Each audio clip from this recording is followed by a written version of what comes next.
Third time na po namin.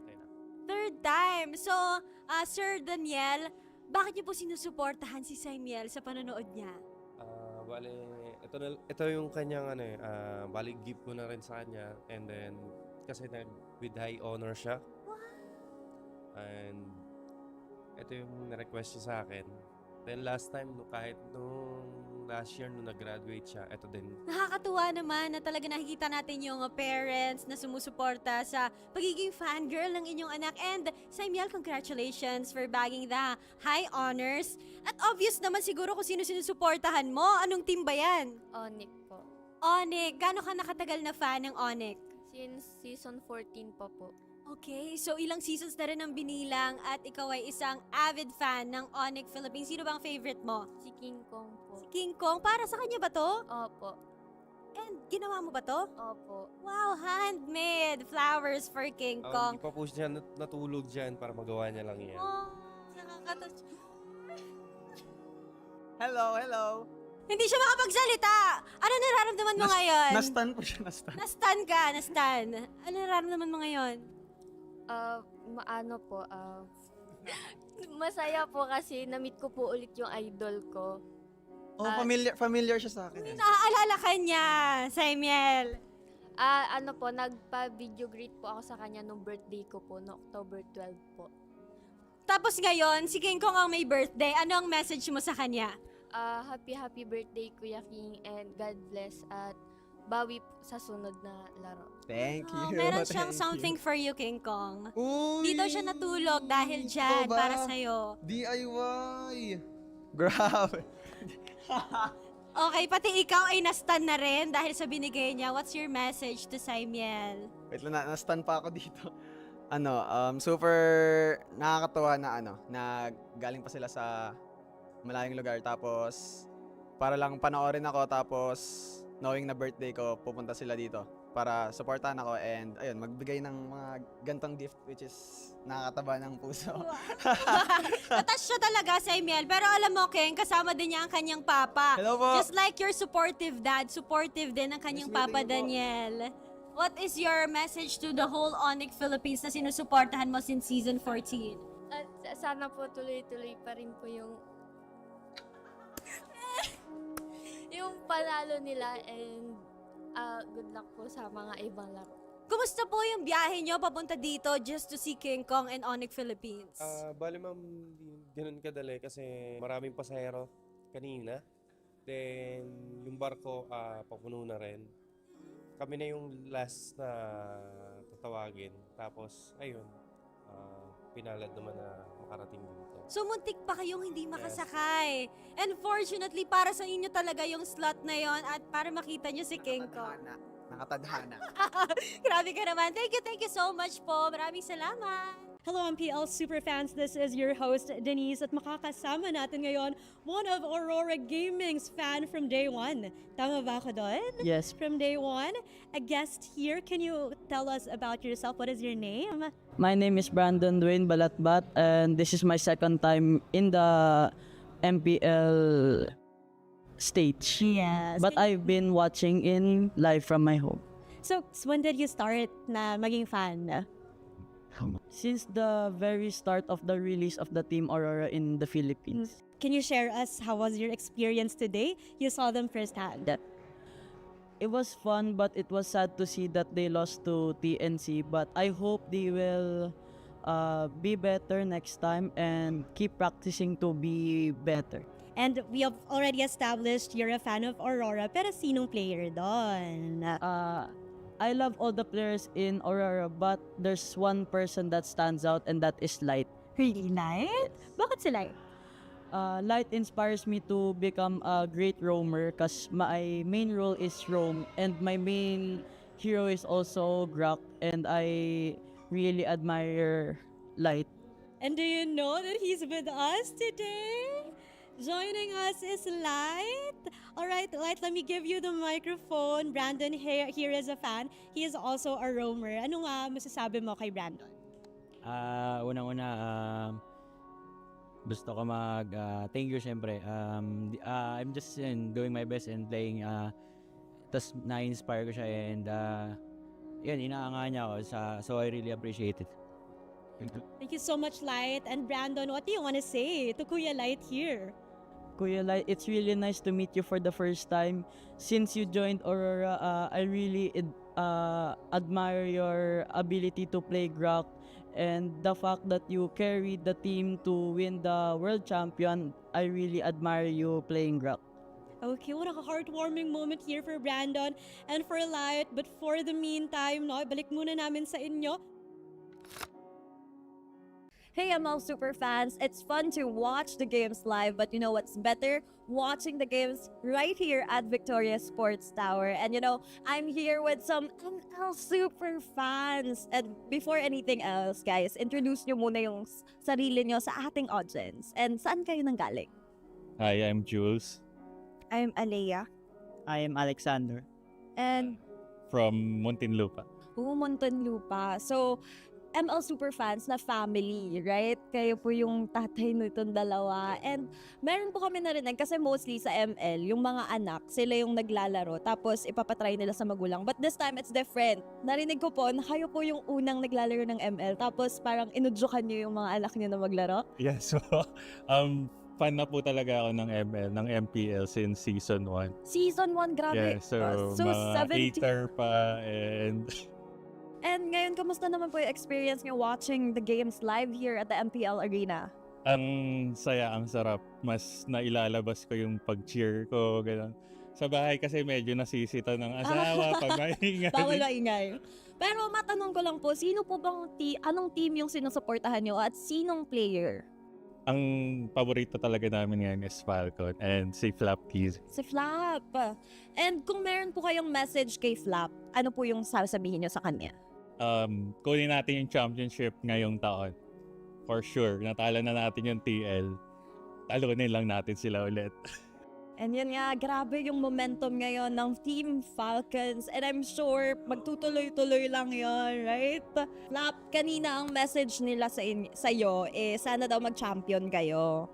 So, ikaw naman, Flap, may message ka ba sa mga super fans mo na talagang pinuntahan ka from Muntinlupa? Thank you po sa pagpunta. At yung message ko po is, isa kayo sa mga dahilan kung bakit nagpapatuloy po ako at sana patuloy niyo po kaming suportahan. Mahal na mahal ko kayo. And you know, it's super fun na makakakita tayo ng mga ML Superfans and of course, their beloved player. And we'll see, guys, if matutuloy ba ang championship nga ba. This season is for Team Falcons. So, we'll see that right off.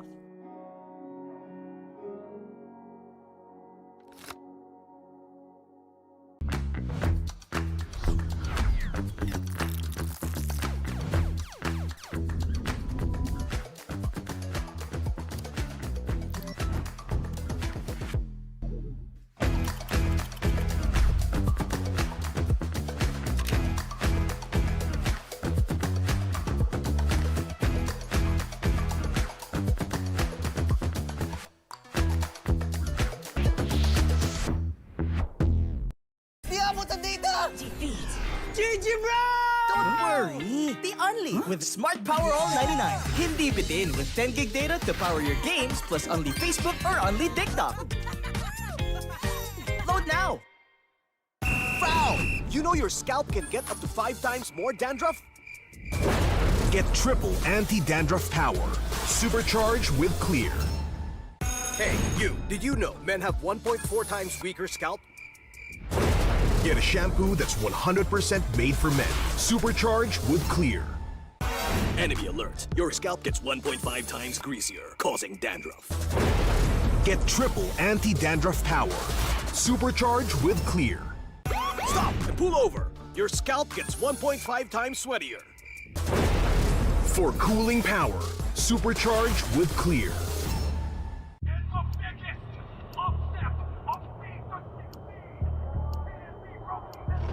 Paano ko kaya sila masusuportahan ngayon ng mas maayos? Kailangan ko ba magpalit ng strategies? Nagagampanan ko kaya ng maayos ang role ko? Will I be able to meet their expectations? We have to prove them all wrong.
17th season of MPL Philippines is brought to you by the following sponsors.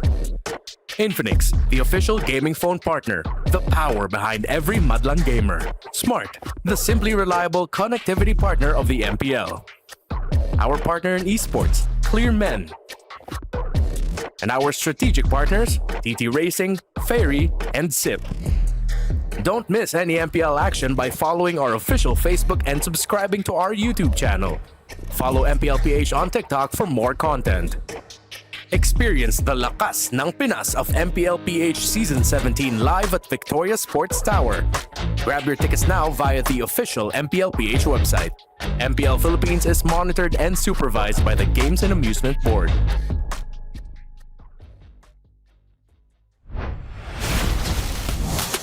Maligayang pagbabalik, ML Superfans. 2 linggo na lang ang natitira para sa ating regular season. Kaya kung hindi nyo pa nararanasan manood ng live right here at the MPL Arena, then you're missing out dahil MPL Arena pa lang, marami nang nagaganap. Tulad na lang ng ating merch booth. Every week, iba-iba yan. But for this week, it is Team Liquid Philippines. At syempre, nandito rin ang ating fansik laban kung saan naglalaban ang iba't ibang fans for their teams. And you know, hindi magpapahuli ang ating Infinix booth where you can check out their phones while also playing some of their games. And last, but definitely not the least, is the Clear Men booth. Marami pa yan. Pero alam nyo ba kung ano talaga ang pinaka-mamimiss out nyo? Odin, right at the heart of the arena. Sure ako na ang pinaka-nami-miss out nyo ay ang energy ng ating MPL Superfans. Talaga namang kakaiba ang init ng ating MPL Arena ngayong hapon. Pero quick recap lang tayo with what happened last week. 2 teams na ang nakaselyo ng kanilang playoff spot. It's Team Liquid Philippines and Team Falcons na nakakuha na ng kanilang mga ticket. At ngayong linggo ay mas asahan na mas hahaba ang listahan ng mga papasok sa ating postseason. Kaabang-abang nga yan, Odin. And speaking of which, kaabang-abang din ang 2 matches natin today, starting with ONIC Philippines at APBR. At susundan na rin lamang yan ng nagbabagang Barangay Smart Omega at nangunguna sa listahan na Team Liquid Philippines. May pagpapatuloy nga kaya ng Barangay Smart Omega ang kanilang win streak o papatirin sila ng The Cavalry? Every match is important and every point will count from here on out. Kaya ML Superfans, ihanda ang inyong sarili para sa intense action. That's right, kaya naman samahan niyo kami dito lamang sa tahanan ng pinakamalalakas. ML Superfans, sabay-sabay tayo! Ito ang MPL Philippines Season 17! Palagnato!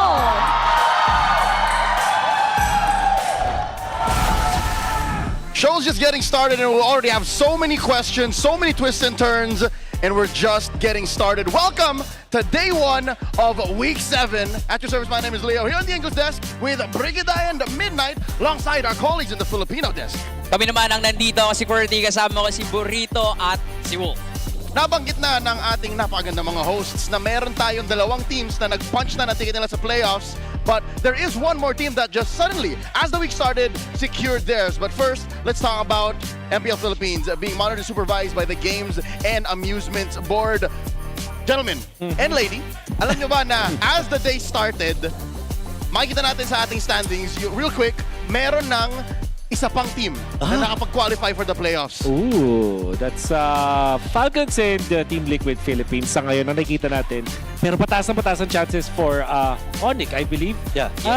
Tinitignan ko din eh. Parang, alam mo, let's be honest here. ONIC has a very high chance of getting into the playoffs. Hindi imposible na matanggal sila, but all they have to do is to win one more match. If my calculation is right, tingin ko si Midnight matutulungan ako dito. Yeah, I guess if you look at the standings real quick, and of course the updated scores of our teams is almost impossible, if not impossible, for ONIC Philippines to actually secure the playoff slot, because the last 2 teams that are trying to vie for, ONIC slot is gonna face each other. Yeah. So yun nga yung tunay na yung kinos ko, kannibalismo. Oo. Tatanggalan din ng point ang isa't isa. Tama. Pero ang dami nating aabangan ngayon. Actually, nandito nga ang AP Bren versus ONIC. Tapos, followed by yung mainit talaga at nagbabagang Smart Omega versus eto, matindi ang kalaban nila, Team Liquid Philippines. Oo nga, no? Nakita natin na yung galit na Liquid last week ay nakalaban at nakaharap ng AP Bren. Though nakaisa naman din sila sa Team Liquid pero alam natin nagigil pa rin itong Team Liquid and ang Smart Omega ha, nakakaapat na panalo sa kanilang franchise and excited ako na makita yung mga teams na pinag-uusapan natin kanina. Lalo na itong maghaharap ngayon, AP Bren and ang ONIC Philippines. Yeah, I agree. Kasi I think Smart Omega have put themselves in a position where a lot of people have their eyes on them. But just the same, AP Bren and ONIC, eto yung kailangan nating pansinin. Yan yung sinasabi ko eh. Di ba? Nabanggit ko rin. I did the math in my head. And I walked in. Sabi ko, alam ko secured na sila eh. So, kinonfirm lang. Binitin lang tayo kanina. Tapos ngayon, kinonfirm. And actually, sobrang ganda talaga nung pag-improve ng chemistry dito ng ONIC. That is how you react to getting into the playoffs. At syempre, big props naman din kay Savero.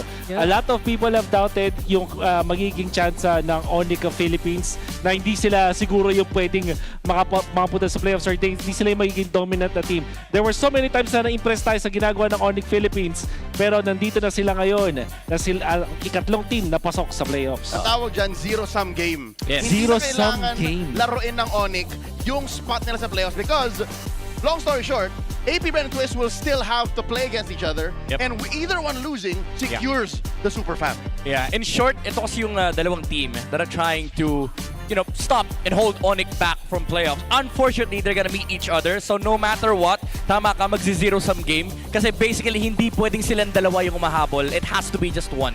Yep. Pero AP Bren have a very different conditions in order to qualify for the playoffs. And you would say, compared to the other teams, they're in a much complicated spot kasi they have two scenarios with many requirements. Gaano ka complicated? Well, we can see na meron naman tayong scenario A and B dito. I think the quick summary is, if they win sa ONIC and sa Twisted, ito yung mga kalaban nila this week. Ang kailangan nilang maghintay is manalo yung Falcons din sa Twisted para talagang bumaba yung scores ng Twisted Minds. Now, scenario B, let's say na nanalo pa rin sila sa ONIC and the Twisted but yung TLPH naman ay manalo sa TNC, pasok pa rin sila. So parang ang pinaka siguro summary dito is manalo muna sila, number one.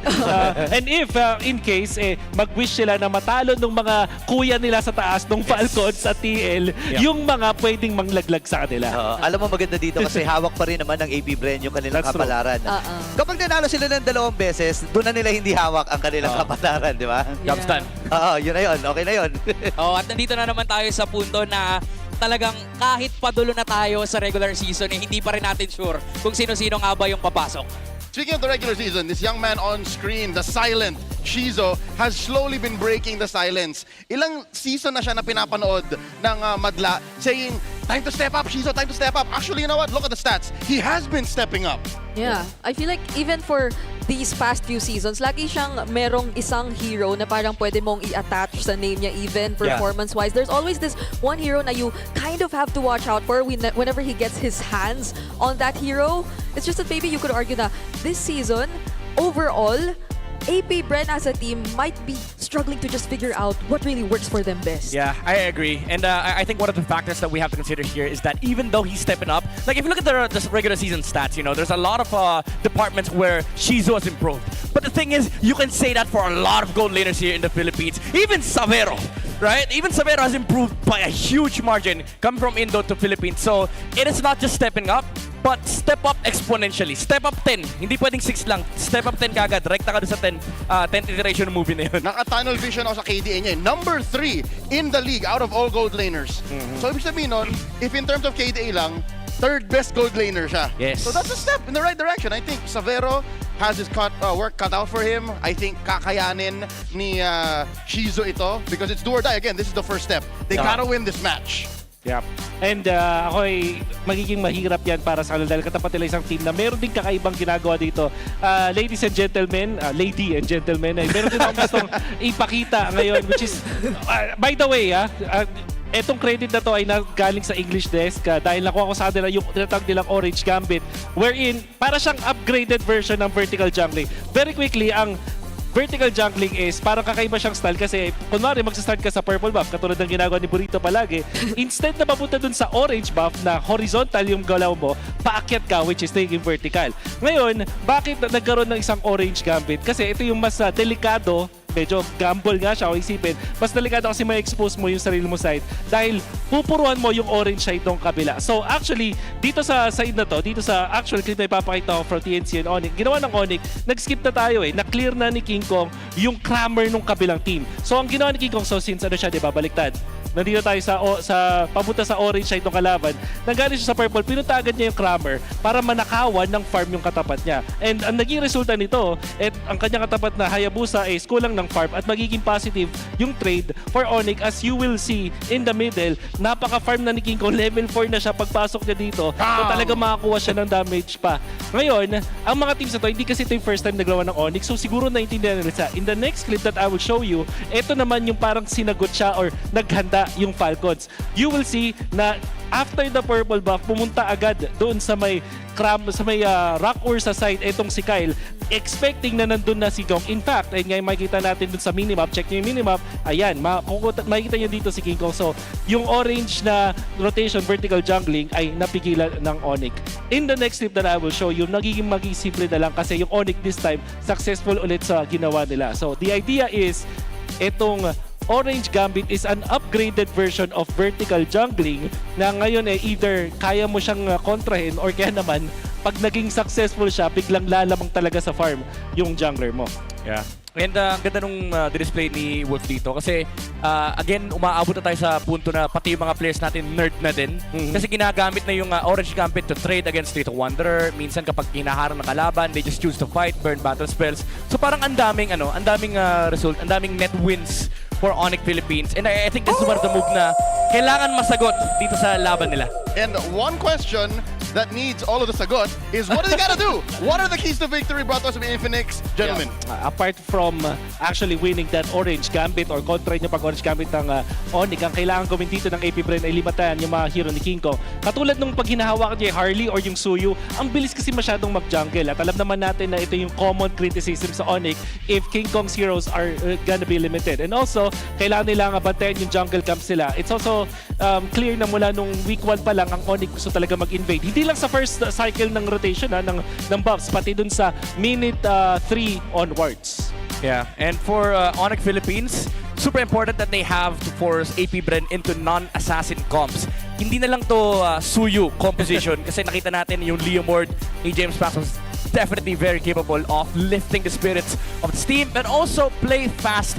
Even up against the likes of Team Liquid Philippines, APBR was finding some momentum kapag umaabot sila sa punto na may farm, sila Shizu, may farm si KLBJ. So I think for ONIC Philippines, it's very important for them to set the tempo at the very first minute of the game to prevent this sort of comeback mentality na meron ng APBR. I think that's a two-step process. They have to both respect the ONIC Gambit, the Orange Gambit rather, and then isipan nila ng follow-up. Yes. Kasi diba, alam to ni Burit siya ni QWERTY, first minute of the game, hindi ka pwedeng chumilang. Bawal. Kailangan talaga naka-protect todo. Actually, pati yung mga kakampi niya, kailangan talaga nakamata sila kung anong gagawin ng isa't isa. Kailangan ready sila mag-level up ng game. And of course, your grades. Because the best students don't just study hard, they study smart. That's right. Meet the Infinix XPad 30E, the first true education tablet in the Philippines. It features an 11-inch FEG plus big screen, an AI tutor on tap, and over 120,000 free courses. Step at a time to make learning easier and a whole lot more fun. Get your Infinix XPad 30E, your easy learning smart buddy.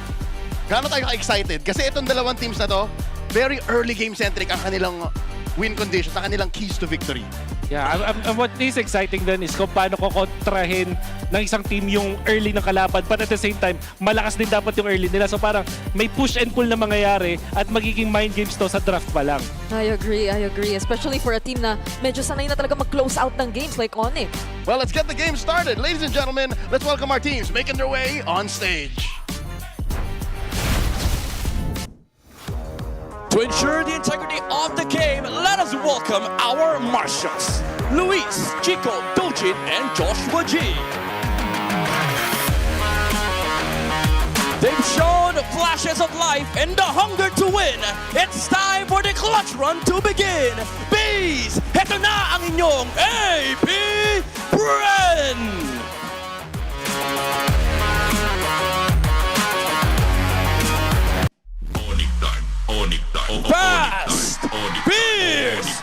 focused on their quest for their 7th win. Sonics, what time is it? It's ONIC time! Tiap era kita kasih keras, biar aja yang bawa kelas. Bila ONIC pegang kendali jangan semua harap. And our head referee, the Chop Master, Sense.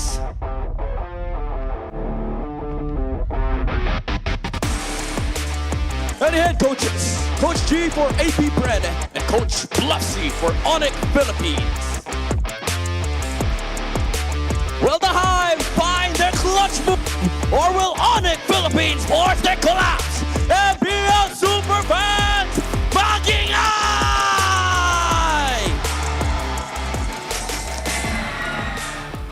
Let's talk about APBR because the pressure is on for them. They gotta win this. The last time they met, the pressure was definitely on them. There was a quick adjustment from ONIC in terms of what heroes they should not allow APBR to have. But we saw APBR gradually picking up as well. And I feel like it's so much important that we put that extra emphasis on their early rotations and not allowing for ONIC to just steal away all those XP. Because even up against teams like TLPH, you see how important it is for James Panks to get that snowball. Yeah, that's very true as well for ONIC Philippines. Aside from the Orange Gambit, you also have to play the Jungle Gambit between King Kong and also James Panks. One thing that I want to highlight here for ONIC Philippines is that even though they're one of the fastest teams in the league right now, one thing is definitely sure. If you get shut down in the early game, that's it.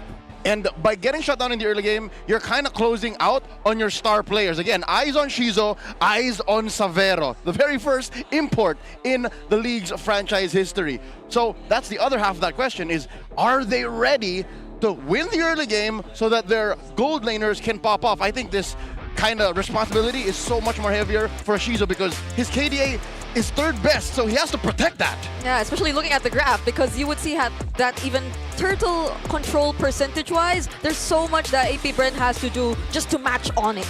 Let's listen to these players as they prep for the match through the Smart 5G ping test. Hello. Ang preparation namin this week, normal lang na ginagawa namin sa scrim. Kasi lahat naman ng team pinag-aandaan namin. And ang plano namin sa APBR para di sila makisa, gawin lang namin yung lagi namin ginagawa sa scrim. Kasi adapt namin sa tournament. Good luck. Good luck sa inyo, galingan niyo. Strategy namin, freestylean lang. Kahit ano mangyari. Why not, Pogi? Takot?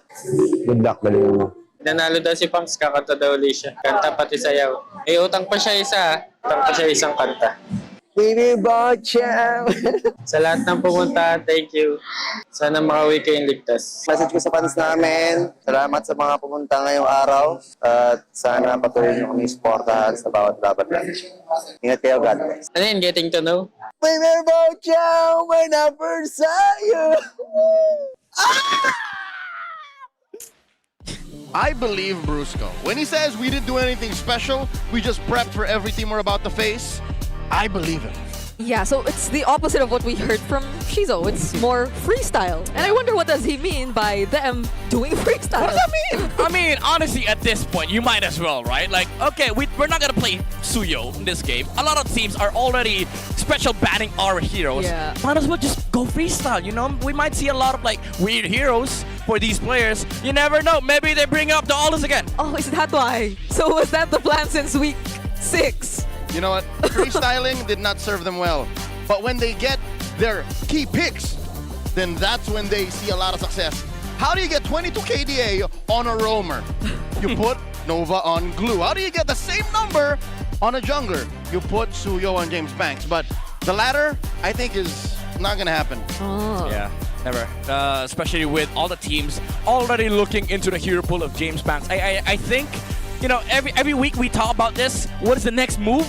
It is a big question at this point because ONIC Philippines, it's not an Aldous, but it's also might not be the Leomord because they saw that against TLPH. Maybe they consider for ONIC Philippines picking up that Leomord for King Kong. Who knows? So ban Harley, ban Suyo, leave open Leomord. Yes. Go from there. Take it. Put the Baksha too. That's true. I don't mind a trade. So it's gonna be Baksha, Leomord. You have to watch out because whoever gets the Baksha has a better early game in that. Yep. If it happens for ONIC, continues to prove their pre-turtle dominance. King Kong has 7 kills, which is the #1 in record amongst all kills in the first 2 minutes. And then Bruce has 11 assists in the same time frame. Yeah. Those are record-breaking stats. And this is regardless of like what the kind of jungler King Kong picks up, right? Because I think mentioned in the keys to victory to force AP Brent to non-assassin junglers. Yeah. So when we brought up the entire idea of the backshot, I'm not sure if that like it's counted under like the non-assassin junglers. I mean, it fits technically. Categorically, it is not so an assassin jungler. I think for ONIC Philippines, you take the Leomord, you give James Box the Baksha, and then they're playing a non-assassin comp, and then King Kong gets to play this high-paced early game hero where he gets to be the crazy monster that he is. Push the the envelope here for the momentum for ONIC Philippines. By the way, the 7 kills is not like 7 kills 2 minutes. That's a total. Like for the entirety of season, every 2 minutes he gets at least 1 kill per game. Yep. So you just add that up. Yes. So if we're mincing, stats, right? If we're cutting it down to the details, are we saying in this trade, James Banks better get the Baksha, and King Kong better get the Leomord if you want to see something close? Because if you switch that, I think it's over. If you switch that, ONIC gets that orange gambit. I beg to differ. I think for AP Bren, you better take that Leomord. Oh yeah? Because if they give the Leomord to King Kong, another snowball hero, but the problem is it's not a good trade for AP Bren, because even if they're happy with giving away the Baksha, ONIC has been happy with the Baksha for the longest time now. Even taking it first base. Yeah. So, because also in a way, like, there's just maybe a bit more layers of things to consider for AP Brand when they draft. There's so many things to consider. Because I think, especially for KLVJ in the XP lane, like their XP lane picks have had like a bit of an identity crisis. And they can't even like first pick Urena. Some teams can get away with it. AP Brand can't. Yeah, that too. Even with like a first pick Phoveus. So again, it comes down to identity. Like sometimes you just can't force who you are. Oh. I mean, at that point, sounds really existential. Yeah, at this point, if you're AP Bren, you're gonna face ONIC Philippines knowing that you're at a deficit when it comes to strategies and first phase heroes. Oh. So they've got that going for them. By the way, we're going to Expanding Rivers with AP Bren choosing to go to the blue side. They picked to ban the Fanny My and goodness. the Baksha. What I'm telling you, the Suyo goes as well, and the Marcel's. Marcel, he's gone. Oh yeah, so I'm starting to feel that maybe the Leomord might be the option. Yeah. Or the Prio, but the Harley 2 is gonna be. That's what I'm saying. It's like you pick your poison. I don't know if AP Bren wants to ban the Harley here as well. Ban almost all junglers. I think you leave it open. You give the opportunity to ONIC for ONIC to choose the between Harley, Leomord, and maybe the Lancelot for second phase. Because if you're AP Bren, if you look at the pattern of ONIC Philippines, if almost all junglers are open, they go second phase King Kong. So now AP Bren can either take the Leomord first pick, or they go Freya Flex for KLVJ. Oh my lord, that's right. For the first time in a while, Freya might be open. Even the Jusin. Yes. The Jushin, the Valentina. Yep. The Syrah. Red 3. The Syrah. 3. This is what defines what's open. Yeah. I think if you're ONIC Philippines, you throw away the ban. You basically just ban any hero. Ban glue, dude. Yeah, at this point, ban anything. Although, Freya would still work. Yeah, that's definitely a throwaway ban. Okay. So it's weird seeing Marcel and Kalea in one side. So I agree with you. Don't pick Leomord. Don't pick Harley. Don't panic. Yeah, you go Freya. You take it with the flex. Do it. Do it. part of me also feels like maybe they'd want to bring back the Valensora. Oh, Valen first pick? Yeah. I don't mind. Oh, but they still, of course. But if you go Valen, you open the Freya. So just Yes. take the absolute element here. Yeah. So I think the idea here for AP is that they're forcing ONIC to take Valentina, so they block the Sora from AP Bren. Because if you don't take the Valentina here, AP Bren might just go Sora Valen. That's right. You know, that's a good combo. Or maybe just the Valentina. So they don't take the bait. They go Harley Zushin. I like this option. But now you give basically what ONIC did was, we're not going to play your game. We're not going to go second phase King Kong. Let me play our game. We take the Harley, you go take the Leomord. But what you lose out here in not going Valensora or like dividing, that package is you know exactly where the fray is going. That's Yeah, it. There's yeah. no flex. And you rely too much on winning the team fights, which is, I think, a bit tricky up against ONIC, who are very, I think, one of their strengths is just really finding those objectives early on and pushing turrets early on. Yeah. So I think with that, with that saying, I'm gonna quote our actually not little, our big friend here, Mirko from Indonesia. If you already have this comp that relies heavily on the Freya, go all in on the Freya. Draft heroes that jump and are not scared to go frontline, and I like this. The Lilia can play frontline against the Harley, and now you also have the Hilda factor that will be sort of like, the aggressive hero against the Harley and the Zushin, because he does not mind dying. That's his job, actually, to die for the Freya this game. You got 3 heroes that hunt down King Kong. Yes. Essentially. I don't even know if if you could still consider the build as a flex, because That's a roamer. I would. But yeah. You want to throw that on Kill or, VJ maybe? Or now that you see the Arlot matchup, it's more role. Should be dependent still. Should be dependent.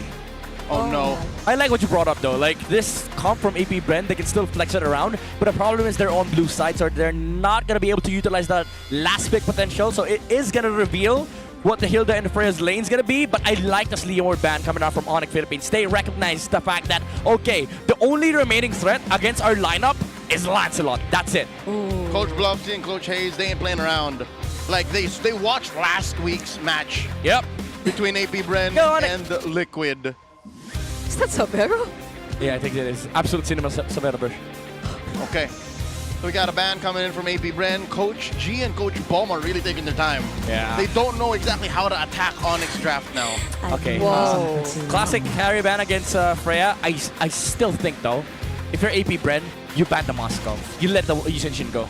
Like at this point, you might be able to fight out the Yusenshin with the Hildas, the Freyas, but the Moskov late game is just too much, man. And there's a chance they can get no, because it's already Freya. They're just probably not gonna consider the Harith anymore because it's all magic anyway for ONIC. What if they ban Sora? I'm okay with the Sora ban, honestly, for ONIC. Like, at that point, just remove one more flex. Yeah, because there's no room for a Valentina anyways. Yeah. So that seems like a free pick. Yep. I really don't even like XP lane Hilda, so Sora would still be a better pick in my opinion for Kill VJ. Okay. Uranus, Sora. They take away Cho. Interesting. They're not convinced? That it's a Romilda. That's weird. That's weird. They have an Ardent Zushin. These heroes are like playing against Cho. Yeah. Cho struggles. Like if you force the Cho to keep tabs on Harley even, you're wasting Cho's strength. So why? When was the last time we saw Nova on Cho? He played Cho a couple times this season already. At least. Yeah, but it's not like, a big factor. Sure. Yeah. It's not like It's only been twice, and then twice hasn't won. A couple times. Yeah, twice. Yeah, a couple. Nice. 1 and 2. I got a database in my head, Yeah. or I just got lucky. I used the right words. No, sorry, you're good. You're just that good. Thank you. Second phase now. ONIC Philippines still looking for a gold laner and a roamer. How about a Khalid? I like Khalid here. I like the Raging Sandstorm, not the Sanford one. That's a Brusco pick. Yeah, that's a Brusco pick. That's later tonight.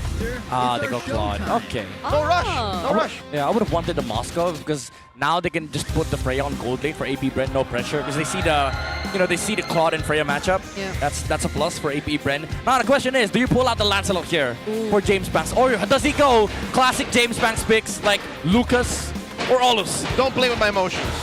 I like Lucas. Okay. The Olus not so He's a better much. alpha. That's true. What else? Because he's not the type to just really bring out the likes of the Nolan or something like that. So it's That would be good though. the Nolan in this comp. Yeah. Oh, unfortunately, they don't have Cho and Kalea. Never mind. Yeah. No combo there. Yeah, no combo. Unless they go Kufra. Then Cooper Nolan makes sense. And I still want to see that XP lane pick. It's utility. Oh, Goes for that Guinevere. Oh, they take Moscow. And so it's for XP. It's an XP Freya, yeah. So there you go. Kill VJ. Kill VJ. We'll be rocking the Freya. Yeah. And they close up with a Khalid. I think the Freya suits Kill VJ. More than Shizo. No, like playstyle wise. Yeah. Oh yeah, no, he's been playing Freya for years in China. Yeah. So Makes sense. Super fans, scan the QR code and predict the match winner correctly for a chance to win 1,000 MLBB diamonds. Do it now. Do it now. How do you feel?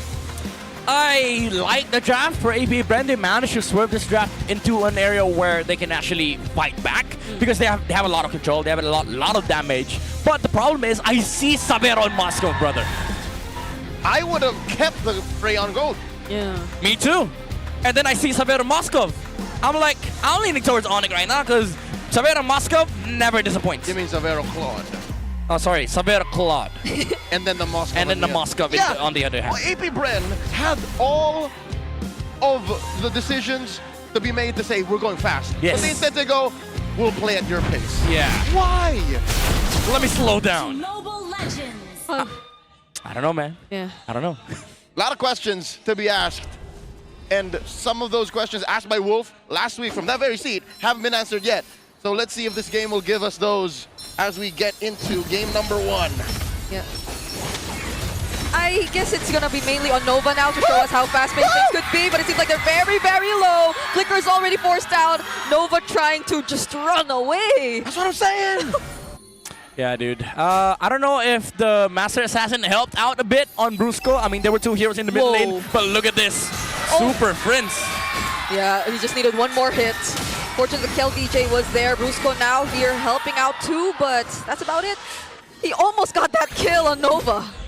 By the way, I just want to say, all of that was just a distraction. Even though APBR, they understood that, okay, ONIC always do this, the orange gambit. But the thing was, King Kong's like, okay, you have no friends here. You take the orange first. I don't care. Let me take your camera. Yeah, so this entire Super Prince chasing after Nova. All part of the plan. It's not like they really lost out on resources anyway. But at least it hasn't significantly grown just yet. I think it would have been different if like the kill happened on Nova early on. Yeah. You know what? There's things in this business we call technical knockouts. Yeah. Even if you didn't get the kill, you still affected the map and you changed the way they rotate. So yeah, we'll have some time to digest exactly what went on in the first minute of the game here. We didn't get to talk about the we didn't get to talk about the lane-to-lane matchup just yet. How do you feel about KLVJ leaving for about 15 to 20 seconds? I'd say that's still going to be okay for the Freya because it is, at the end of the day, it still does do a lot of things in the lane, damage-wise, and also, like, he doesn't lose the lane against the Arlot. My bigger concern is the fact that, okay, now for ONIC Philippines, they get this tempo in the river. They get prio, basically, and King Kong is going to hit level 4. What is APBR going to do? They have to play with their timings. They have to wait for Guinevere level 4. But the thing is, it's going to be very hard for them to actually walk into the river against ONIC. Yeah, and I'm also thinking about the help you could provide to the Guinevere, because it's like majority of the setup is just on the Guinevere. Because the Hilda is just there for mostly zoning. Yeah. The Freya is there for also partly damage, partly zoning. Now we're putting all these pieces together. It's clear that in the first minute, ONIC was the proactive player. Yes. APBR, you talked about the Guinevere. Yeah. We've seen the best currently in the fight for rank 1. Yeah. Team Falcons use Guinevere to lethal effect. What's the combo for APBR? Because look, let's say you catch a combo with the Requiem into, let's say, God allows a Valkyrie Descent, the Wombo combo. Yeah. Where do you go from there? Exactly. I don't know. Maybe Freya jump? Lilia is the deal. There you go. Oh, that's a jump though, and there's gonna be damage from KLVJ picking up first blood onto Kirk, but there's a quick response from ONIC. At least they have to flicker out, and James Pax gets traded down, but Brusco, he's still alive. The Vengeance gets popped here by KLVJ, and he jumps back in just to take down Brusco as well. That's a 2-for-1 trade. Oh. Violence! Prince ain't done. The Monster Mage wants kill. Oh, they'll have to back off. So that's a man advantage. APBR just took out more members of ONIC in that short amount of time, which is why ONIC can't trade. Yeah, it's a good idea from APBR to just prioritize XP. We don't need River. We don't even need a setup for the Gwyn. James Bond says, let me do it myself. Yeah, and he doesn't do it in the turtle pit. They decided to do it right before that, but it's still ONIC who actually get this objective. Which is unfortunate. They committed too much in that sequence up top. And that's why we're saying, sure, ONIC didn't get the trade, but they eventually got the turtle. Yeah, to be fair though, even if ONIC got the neutral objective, it was already hard for APBren. Oh, that thought! Spatial migration. SOD didn't land, but it's okay. Super Prince might have been a bit too deep there. I like this aggression from APBren. They don't have to fight every neutral objective on the map. They just have to force the trades, get the space and tempo and momentum for James Banks to the point where this Guinevere becomes a threat, and then because of that, you're gonna be giving a lot of space for the Moskov to come online. It's not even James Banks hunting these targets. It's like they're just He just walks into them. Yeah. Which I think is a good way to alleviate pressure in the gold lane. Yes. I think it's fair to say that both teams are just playing for their gold lane. They'll get there eventually. So far, Savero's at 5. They're at deadlock. What's the net worth on each? Oh my God, Savero's up by 300. Yeah. I'd say for ONIC Philippines, they're also doing the same thing. Like, they don't mind if James Banks gets this tempo from APBren, because if you look at the deaths that ONIC has accumulated in this game, it's all spread out on the heroes that are kind of okay to die. They can afford to die. Yeah, they can afford to die. They don't care. You know, as long as King Kong gets to play the game, Savero gets to farm, they're A-okay. Whoa, that's a BMI plus the deadly magic. Shizu using the SOD, but that's not gonna save him. James Banks finding King Kong here. He still can somehow find a way out, but the Electric Whip! The stacks were there, and he actually finds a double kill! Jimmy James! I mean, if you get to 1v4 Team Liquid, 1v2 against ONIC, it's kind of easy, no? Ooh, that's a final slash. There's the Raging Sandstorm as well. Nova might not make it out alive here. He actually does. I take it back. KLVJ jumping in with the Valkyrie Descent, but ONIC do not wish to fight. The damage that ONIC has isn't as on-demand as we expected. If we're questioning the combo that APBren has through the Violet Requiem, I think that question is twice or thrice as big, because look, what kind of combo do you get after you pop someone with Deadly Magics? Where do you go from there? Yeah, the single concentrated energy is already so much for James Banks. Now they get to equalize the turtle objectives taken by both. That's what they get for just forcing a lot of trades for APBren. One thing that their lineup does specialize in is even if they don't get the combos, as long as there's no team fight, they can brawl. Any single target on the side of ONIC, they can chase down with the vision coming out from the Hilda, and of course, with the jump from the Guinevere. Oh, what? That final slash still actually catching Shizu. Nova and Aqua just trying to defend this turret down bottom. All right, the Super Fam heard what you said, Midnight. Yeah. They know that APBren are willing to brawl. How about we do the same, all right? ONIC have a brother team across the pond that also likes to brawl. They play in the friggin' brawl server. So I'm pretty sure they've had plenty of time figuring out a team that likes to fight. They close the gap, but James Banks ain't done! Once again, even if it's Brusco, he's not afraid to take him on. That's another pickup for APBren. Honestly, at this point, there's no map play for both sides. They just go for anybody, play for the gold lane. But I'm gonna be honest though, Savero's getting the winning end of the stick. Oh, the Purify was forced out too. At least just Nova, but they're somehow equalizing things. Yeah, I mean, tempo-wise, APBren is sort of like equalizing against ONIC, but if you look at the gold, yes, they're leading by 1,000 gold, but it doesn't matter, because if you look at the gold between Savero and Shizu, Savero's 1k ahead of the Moskov. They're in weird places, I'll tell you that. And because of the weird fights, Aqua here! Yeah, he is definitely going down there. It's ONIC this time who are able to find a pickoff. I think both of these teams are capable of doing that, but the knockup from the Lantern Flare, Nova getting chased down here, forced out to use the flicker, is still alive on this Hilda. I'm not comfortable. I don't like this. There's too many fights happening in too many different places, and the trades happen like a minute later. I mean, for sure, bro. APBren, they're not comfortable too. Like at this point, there's so many fights. A rough season and a rough first half of the game. Because honestly, for ONIC Philippines, even though they were the team that were getting forced earlier on, their goal lane is not happy at the moment. Kirk fishes KLVJ out of that engagement, and they're pushing back. Look at this. ONIC! It's Nova again, but there's a response. Valkyrie Descent coming in from KLVJ. Deadly Magic used onto Nova, but it's not going to result into a kill! And instead it's Super Prince who actually gets taken down. Savero might be next here. He gets caught by Aqua. And now so far it's been 2 heroes already taken out from ONIC. Are ONIC able to find a trade? I don't think so. Amazing man-to-man defense, tracking by APBren. James Banks relocating just to make sure that he catches Savero on the way out. Yeah, the damage under the Blazing Duet as well. Nova put a lot of work onto making sure that he deletes the HP on Sabero, and after the BMI back, James Pants was there to secure the kill. Oh, Aqua falls down, however. But for AP Brent, again, this is tempo that they want. They now equalize the goal between Shizu and Sabero. All right, between the three of us, we've seen games from all around the world. This doesn't feel like a MPL Philippines match. No. 8 minutes, bro. 8 and 5. And it's like there are always fights happening that are mostly just pick-offs. Just fights for the sake of fights. Yes. That's what I'm saying. The trade happens a minute later. But I do want to say though, like, there is a specific reason for these fights.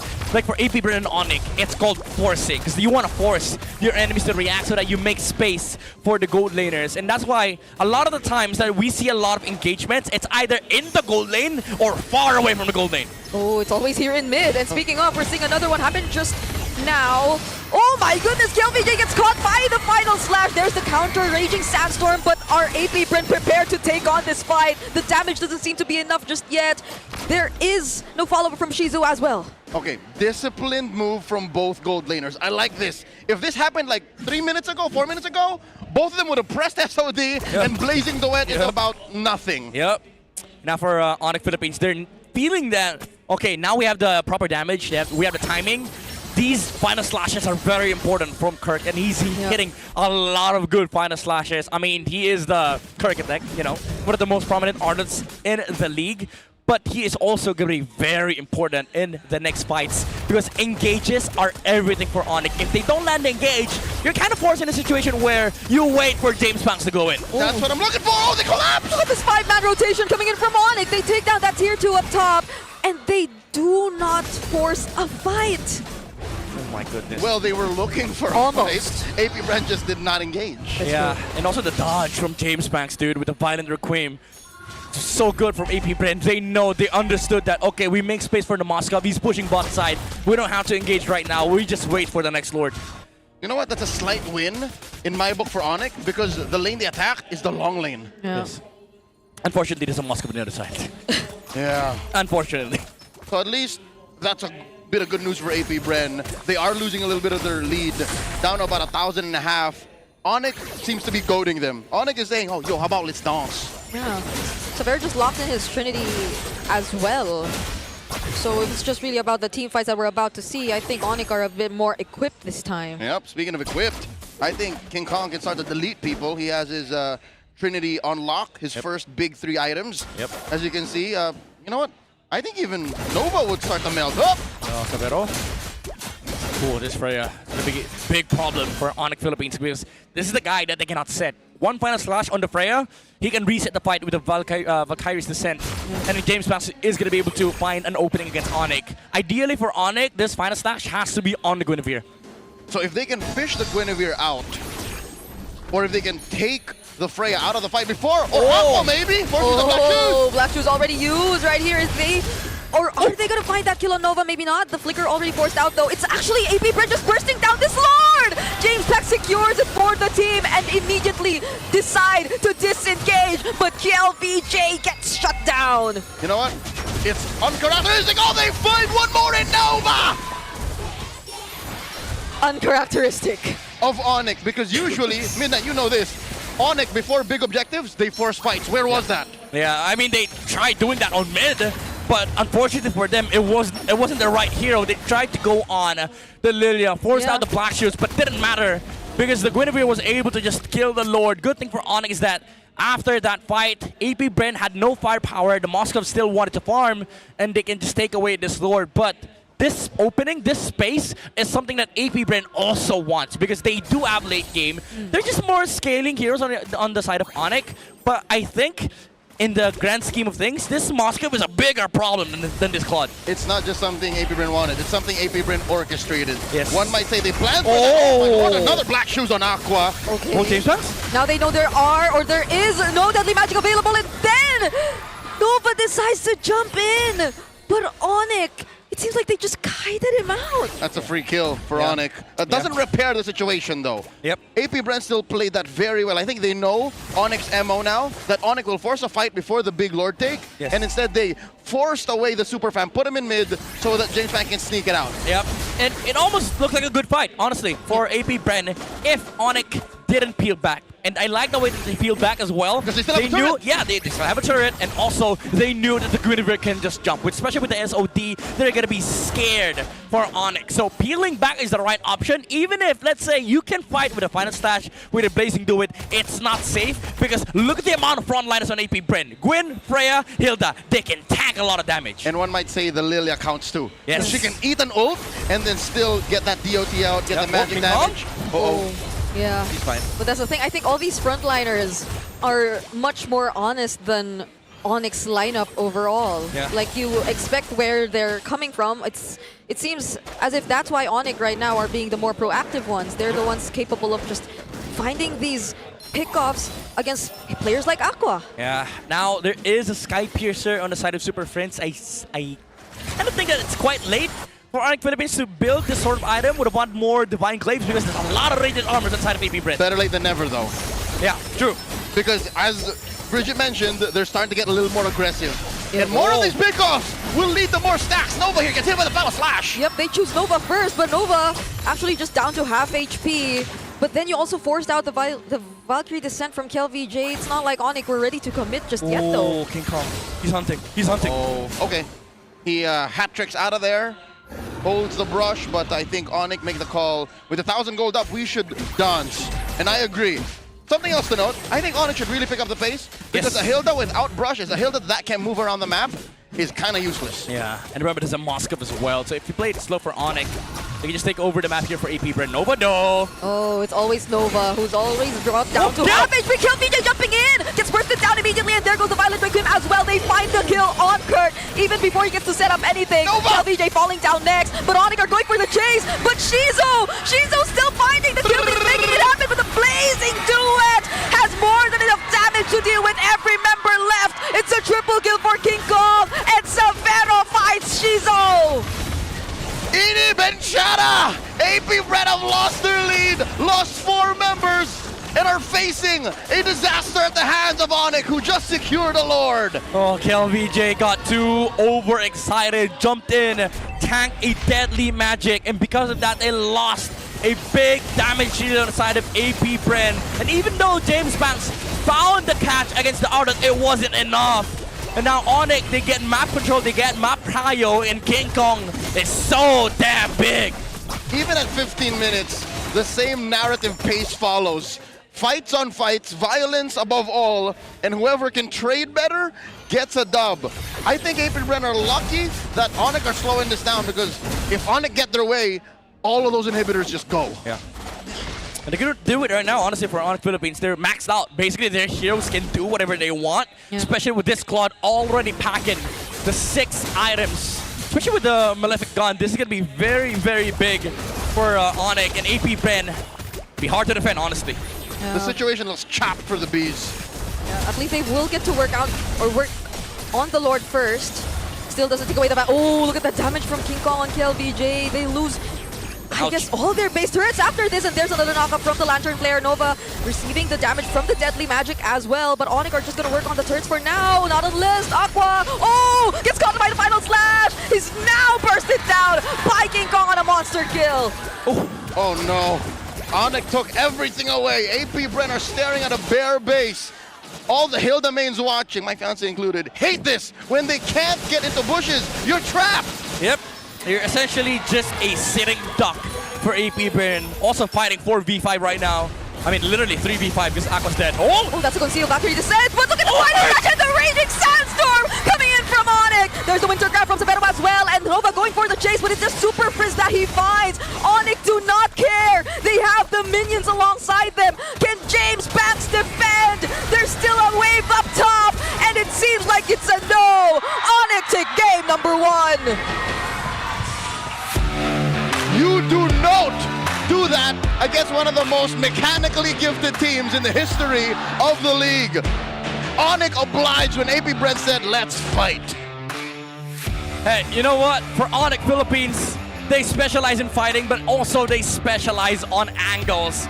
With all the angles that they always find, Picking off AP Brand one by one was as easy as killing heroes with a Harley with a deadly magic.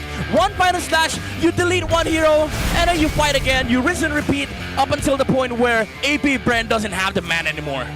One might say, ONIC savagery looked educated. It looked like even when everything was, going to Kingdom Come and just fighting, I think at the end of the day, ONIC kept the big picture in mind. Yeah.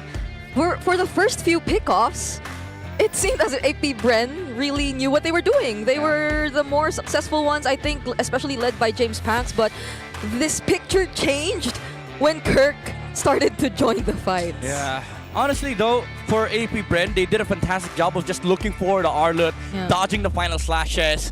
But I'm going to point out something later on in the post-game stats that is very interesting for ONIC Philippines. But the way they executed fights, they knew that there were conditions on how to start these brawly fights.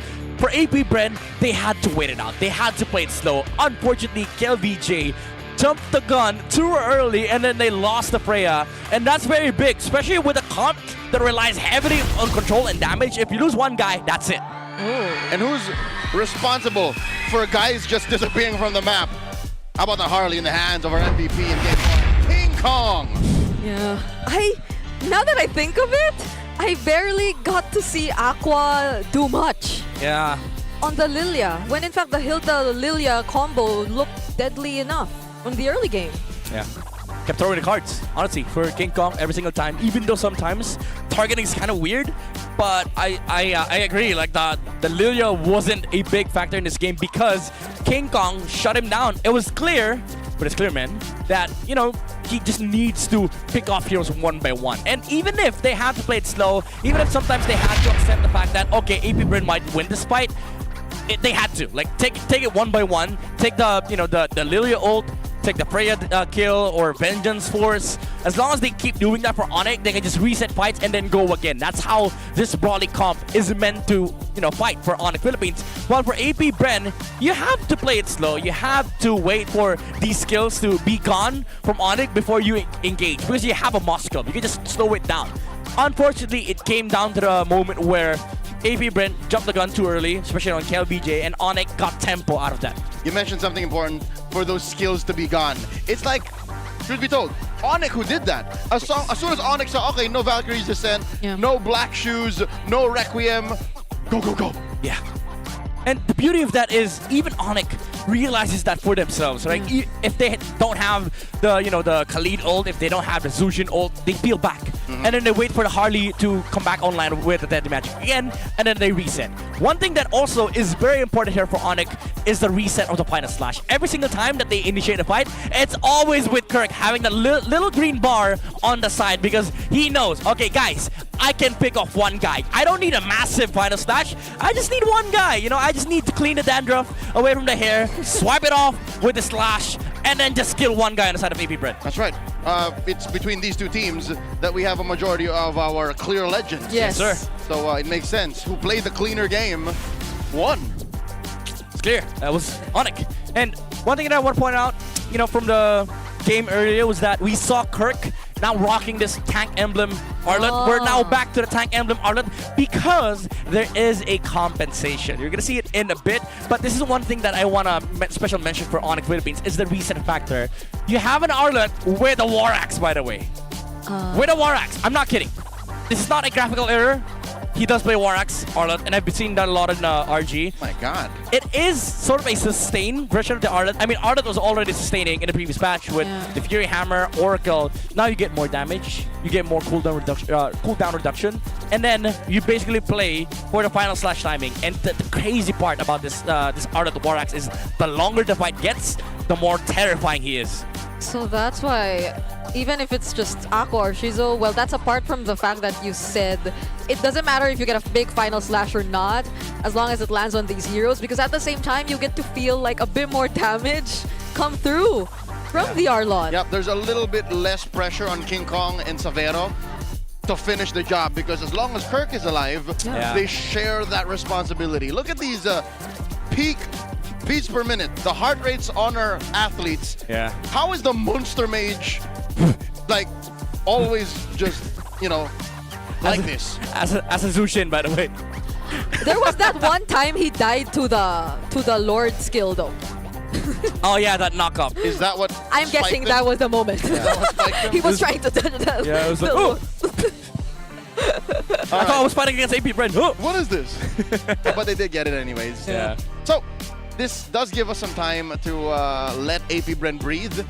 They definitely put up a good fight, and I'm sure there's something left in the tank because this is one of their must-wins. Yes. This is one of the times when they have to win to qualify for the playoffs. But first, level up in gaming and in life. The Infinix Note 60 Pro is here. It's a Snapdragon-powered beast with a flagship feel that's shattering every benchmark in its price segment. And it's more than just its specs. This is the ultimate outdoor cinema device with its 6.78-inch, 144Hz AMOLED display. Plus, you get to have fun with the 8 active matrix display. How's that for a mobile device? Stronger performance, more premium feel, and definitely more fun. This is the Note 60 Pro. You do note. You do note.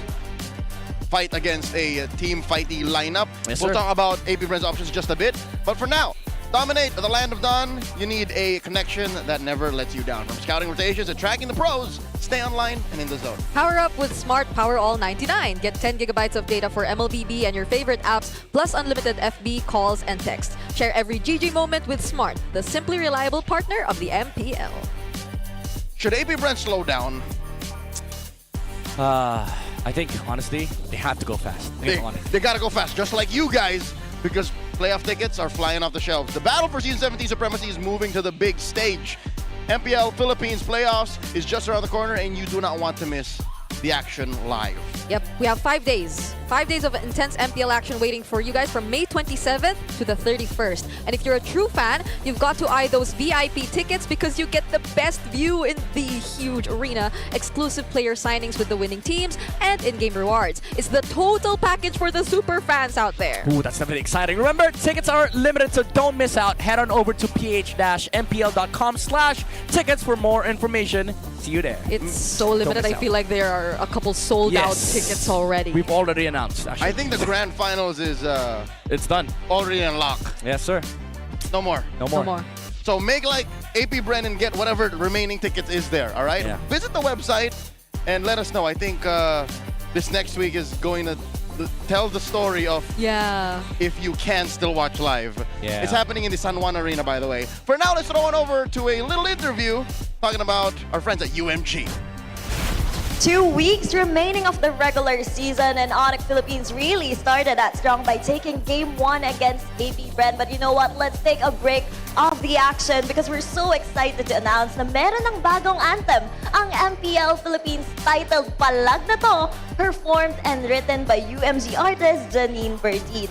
This was announced during the contract signing of Universal Music Group and MPL Philippines held noong May 4. Sabi ni Janine Bardin, she was super excited to share this song to the community, and I quote, "I really made sure it would be a perfect song to play when you're playing a match." Tinawag din ng Head of Business Development and Partnership na si Lee Viloria na foundational ang partnership na ito kasama ang UMG dahil aniya, higit pa sa isang esports league ang MPL Philippines. Sabi naman ng Managing Director ng UMG Philippines na si Enzo Valdez, special ang collaboration na to dahil matutulungan nitong mas lumawak pa ang OPM at Pinoy Esports. And to add, the head of marketing ng Moon2 na si Jane De La Cruz said it was the perfect opportunity to elevate how the community experienced the league. So we're so excited to hear that theme song, and its official release will be on May 17. So lahat tayo mapapakanta ng palag na to. But meanwhile, let's go back to the action and head on to Game 2 as we throw this back to our casters. I'm excited to hear that new theme, but we'll have to wait. And again, any beautiful piece of art is worth the wait. We're about to jump into the game here a minute before the draft begins, and let's see where ONIC ends up. They choose to go blue.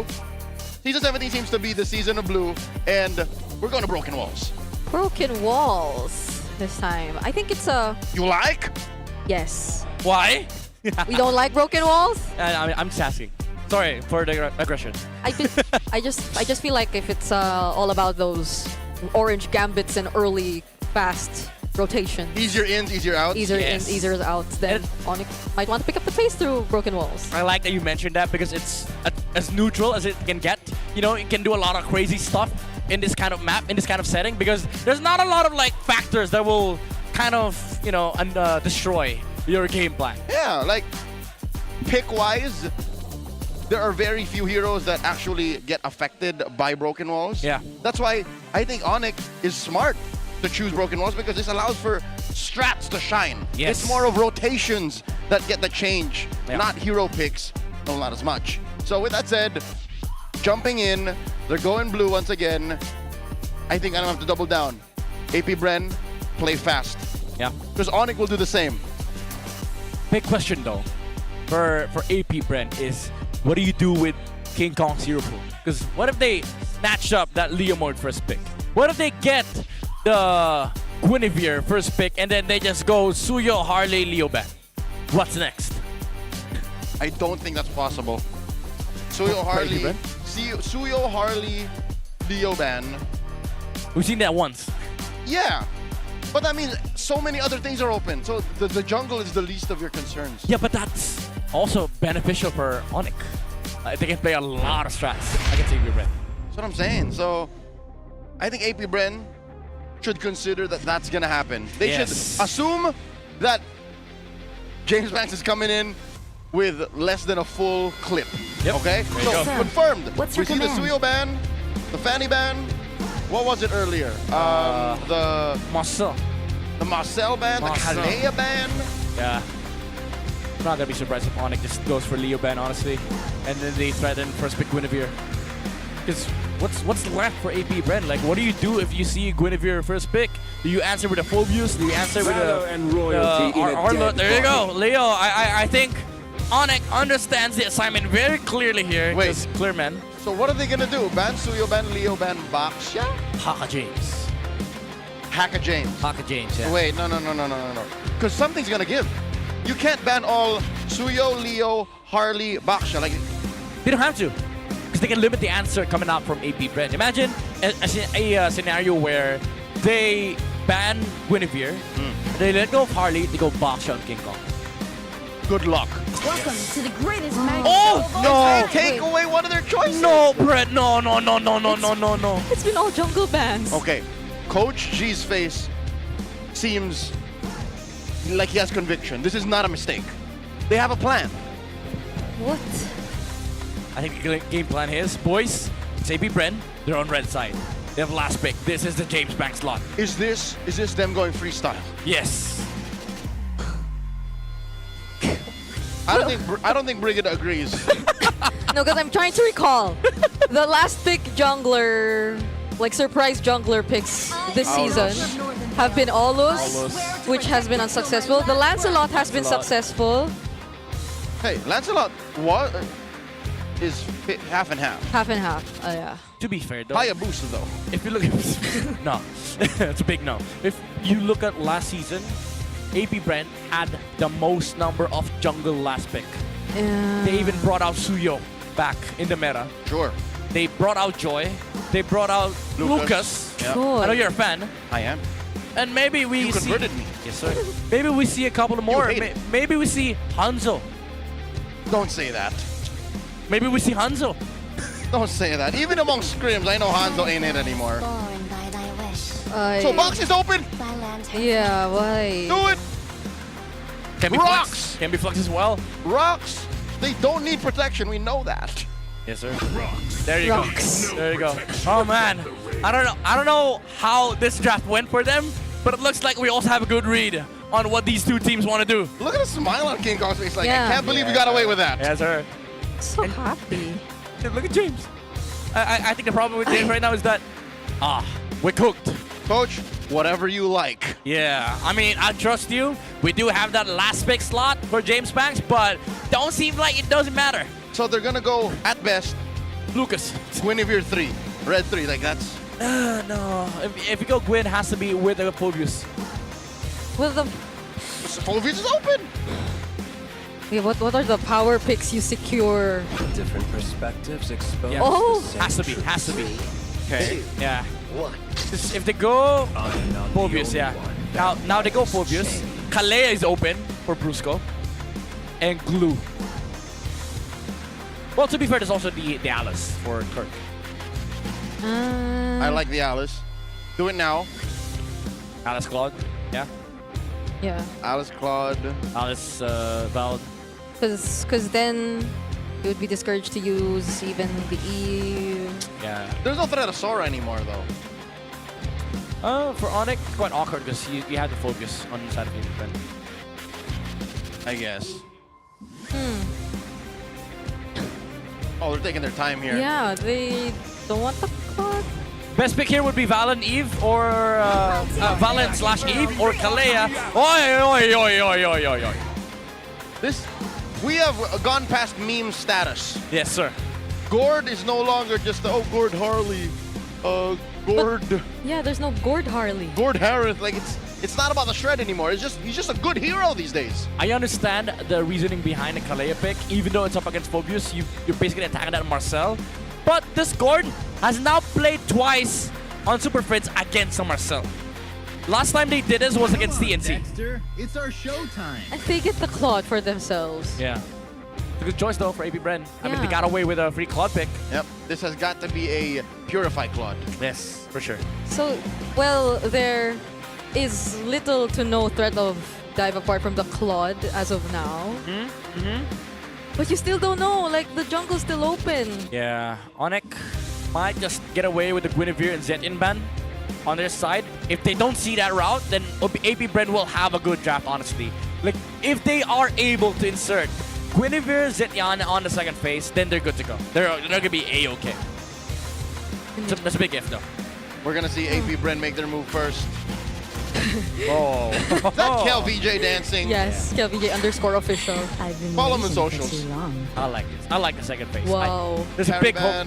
There's a big hope for AP Bren on the second phase, honestly. Crowned by heaven's Zetian. My legacy shall Guinevere's endure. next, probably. I'm assuming it's a Guinevere. They have a Kalea. You know, a lot of the other heroes you don't care about aside from the Gwyn, because this guy's a CC immune and he can also set on the Kalea. So, yeah, it's an execution battle, but at the end of the day, you just want to have a free Kalea game for Brusco. Okay. AP Bren. What do we not want for ONIC though? Take away the Alice. Like, I know there's a lot of magic on their side. Maybe Alice or Terizla, like those two. Because Terizla is sort of like a good placeholder against Phobius. So their damage is just really Super Prince and Severo? Yeah. I mean, you see the box, yeah. He's gonna go jungle. So you're looking at XP and gold. These are the primary damage dealers. You limit one of them. There you go. It was either the Alice or the Terizla. I just like the Terizla because physical damage. If they go Alice here for the side of ONIC Philippines, then you can just take up Radiant Armor for AP Brent and you're good to go. Yeah. For ONIC, they don't remove the Guinevere. But they're allowing AP Brent to pick the Guinevere. Make my day. Yeah, should be an easy Guinevere game, honestly. And an easy pick to play Guinevere, Yeah. but not an easy game. Because the backshow will be there. To be fair though, I think AP Brent's forced to pick the Valentina here. Because even if let's say they don't go Valen, and then ONIC Philippines, the problem is there's a Phobius on the other side. So they might not be thinking about the Sora, but I think it's a good Sora game. Even though it's up against Phobius and Marcel, I just think the control factor is much more important for ONIC. Because if you get a damage dealer for Severo, let's say Clint, then you have so much value in these crowd controls. A Clint. They played a Clint to much unexpected success. I honestly don't like Clint lineups. But mid gets a Kimmy with no solid frontliner just yet, so AP Bren will hold down that red 5 pick. I think it's safe to say that's going to be a Hylos or a Gatot. Oh no, there's already a Marcel. You need a jungle. You need a jungle pick. I think they're eyeing at the Fredrin. Oh Should be the Fredrin. no! Because the double marksman. Yeah, I know. I don't think that's ideal. Yeah, it's not safe. You don't do that to James, man. In a crucial game. Yeah. Go Clint, honestly, ONIC. Go Clint. That's so weird. That's why I was like, wait, can you really still afford a frontliner? Yeah. Clint, Alice, Clint Lapo, maybe. Don't Moskov, don't Moskov, don't Moskov, don't Moskov. Go Clint, go physical. I mean, Moskov's physical, but there's a Phobius. There you go. Easy Clint game. Good read. Clayton has already played Clint, so... Go Lucas! James! Lucas? Go Lucas! If not Lucas, go Lance. So they just let go the concept of a full front line. Yeah. Just play with damage. Yeah, you need someone that can maneuver himself around fights. The Guinevere cannot be because the Scalea... Yeah, maneuverability. Aulos. No! No. Bree, I like you as a person. Okay. No, I would also not want them to go the Aulos route. The Aulos has zero synergy. But you said maneuvers. He's just... He can run around where he wants to. That's true. He can dance around. He can dance. Go Lance, Lucas. Whoa! Not this! Speaking about dancing. You said dancing. You said the Joy earlier. We said broken walls. Is this James Bank's second attempt at playing a Joy? Yeah. With no success in the first time around. So, last pick Joy makes sense if enemy has no crowd control. But there's a Kalea on blue side. That's a that's a death sentence for a lot of assassins. Hayabusa fears Kalea. Lancelot fears Kalea. Even Suyo fears Kalea. I fear Kalea. I bet you do. Ladies and gentlemen, ONIC has the numbers advantage when it comes down to the draft. And even with the abundance of Purifies, I think AP Bren have to be very careful with the way they approach ONIC's lineup. Because here's the thing, Joy doesn't have Purify. Yeah. She's only immune to slows. I mean, he does have pseudo Purify, but you have to like hit perfect notes. Yeah. James Pax might just do his very best to skip everyone like the Kalea. It has to go very well. It has to go very well for him. Well, all that being said, this scout position from AP Bren is a freaking prayer. Hope that, for whatever reason it is, God forbid, we get to late game.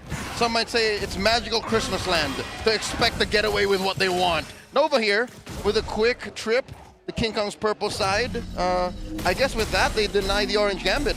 They force ONIC to play safe and respect AP Bren's river. Oh, yeah. I feel like the Marcel actually will help them a lot. That's true. In preventing that. This is how you play Marcel. Yes, exactly. Okay. I think, Nova is like in top 3 in Season 17 to have figured out Marcel. He was one of the first few. Yeah. I'm still a bit concerned here for AP Bren, honestly. Like, even if they're getting good laning stage on their side, first problem that they're gonna face is this turtle objective for for ONIC. They have a lot of ways to brute force this lineup. They don't have a hold. Yep. Oh no, Nova gets caught out by King Kong. One more rollout, and Nova flickers. Yeah, that's how you play a Marcel, but you almost saw how to punish a Marcel. Yeah. No, let's go. Whoa, there's the jetpack. Yeah, ONIC are back in the game. So that's a technical knockout. Oh, I think King Kong wins that. Whoa. Not unless James Pax actually finds the first blood kill here. He might just not. Close call for him as ONIC was clicked to rotate up top.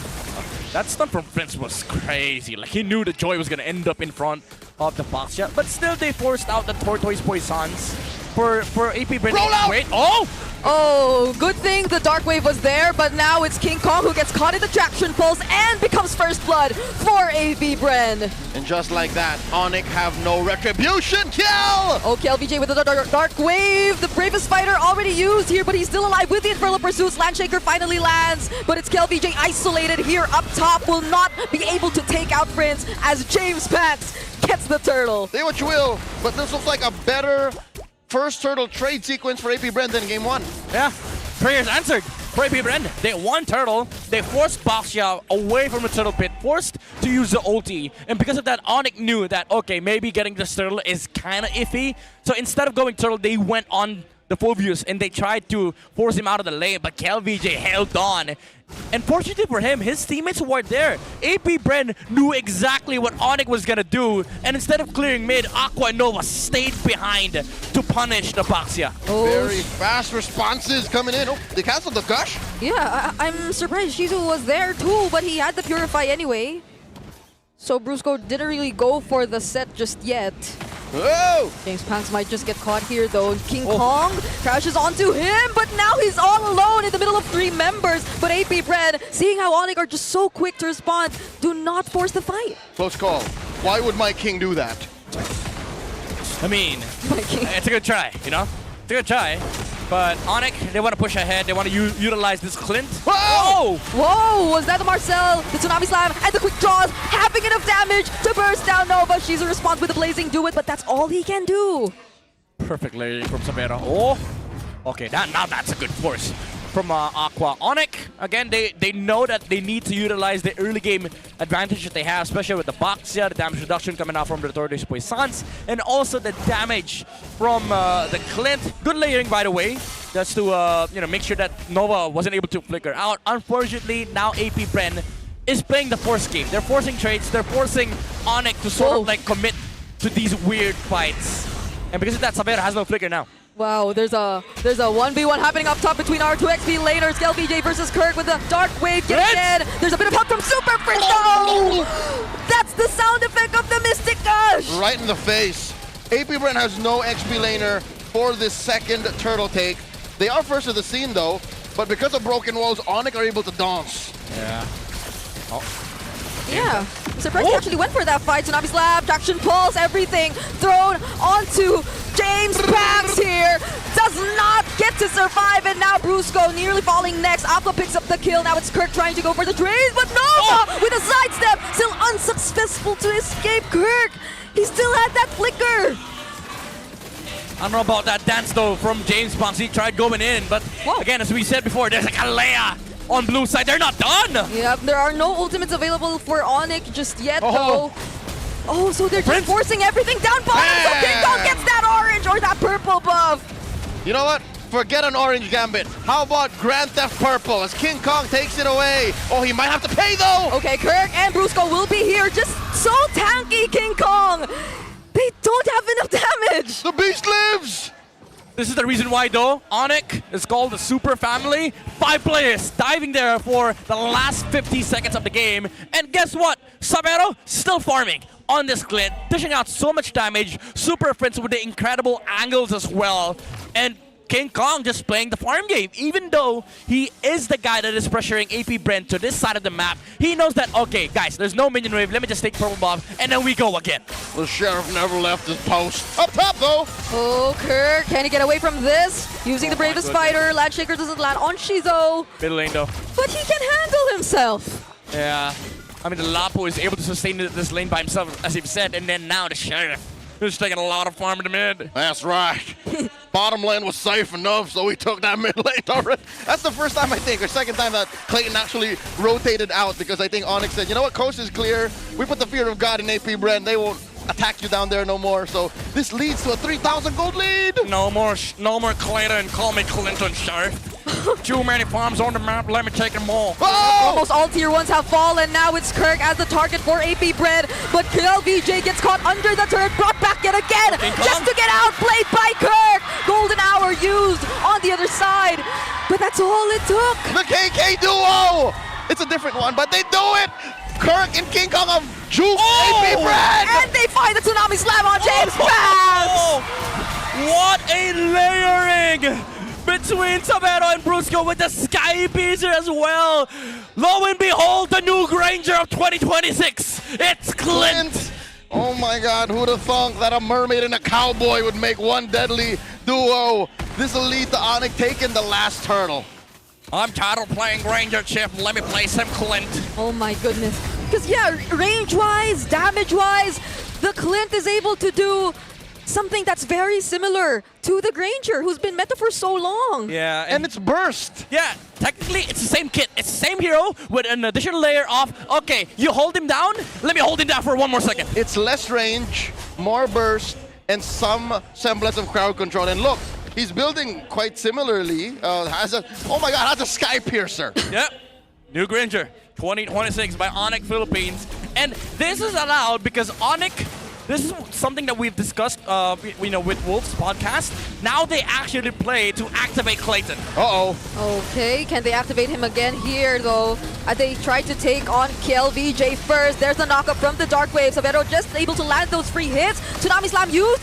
It's actually dodged though. Whoa! But look at the damage yet again from these members who are lined up from AP Brand. A triple kill happens and takes place for Savero. That is a work of art. An immaculate reverse collapse by ONIC.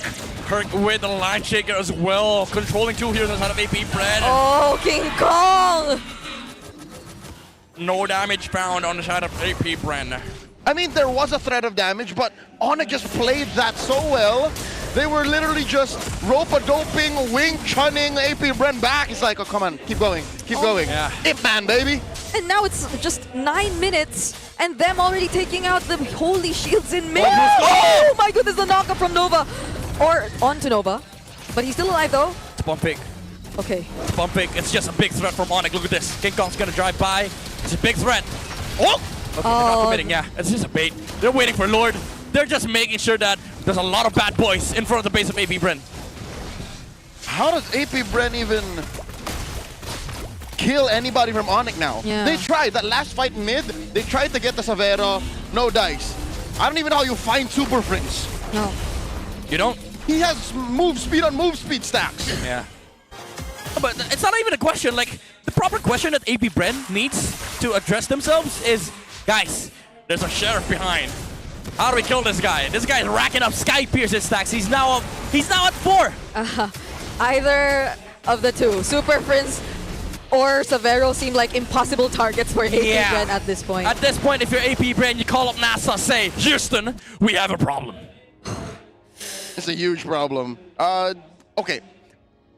Thankfully, James Banks can still find an angle. Yes. He was close to it. He was honestly so close to it. Yeah.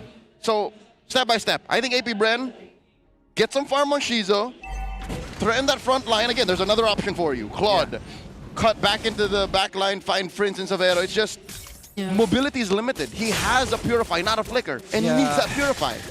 But even if, let's assume, AP Bren magically solves that problem, they close the gap. There's a Kalea waiting in front of AP Bren with open arms. You want to kill my sheriff? Okay, let me hug you. Yeah. It's either they be the ones start aggressive because they can, or they wait for AP Bren because they also just can fight back. Yeah, look at Brusco. He's just standing there menacingly. Oh my lord, another gush! Okay, Super Prince, now without the Mystic Gush, can AP Bren actually take advantage of this? Oh my goodness. Because even just that seems like it's not enough of a go signal for AP Bren. Oh no.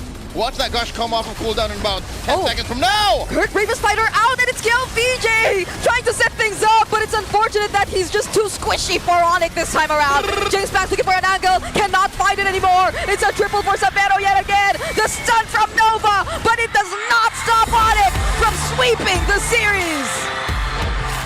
AP Bren have to reconsider how they can qualify for the playoffs now, because they just lost this one chance. Step 1 in their long trip to the San Juan Arena. Good game from the Super family. Took a lot in game number 1. Walked it off in game number 2 on the back of a new Granger. Clayton says, man, oh man, I come to PH, I bring forth some new heroes. It is just very unfortunate that this freestyle idea doesn't seem to be working for AP Bren just yet. And they've put themselves in a very difficult spot, but GG, well played still to the Hive.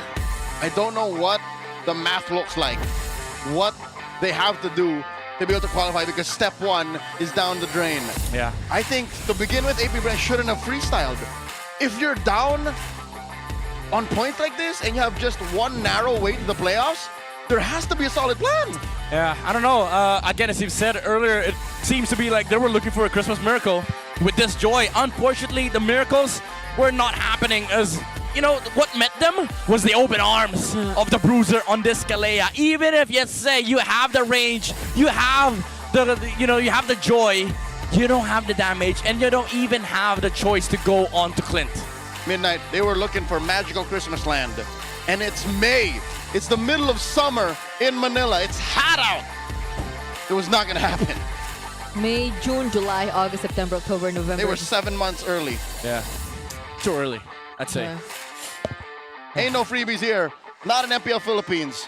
We're going on the stage to hear from ONIC PH after their victory.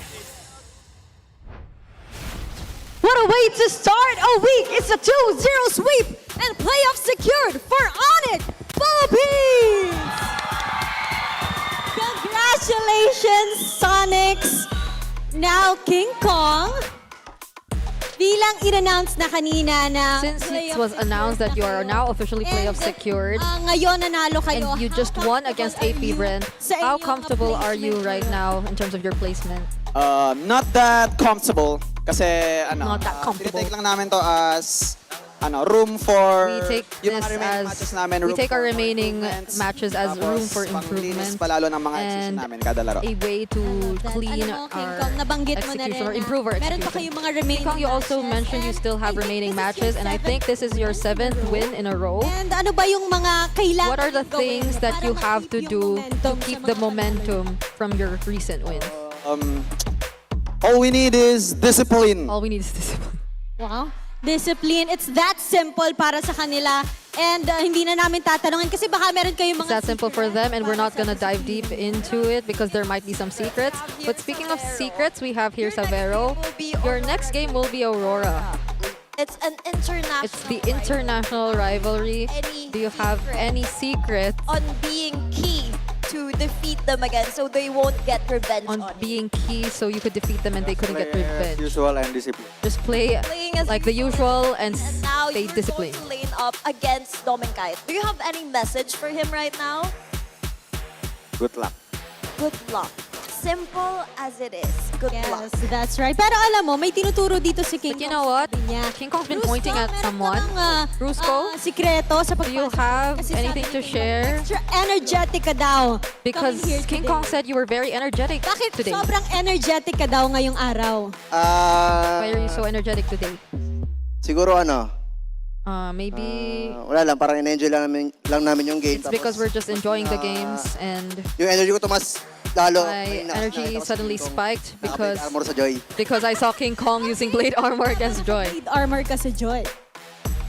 Why are you using blade armor against Joy? Oh, because I'm too tanky. I want to be a bit more squishy. Siya na yung nag-add ng challenge sa sarili niya. Okay, he added a challenge for himself. Nag-enjoy ba kayo sa 2-0 na yon? Sonics, did you enjoy that 2-0? Sino sa tingin nyo ang match MVP? Who do you think is the match MVP? And our match MVP is King Kong!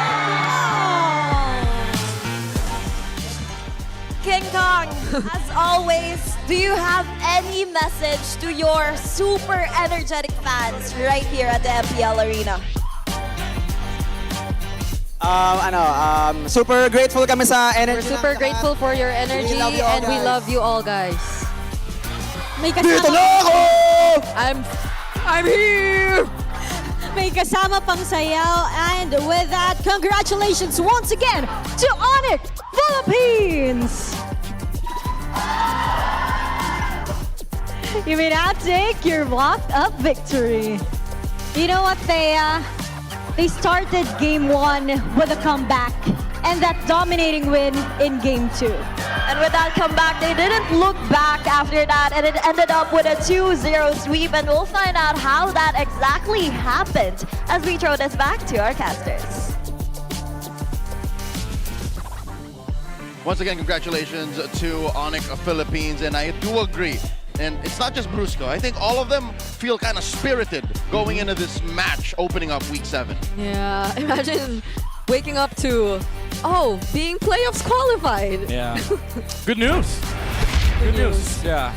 And the good news is we have the MVP of the game here. A lot of them are actually MVP candidates. But man, oh man, that XP battle though between KLBJ and Kirk was something amazing to watch. A lot of battle delays, just forcing the other guy's skills. And then the other guy's plural. Plural, yes. And then come mid-game, oh man, the land shakers, the controls that King Kong, Prince, and Kirk was able to land to enable this Clint in the match, there's just magic, you know, when you're watching ONIC. It feels like they're playing for each other. I don't think this was the clip. There might be one, maybe 2 or 3 minutes from this one. Yes. Where it was Kirk and King Kong going against 4. Yeah. And nothing happened. Like, AP Bren wasted a good amount of time and effort. Yep. Just, okay, we can't touch him.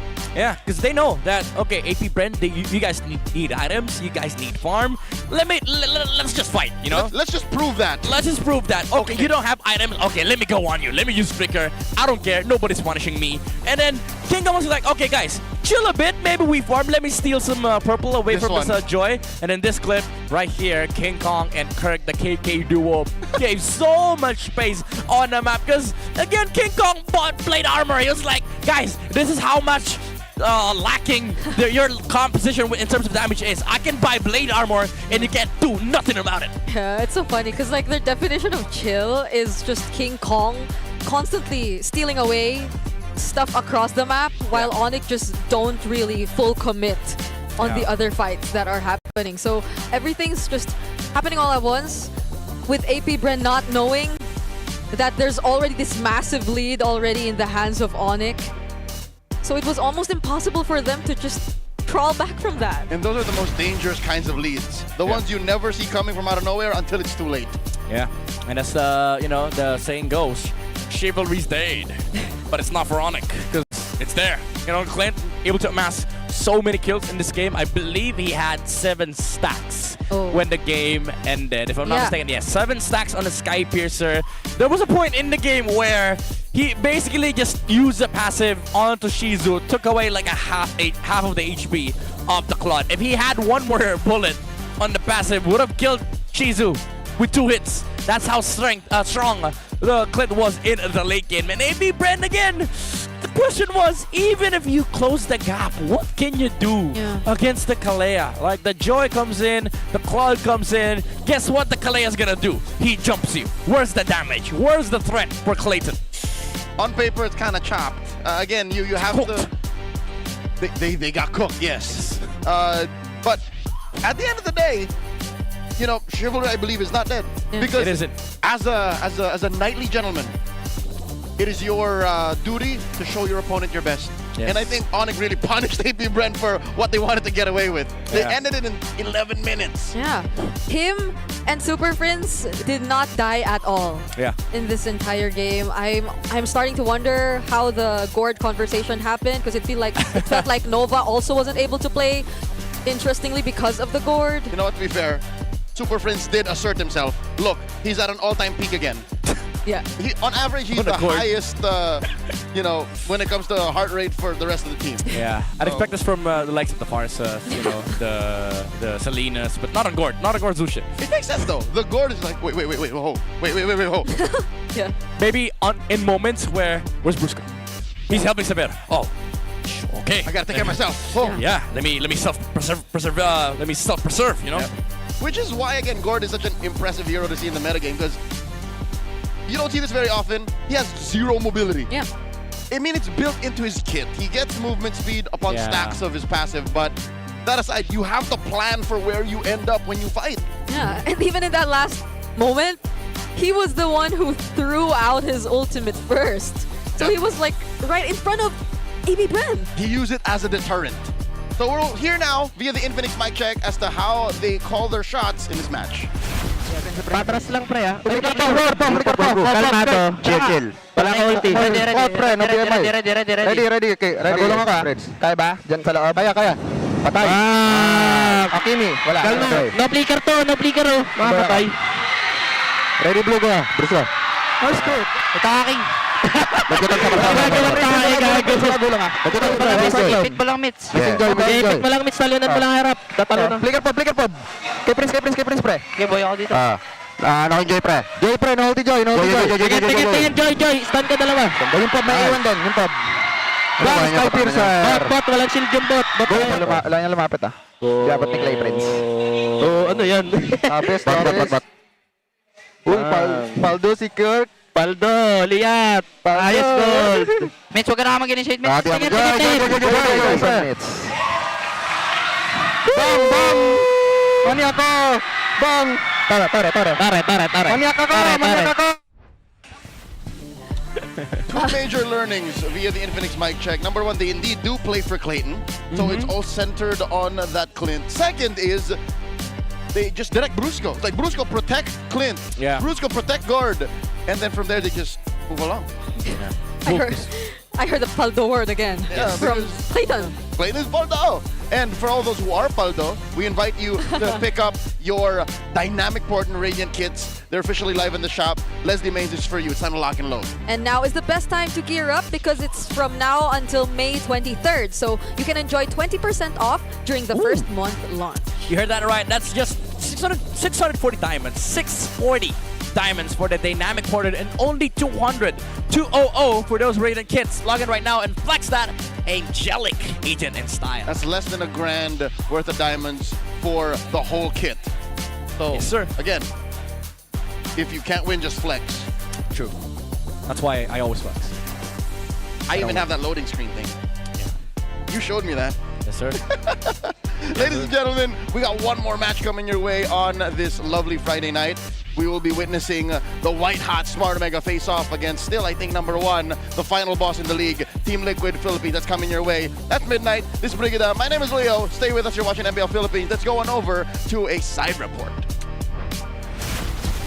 It's the Super Family coming in at the MPL Arena with full energy as they secure their playoff spot and getting a 2-0 sweep against APBR. This is your very own Odin reporting on the side to tell you what is happening outside of MPL Philippines.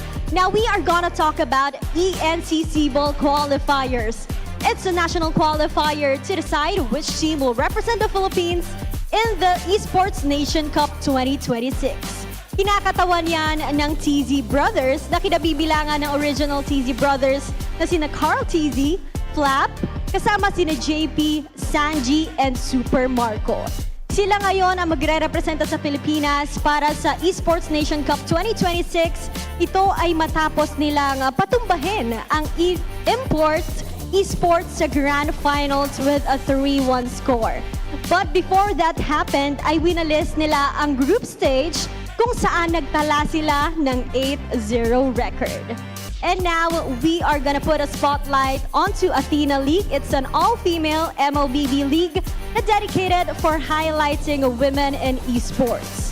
Tapos na ang group stage ng Athena League Season 2 at nag-ray na dyan ang Navi PH sa Group A habang Team Liquid Aqua naman para sa Group B. Both teams had a record of 4-0 win-loss cards. Kasunod naman, gugulong dyan ang play-in sa darating na May 11 to 12. Dito na magtatapat ang Minerva Empress and TNC Kaiserin at Dash Wings and RVFE Main. Magpapatuloy ang dalawang team na magwawagi sa playoffs sa gaganapin on May 21 to 22. Huwag kayong aalis dahil mamaya lamang ay meron pa tayong isang match na inaabangan here at MPL Philippines. It's gonna be Smart Omega versus Team Liquid Philippines.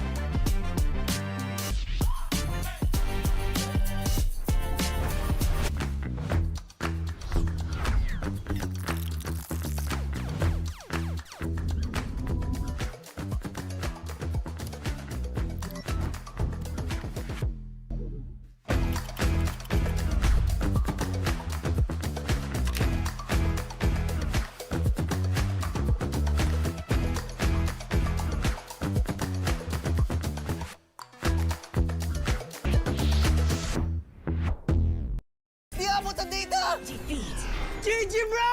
Don't worry. The Only with Smart Power All 99. Hindi bitin with 10 gig data to power your games plus only Facebook or only TikTok. Load now. Foul! You know your scalp can get up to 5 times more dandruff? Get triple anti-dandruff power. Supercharged with Clear. Hey, you. Did you know men have 1.4 times weaker scalp? Get a shampoo that's 100% made for men. Supercharged with Clear. Enemy alert. Your scalp gets 1.5 times greasier, causing dandruff. Get triple anti-dandruff power. Supercharged with Clear. Stop and pull over. Your scalp gets 1.5 times sweatier. For cooling power. Supercharged with Clear.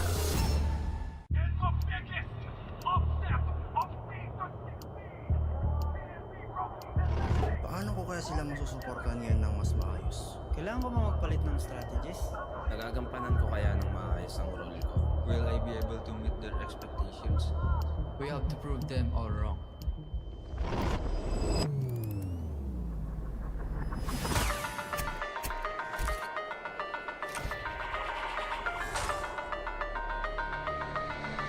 Time to win.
Kaya ako nag-i-stay pa rin dito kasi syempre unang-una as a player, isa pa lang yung achievement ko tapos wala pa talaga akong parang nakukuhang champion like MPL, trophy, ganon. So parang hanggat hindi ko talaga siya nakukuha, hindi pa rin ako titigil.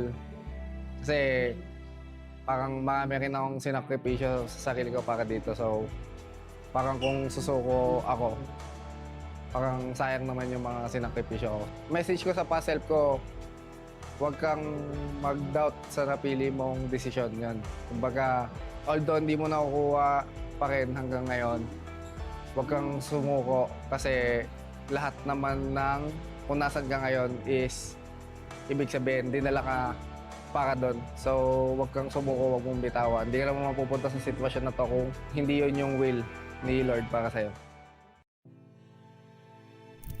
Siguro po, kung ba't nag-i-stay pa rin ako yung sa passion ko po sa paglalaro. Kasi po, parang marami po akong gustong patunayan, ganun. And yung dream ko po na makuha yung, yung makapag-world champ, ayun po. Kaya siguro po yun yung reason kung ba't nag-i-stay ko po ako. Siguro po siya ako nung dati, nag-aaral lang po ako nung dati. Tapos nakita ko lang po yung ML sa ate ko. Tapos ayun po, parang tinry ko po siya laruin. Then naging kasama ko po yung kuya ko. Tapos ayun po, nag-try lang po kami na maging libangan. Tapos grind lang po.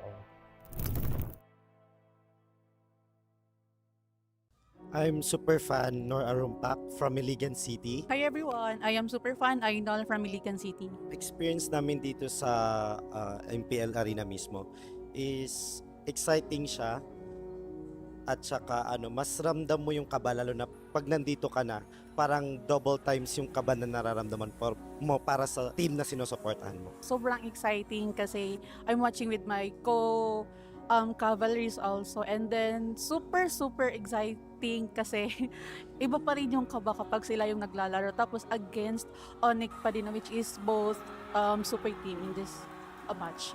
For Carl TZ, keep up the good work and palagi pa rin galingan sa retrihan. Good luck and then see you sa grand finals.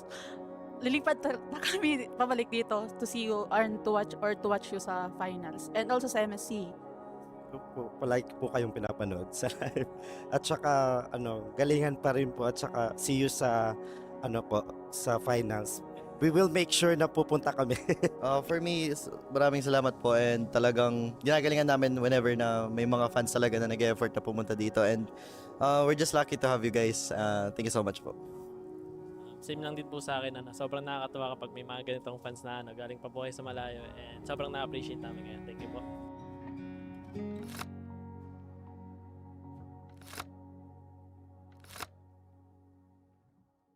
Hey there everybody, this is your very own Odin and right now we will be joined by a super fan na kasama natin dito sa MPL Arena. Welcome! Hello! Hi, please introduce yourself. Ano po ang pangalan? Ako po si Saimiel. Saimiel. And Daniel po. ang iyong papa. And galing pa kayo saan? Mindoro po. Mindoro! Yes po. Okay, so medyo malayo ang Mindoro from here. First time niyo ba na makapanood sa MPL Arena? Hindi po. Third time na po namin. Third time. So, Sir Daniel, bakit niyo po sinusuportahan si Saimiel sa panonood niya?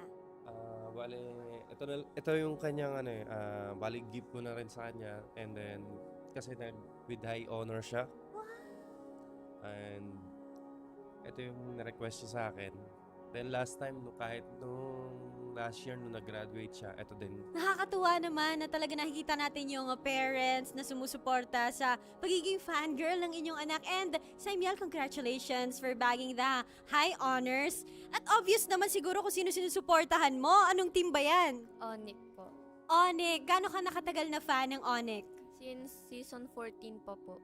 Okay, so ilang seasons na rin ang binilang at ikaw ay isang avid fan ng ONIC Philippines. Sino bang favorite mo? Si King Kong po. Si King Kong? Para sa kanya ba to? Opo. And ginawa mo ba to? Opo. Wow, handmade flowers for King Kong. Hindi pa po siya natulog dyan para magawa niya lang yan. Oh, nakakatouch. Hello, hello. Hindi siya makapagsalita. Ano nararamdaman mo ngayon? Nastan po siya, nastan. Nastan ka, nastan. Ano nararamdaman mo ngayon?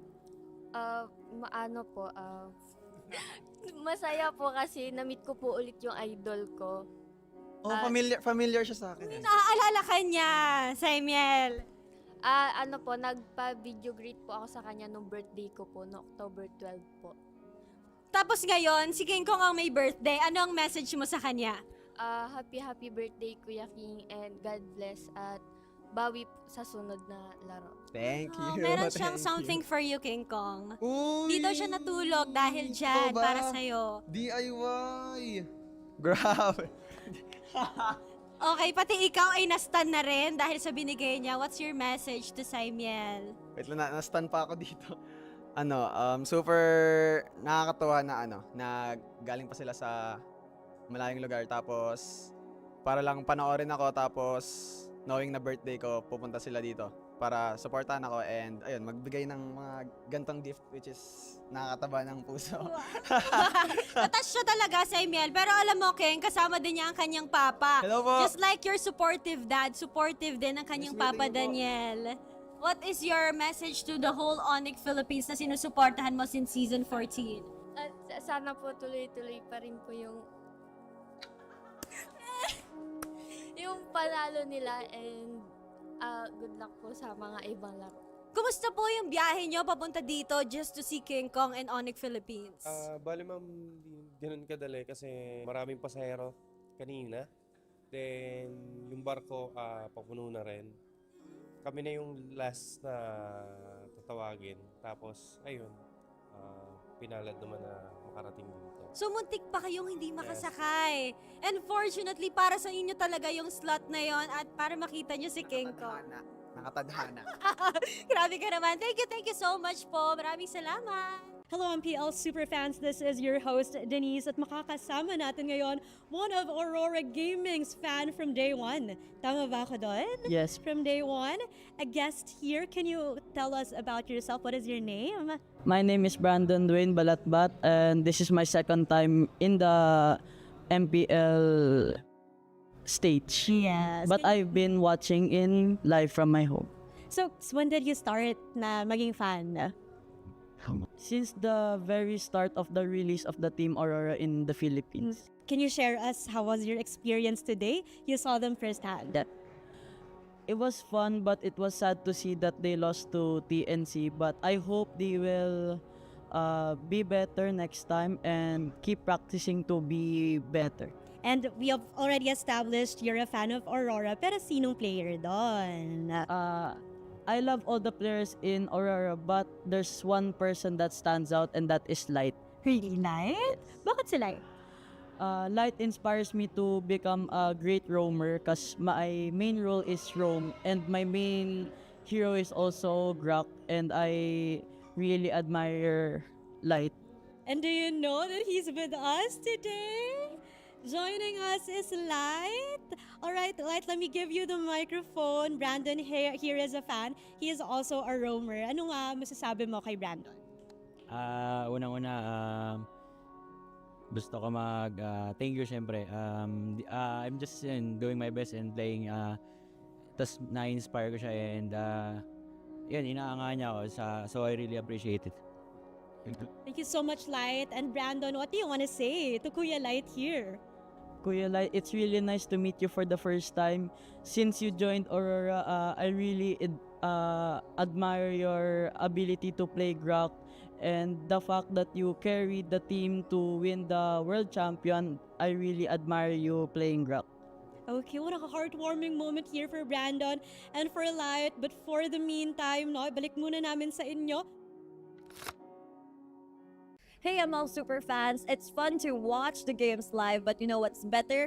Watching the games right here at Victoria Sports Tower. And you know, I'm here with some ML Superfans. And before anything else, guys, introduce nyo muna yung sarili nyo sa ating audience. And saan kayo nanggaling? Hi, I'm Jules. I'm Alea. I am Alexander. And From Muntinlupa. Muntinlupa. So, ML Superfans na family, right? Kayo po yung tatay nitong dalawa. And meron po kami narinig kasi mostly sa ML, yung mga anak, sila yung naglalaro tapos ipapatry nila sa magulang. But this time, it's different. Narinig ko po na kayo po yung unang naglalaro ng ML tapos parang inudyukan nyo yung mga anak nyo na maglaro. Yes, so, fan na po talaga ako ng ML, ng MPL since season 1. Season 1, grabe. Yeah, so mga 8er pa and... And ngayon, kamusta naman po yung experience nyo watching the games live here at the MPL Arena? Ang saya, ang sarap. Mas nailalabas ko yung pag-cheer ko, gano'n. Sa bahay kasi medyo nasisita ng asawa pag maingay. Bawal maingay. Pero matanong ko lang po, sino po bang anong team yung sinusuportahan nyo at sinong player? Ang paborito talaga namin ngayon is Falcon and si Flap Keys. Si Flap. And kung meron po kayong message kay Flap, ano po yung sasabihin nyo sa kanya? Kunin natin yung championship ngayong taon. For sure, natalo na natin yung TL. Talunin lang natin sila ulit. And yun nga, grabe yung momentum ngayon ng Team Falcons. And I'm sure magtutuloy-tuloy lang yun, right? Flap, kanina ang message nila sa iyo, sana daw mag-champion kayo. So, ikaw naman, Flap, may message ka ba sa mga super fans mo na talagang pinuntahan ka from Muntinlupa? Thank you po sa pagpunta. At yung message ko po is, isa kayo sa mga dahilan kung bakit nagpapatuloy po ako at sana patuloy niyo po kaming suportahan. Mahal na mahal ko kayo.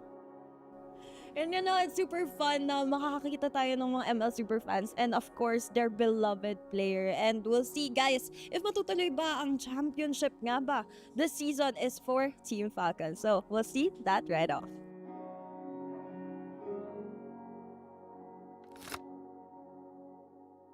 Hello.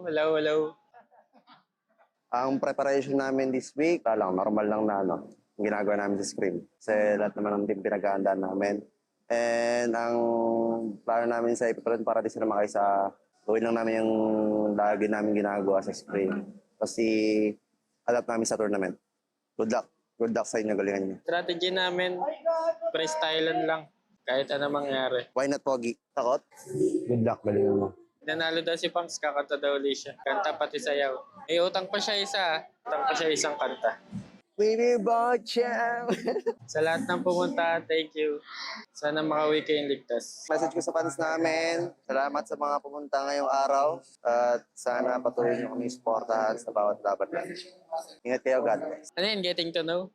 Winnie Bocham! May number sa'yo!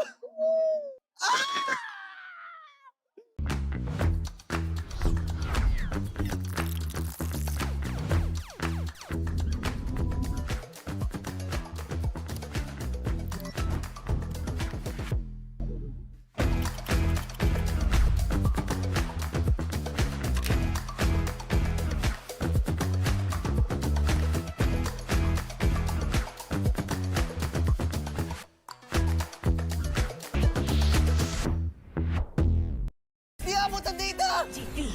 GG bro! Don't worry! Be only with Smart Power All 99. Hindi bitin with 10 gig data to power your games plus only Facebook or only TikTok.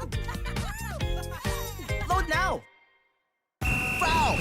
You know your scalp can get up to 5 times more dandruff? Get triple anti-dandruff power. Supercharged with Clear. Hey, you! Did you know men have 1.4 times weaker scalp? Get a shampoo that's 100% made for men. Supercharged with Clear. Enemy alert. Your scalp gets 1.5 times greasier, causing dandruff. Get triple anti-dandruff power. Supercharged with Clear. Stop and pull over. Your scalp gets 1.5 times sweatier. For cooling power, supercharged with Clear.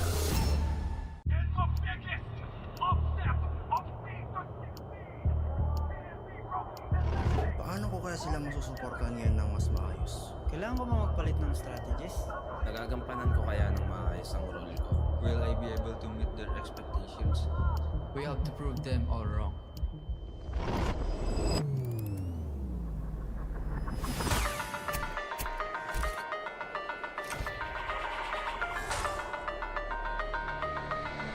It's time to win.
Kaya ako nag-i-stay pa rin dito kasi syempre unang-una as a player, isa pa lang yung achievement ko tapos wala pa talaga akong parang nakukuhang champion like MPL, trophy, gano'n. So, parang hanggat hindi ko talaga siya nakukuha, di pa rin ako titigil. Kasi parang marami rin akong sinakripisyo sa sarili ko para dito. So, parang kung susuko ako, parang sayang naman yung mga sinakripisyo ko. Message ko sa past self ko, huwag kang mag-doubt sa napili mong desisyon yan. Kumbaga, although hindi mo nakukuha pa rin hanggang ngayon, huwag kang sumuko kasi lahat naman ng kung nasan ka ngayon is ibig sabihin, dinala ka para doon. So, wag kang sumuko, wag mong bitawan. Hindi ka naman mapupunta sa sitwasyon na to kung hindi yun yung will ni Lord para sa'yo.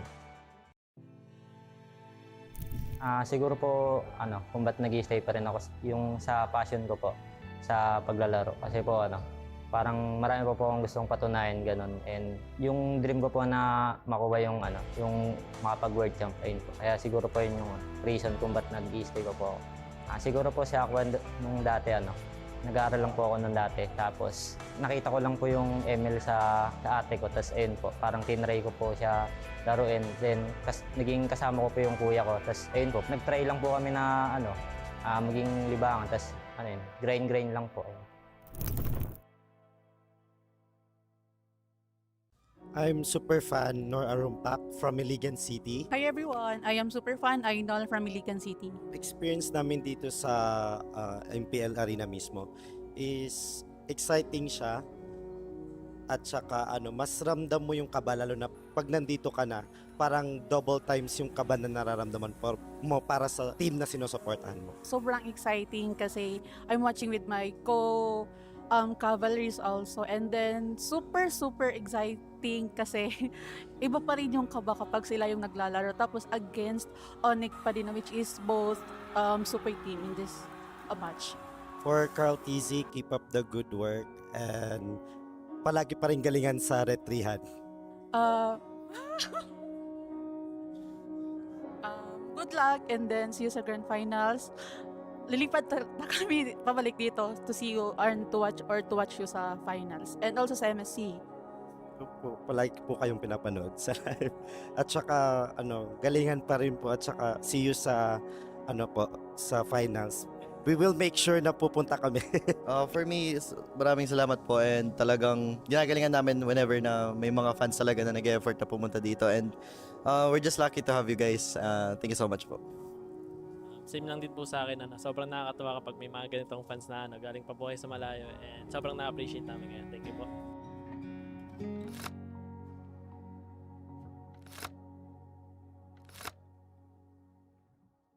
Hey there everybody, this is your very own Odin, and right now we will be joined by a super fan na kasama natin dito sa MPL Arena. Welcome! Hello! Hi, please introduce yourself. Ano po ang pangalan? Ako po si Saimiel. Saimiel. And Daniel po. ang iyong papa. And galing pa kayo saan? Mindoro po. Mindoro! Yes, Okay, so medyo malayo ang Mindoro from here. First time niyo ba na makapanood sa MPL Arena? Hindi po. Third time na po namin. Third time. So, Sir Daniel, bakit niyo po sinusuportahan si Saimiel sa panonood niya? Bale, ito yung kanyang bali gift ko na rin sa kanya and then kasi with high honor siya. And ito yung na-request siya sa akin. Then last time, kahit nung last year nung nag-graduate siya, ito din. Nakakatuwa naman na talaga nakikita natin yung parents na sumusuporta sa pagiging fangirl ng inyong anak. And Saimiel, congratulations for bagging the high honors. At obvious naman siguro kung sino sinusuportahan mo. Anong team ba yan? ONIC po. ONIC. Gaano ka nakatagal na fan ng ONIC? Since season 14 pa po. Okay, so ilang seasons na rin ang binilang at ikaw ay isang avid fan ng ONIC Philippines. Sino bang favorite mo? Si King Kong po. Si King Kong. Para sa kanya ba to? Opo. And ginawa mo ba to? Opo. Wow, handmade flowers for King Kong. Hindi pa po siya natulog dyan para magawa niya lang yan. Oh, nakakatouch. Hello. Hindi siya makapagsalita. Ano nararamdaman mo ngayon? Nastan po siya, nastan. Nastan ka, nastan. Ano nararamdaman mo ngayon? Masaya po kasi na-meet ko po ulit yung idol ko. Oh, familiar siya sa akin. Naaalala ka niya, Saimiel. Nagpa-video greet po ako sa kanya nung birthday ko po, no October 12 po. Tapos ngayon, si King Kong ang may birthday. Ano ang message mo sa kanya?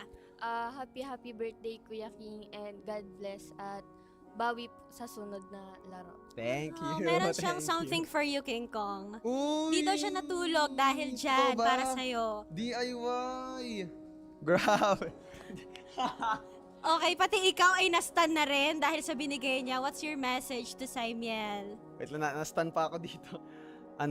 super nakakatuwa na na galing pa sila sa malayong lugar tapos para lang panoorin ako tapos knowing na birthday ko pupunta sila dito para supportahan ako and ayun magbigay ng mga gantong gift which is nakakataba ng puso. Attached siya talaga sa Emil. Pero alam mo, King, kasama din niya ang kanyang papa. Hello po. Just like your supportive dad, supportive din ang kanyang papa, Daniel. What is your message to the whole ONIC Philippines na sinusuportahan mo since season 14? At sana po tuloy-tuloy pa rin po yung panalo nila and good luck po sa mga ibang laro. Kumusta po yung biyahe nyo papunta dito just to see King Kong and ONIC Philippines?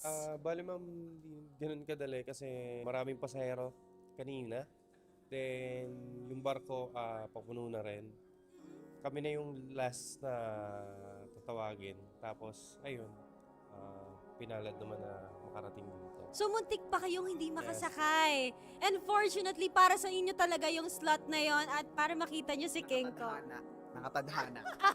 Grabe ka naman. Thank you so much po. Maraming salamat. Hello MPL superfans, this is your host Denise at makakasama natin ngayon one of Aurora Gaming's fan from day one. Tama ba ako doon? Yes. From day one. A guest here, can you tell us about yourself? What is your name? My name is Brandon Dwayne Balatbat, and this is my second time in the MPL stage. Yes. But I've been watching in live from my home. So when did you start na maging fan? Since the very start of the release of the Team Aurora in the Philippines. Can you share us how was your experience today? You saw them firsthand.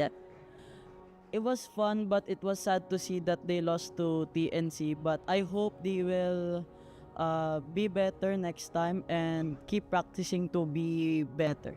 And we have already established you're a fan of Aurora, pero sinong player doon? I love all the players in Aurora, but there's one person that stands out, and that is Light. Really, Light? Bakit si Light? Light inspires me to become a great roamer because my main role is roam, and my main hero is also Grok, and I really admire Light. And do you know that he's with us today? Joining us is Light. All right, Light, let me give you the microphone. Brandon here is a fan. He is also a roamer. Ano nga masasabi mo kay Brandon? Unang-una, gusto ko thank you syempre. I'm just doing my best and playing. Tas na-inspire ko siya and yun, inaanga niya ako. So I really appreciate it. Thank you so much, Light. And Brandon, what do you want to say to Kuya Light here? Kuya Light, it's really nice to meet you for the first time. Since you joined Aurora, I really admire your ability to play Grok and the fact that you carried the team to win the world champion. I really admire you playing Grok. Okay, what a heartwarming moment here for Brandon and for Light. But for the meantime, no, balik muna namin sa inyo. Hey ML Superfans, it's fun to watch the games live, but you know what's better? Watching the games right here at Victoria Sports Tower. And you know, I'm here with some ML Superfans. And before anything else, guys, introduce nyo muna yung sarili nyo sa ating audience. And saan kayo nanggaling? Hi, I'm Jules I'm Alea. I am Alexander. And from Muntinlupa. Muntinlupa. So, ML Superfans na family, right? Kayo po yung tatay nitong dalawa. And meron po kami narinig kasi mostly sa ML, yung mga anak, sila yung naglalaro tapos ipapatry nila sa magulang. But this time, it's different. Narinig ko po na kayo po yung unang naglalaro ng ML tapos parang inudyukan niyo yung mga anak niyo na maglaro. Yeah, so fan na po talaga ako ng ML, ng MPL since season 1. Season 1, grabe. Yeah, so mga 8er pa and... And ngayon, kamusta naman po yung experience nyo watching the games live here at the MPL Arena? Ang saya, ang sarap. Mas nailalabas ko yung pag-cheer ko, gano'n. Sa bahay kasi medyo nasisita ng asawa pag maingay. Bawal maingay. Pero matanong ko lang po, sino po bang anong team yung sinusuportahan nyo at sinong player? Ang paborito talaga namin ngayon is Falcon and si Flap Keys. Si Flap. And kung meron po kayong message kay Flap, ano po yung sasabihin nyo sa kanya? kunin natin yung championship ngayong taon. For sure, natalo na natin yung TL. Talunin lang natin sila ulit. And yun nga, grabe yung momentum ngayon ng Team Falcons. And I'm sure magtutuloy-tuloy lang yon, right? Flap, kanina ang message nila sa'yo sana daw mag-champion kayo. So, ikaw naman, Flap, may message ka ba sa mga super fans mo na talagang pinuntahan ka from Muntinlupa? Thank you po sa pagpunta. At yung message ko po is, isa kayo sa mga dahilan kung bakit nagpapatuloy po ako at sana patuloy nyo po kaming suportahan. Mahal na mahal ko kayo. And you know, it's super fun na makakakita tayo ng mga ML super fans and of course, their beloved player. And we'll see, guys, if matutuloy ba ang championship nga ba. This season is for Team Falcons. So, we'll see that right off.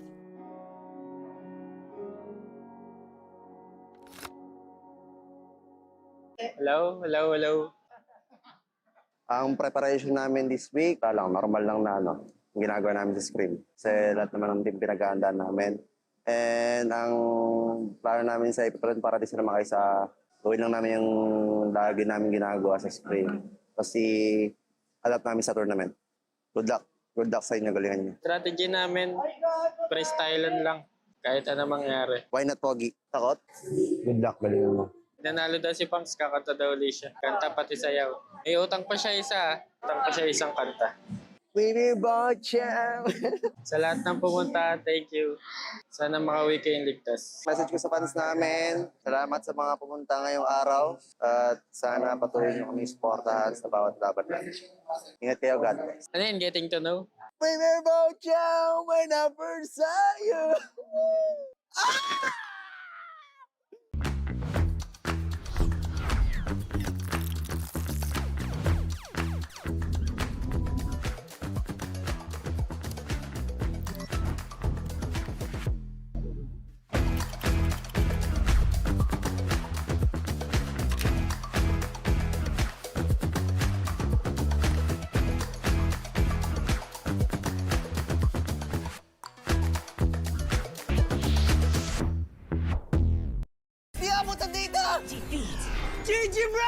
Don't worry! The Unli with Smart Power All 99. Hindi bitin with 10 gig data to power your games plus Unli Facebook or Unli TikTok.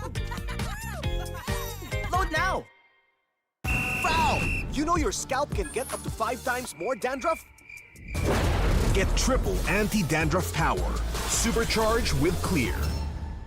Hey, you! Did you know men have 1.4 times weaker scalp? Get a shampoo that's 100% made for men. Supercharged with Clear. Enemy alert. Your scalp gets 1.5 times greasier, causing dandruff. Get triple anti-dandruff power. Supercharged with Clear. Stop and pull over. Your scalp gets 1.5 times sweatier. For cooling power. Supercharged with Clear.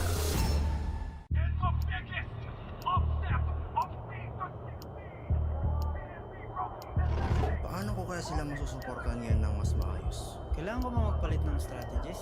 Nagagampanan ko kaya ng maayos ang role ko? Will I be able to meet their expectations? We have to prove them all wrong.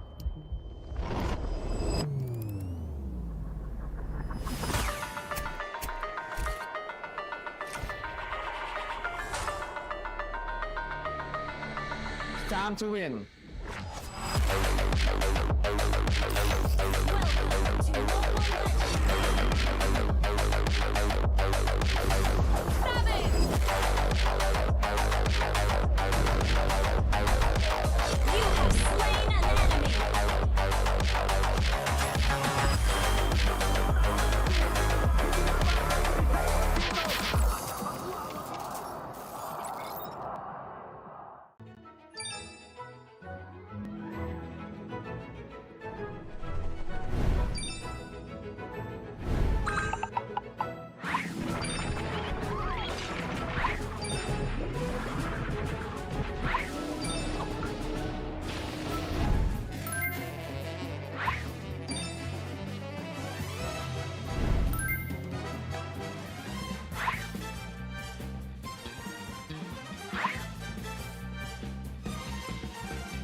I'm super fan Nor Arumpak from Iligan City. Hi everyone, I am super fan Ainol from Iligan City. Experience namin dito sa MPL arena mismo is exciting siya at saka mas ramdam mo yung kaba lalo na pag nandito ka na, parang double times yung kaba na nararamdaman mo para sa team na sinusuportahan mo. Sobrang exciting kasi I'm watching with my cavalries also, and then super exciting kasi iba pa rin yung kaba kapag sila yung naglalaro tapos against ONIC pa din, which is both super team in this match.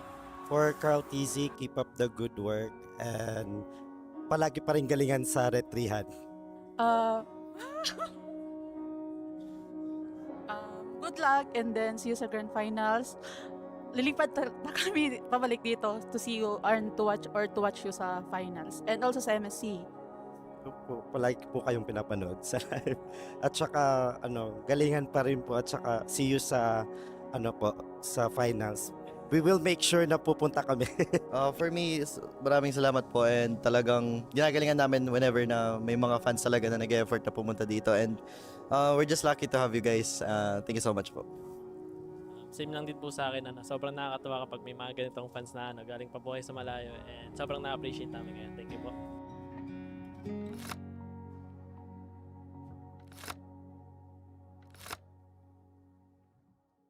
Hey there everybody, this is your very own Odin, and right now we will be joined by a super fan na kasama natin dito sa MPL Arena. Welcome! Hello! Hi, please introduce yourself. Ano po ang pangalan? Ako po si Saimiel. Saimiel. And Daniel po. ang iyong papa. And galing pa kayo saan? Mindoro po. Mindoro! Yes po. Okay, so medyo malayo ang Mindoro from here. First time niyo ba na makapanood sa MPL Arena? Hindi po. Third time na po namin. Third time. So, Sir Daniel, bakit niyo po sinusuportahan si Saimiel sa panonood niya?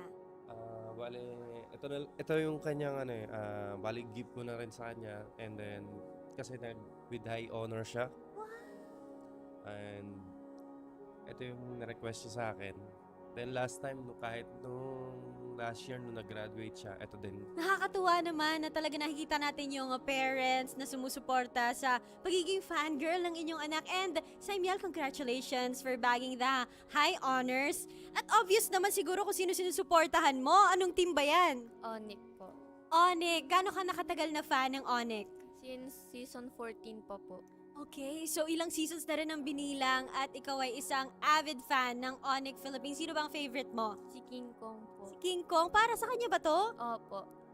And ginawa mo ba to? Opo. Wow, handmade flowers for King Kong. Hindi pa po siya natulog dyan para magawa niya lang yan. Oh, nakakatouch. Hello. Hindi siya makapagsalita. Ano nararamdaman mo ngayon? Nastan po siya, nastan. Nastan ka, nastan. Ano nararamdaman mo ngayon?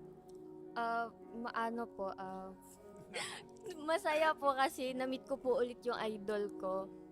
Oh, familiar siya sa akin. Naaalala ka niya, Saimiel. Nagpa-video greet po ako sa kanya nung birthday ko po, no October 12 po. Tapos ngayon, si King Kong ang may birthday. Ano ang message mo sa kanya?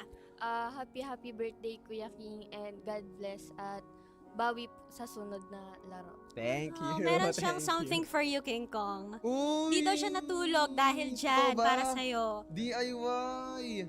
Grabe. Okay, pati ikaw ay nastan na rin dahil sa binigay niya. What's your message to Saimiel? Wait lang, nastan pa ako dito. Super nakakatuwa na galing pa sila sa malayong lugar tapos para lang panoorin ako tapos knowing na birthday ko, pupunta sila dito para supportahan ako and ayun, magbigay ng mga gantong gift which is nakakataba ng puso. Attach siya talaga, Saimiel. Pero alam mo, King, kasama din niya ang kanyang papa. Hello po. Just like your supportive dad, supportive din ang kanyang papa, Daniel. What is your message to the whole ONIC Philippines na sinusuportahan mo since season 14? At sana po tuloy-tuloy pa rin po yung panalo nila and good luck po sa mga ibang laro. Kumusta po yung biyahe nyo papunta dito just to see King Kong and ONIC Philippines? Bali ma'am, di ganun kadali kasi maraming pasahero kanina. Then, yung barko, papuno na rin. Kami na yung last na tatawagin. Tapos, ayun, pinalad naman na makarating dito. So muntik pa kayong hindi makasakay. And fortunately, para sa inyo talaga yung slot na yon at para makita nyo si King Kong. Nakatadhana. Grabe ka naman. Thank you so much po. Maraming salamat. Hello, hello, hello. Ang preparation namin this week, normal lang na ginagawa namin sa scrim. Kasi lahat naman ng team pinag-aandaan namin. And ang plano namin sa April para di sila makay sa gawin lang namin yung lagi namin ginagawa sa scrim. Kasi adapt namin sa tournament. Good luck. Good luck sa inyo, galingan niyo. Strategy namin, freestylean lang. Kahit ano mangyari. Why not, Pogi? Takot? Good luck, galingan mo. Nanalo daw si Pams, kakanta daw ulit siya. Kanta pati sayaw. May utang pa siya isang kanta. Winnie Bocham! Sa lahat ng pumunta, thank you. Sana makauwi kayong ligtas. Message ko sa fans namin, salamat sa mga pumunta ngayong araw. At sana patuloy nyo kami supportahan sa bawat laban natin. Ingat kayo, God bless. Ano yun, getting to know? Winnie Bocham, may number sa'yo!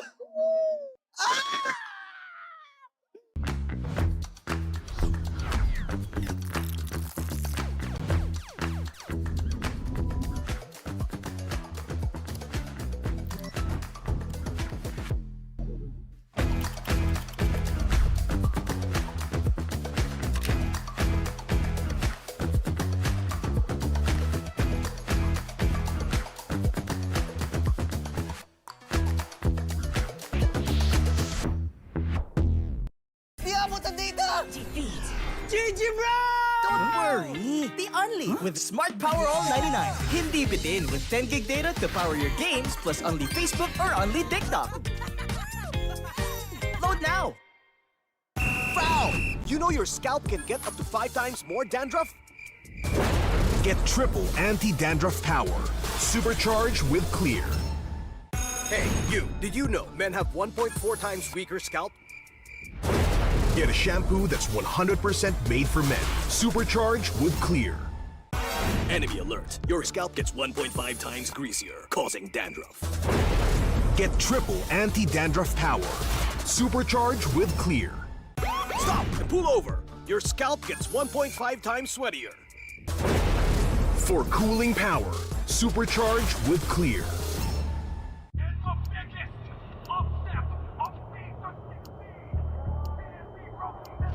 Paano ko kaya sila masusuportahan ngayon ng mas maayos? Kailangan ko ba magpalit ng strategies? Nagagampanan ko kaya ng maayos ang role ko? Will I be able to meet their expectations? We have to prove them all wrong.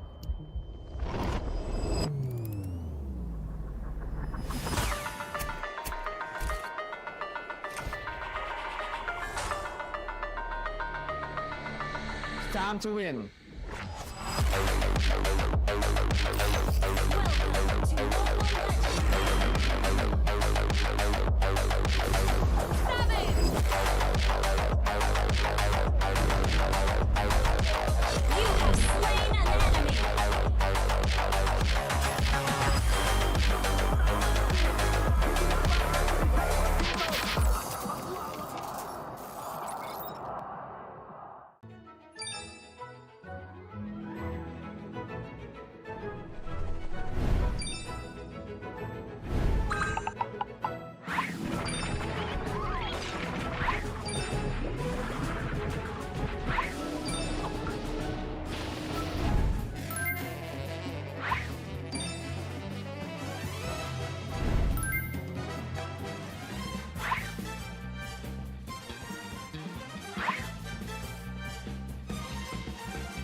I'm super fan Nor Arumpak from Iligan City. Hi everyone, I am super fan Ainol from Iligan City. Experience namin dito sa MPL arena mismo is exciting siya at saka mas ramdam mo yung kaba lalo na pag nandito ka na, parang double times yung kaba na nararamdaman mo para sa team na sinusuportahan mo. Sobrang exciting kasi I'm watching with my cavalries also, and then super exciting kasi iba pa rin yung kaba kapag sila yung naglalaro tapos against ONIC pa din, which is both super team in this match. For Carl TZ, keep up the good work and palagi pa rin galingan sa retrihan. Good luck and then see you sa grand finals. Lilipat na kami pabalik dito to see you and to watch.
mapigil sa barangay. Smart Omega is white hot going into this bout. With the Tanods behind their every step, they enter the territory of the final boss.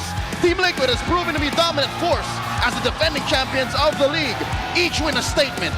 This is my house. You're watching MPL Philippines Season 17. Palag na to at your service. My name is Leo. Here on the English desk, of course, joined by Midnight and Brigida. We'll be bringing you the action. And of course, on the Tagalog desk, kami pa rin. O si Courtney, kasama rito si Purito at si Wolf. welcome to the second match of the night. Maraming salamat kung napag-desisyon ninyong dito i-spend ang inyong Friday night. Of course, it is Gold Day. Is it? Every day is Gold Day. Every day is Gold Day. Okay. Tama. Mahirap tong hinaharap ng Smart Omega. They are at a barangay checkpoint. Ang barangay laban sa isa sa mga titans ng MOBB. Yep, and it's great that we really mentioned how they've been on a hot streak because ever since they've ended the first half and entered the second half, they're yet to let go of a single series. Yeah, you know, it's amazing to see Omega in this level and in this form. Kumbaga, clearance na lang yung hinihintay ng barangay clearance ang hinahanap natin sa kanila kasi mabigat yung kanilang linggo, men. Aside sa laban nila ngayon, laban sa TLPH, yung bukas ang bigat din. Totoo. Actually, pero what if malagpasan nila to, di ba? What if malagpasan nila etong linggong to ng masaya? Uy, kumbaga, tapos na sila sa tulay eh. So, nakalagpas na sila sa tulay. Naglalakad na ngayon yung Omega. May isa pa tulay, oh. Kaso may isa pa tulay. Ang laki nung nakaharang. That's, of course, called TZ. Then eventually, Falcons. Pero, gano'n nga ba katibay ang barangay? Oo, dyan masusubukan ng barangay. No? Nakita na natin yung biglang pagbulusok ng barangay. Question dito sa team na to, kung kaya ba nilang humarap ng mga malaking team. And ngayon, masusubukan yan.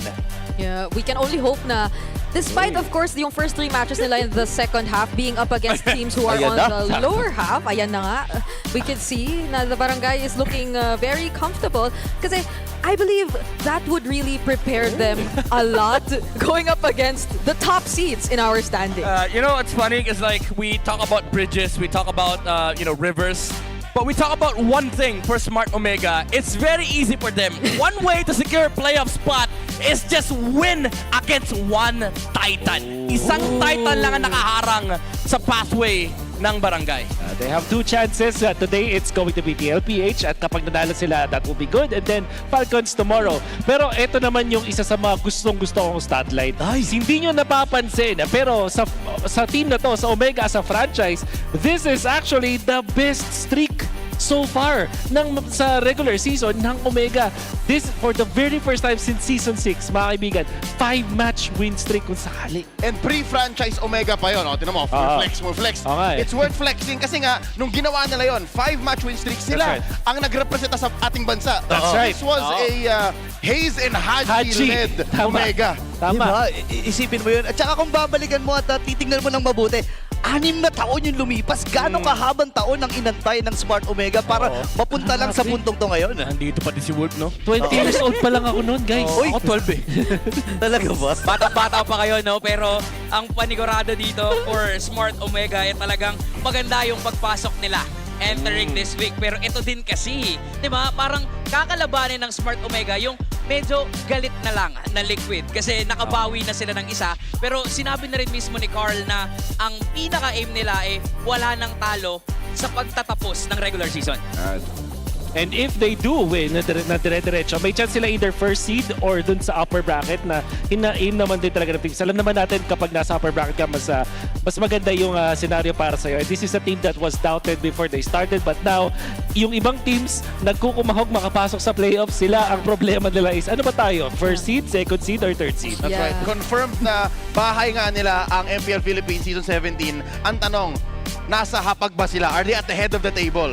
I think the cavalries all over are enjoying what they're about to see because we want to give them a quick shout out. Ayan, they are at the Keigo Korean Food House in Los Baños sa South and sa Sweet Tea, the coffee camp in Antipolo. So mayroon din sa East They are going to be taking on Smart Omega tonight.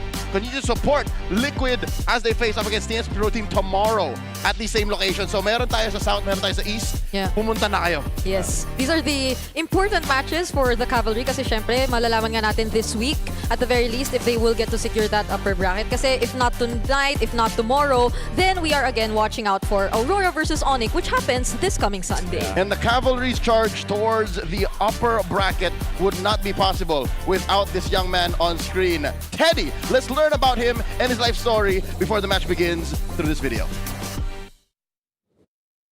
Si Teddy po bago siya mag-pro normal po na high school student din.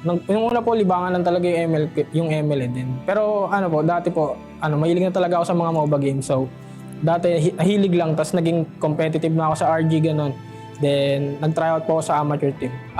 Nagsimula po siya nag-MDL po kami nung dati kong team sa Uncle Drew Gamer Pack. Then bago po mag-start yung season ng MDL, kinuha po kami ng Team Liquid Academy. Then yung nandun na po sa Team Liquid Academy, parang yung MPL team po namin wala silang gold laner sa Seaball. So parang trinay po nila ako. Tapos yun din po yung parang tryout ko. Thankfully po kami po yung naging representative ng Pilipinas sa Japan. Then yun po yung naging assurance sa kanila na pwede akong iakyat sa MPL. Yung motivation ko po sa family ko din, sa mama ko po na palaging nakasupport sa akin ever since sa amateur pa lang din. Para sa sarili ko din po. Yung lessons po na natutunan ko since MDL and amateur, siguro yung pagiging consistent ko outside and inside the game. Pati maging disiplinado at magkaroon ng self-control sa routine ganun, sa disiplina and in-game and outside the game. Grabe ang kwento ni Teddy Cutie from MDL. Actually, from amateur to MDL, now to MPL. At i-represent pa nila, actually, kasama siya ang Pilipinas sa mga darating na international tournaments. Alam mo, hindi na bago yung mga MDL to MPL story, amateur to MDL to MPL story. Pero ito kasi kakaiba eh. Minagic bunot siya nung civil qualifiers eh, di ba? At napatunayan niya kung na-work siya dun sa kanyang pwesto. Yep, and this is Team Liquid that he was slotted in. So I feel like it has been such a massive challenge for him.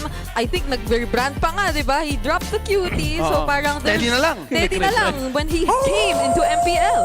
Okay, you know what?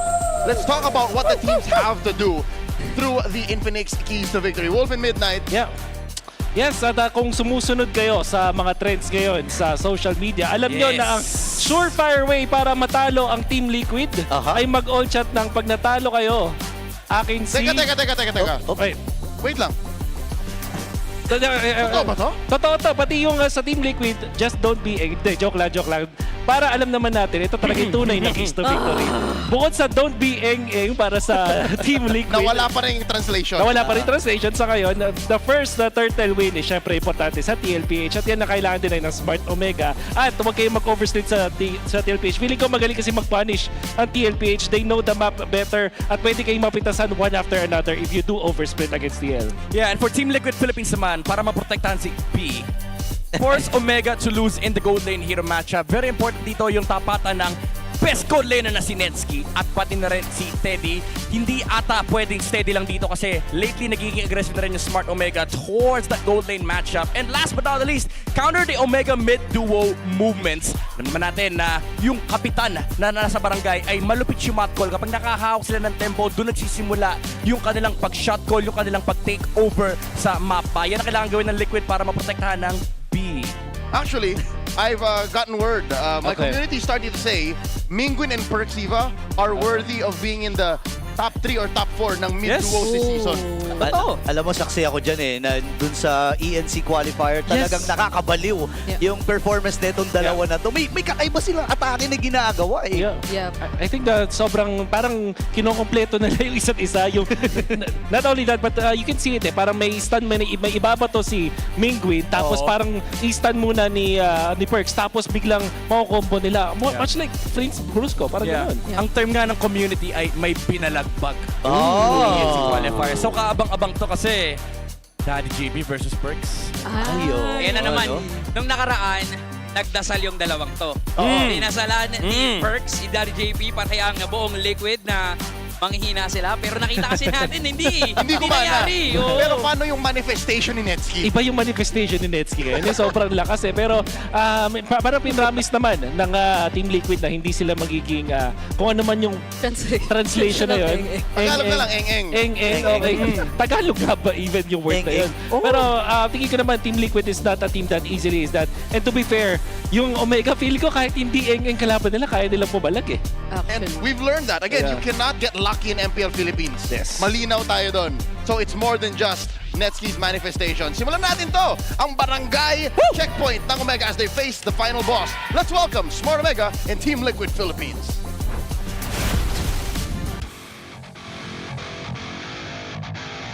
Ito na ang huling match ng Week 7 Day 1. Simulan natin sa nagbabagang Smart Omega. Hindi pero meron siyang big game. Anong name? Sa Explain, make way for James! Isang koponan, isang puso, panalo lagi to. Nandito naman ang kanilang kapitan para sa pangarap. Subok sa bawat hangarin in the middle lane. Cap Minguin! Hanap mag-funny pero di nagbibiro. Walang nakakakuha, magingay para kay Ryzen! Sabay kamay, sabay sigaw, tas bandega. Handang rumisponde, palaging rumuronda, tagapagligtas at tagapangalaga sa room perks! Sa ilog na rumaragasa, tumulay sa gitna, umahon at umahon muli sa good lane, Netski!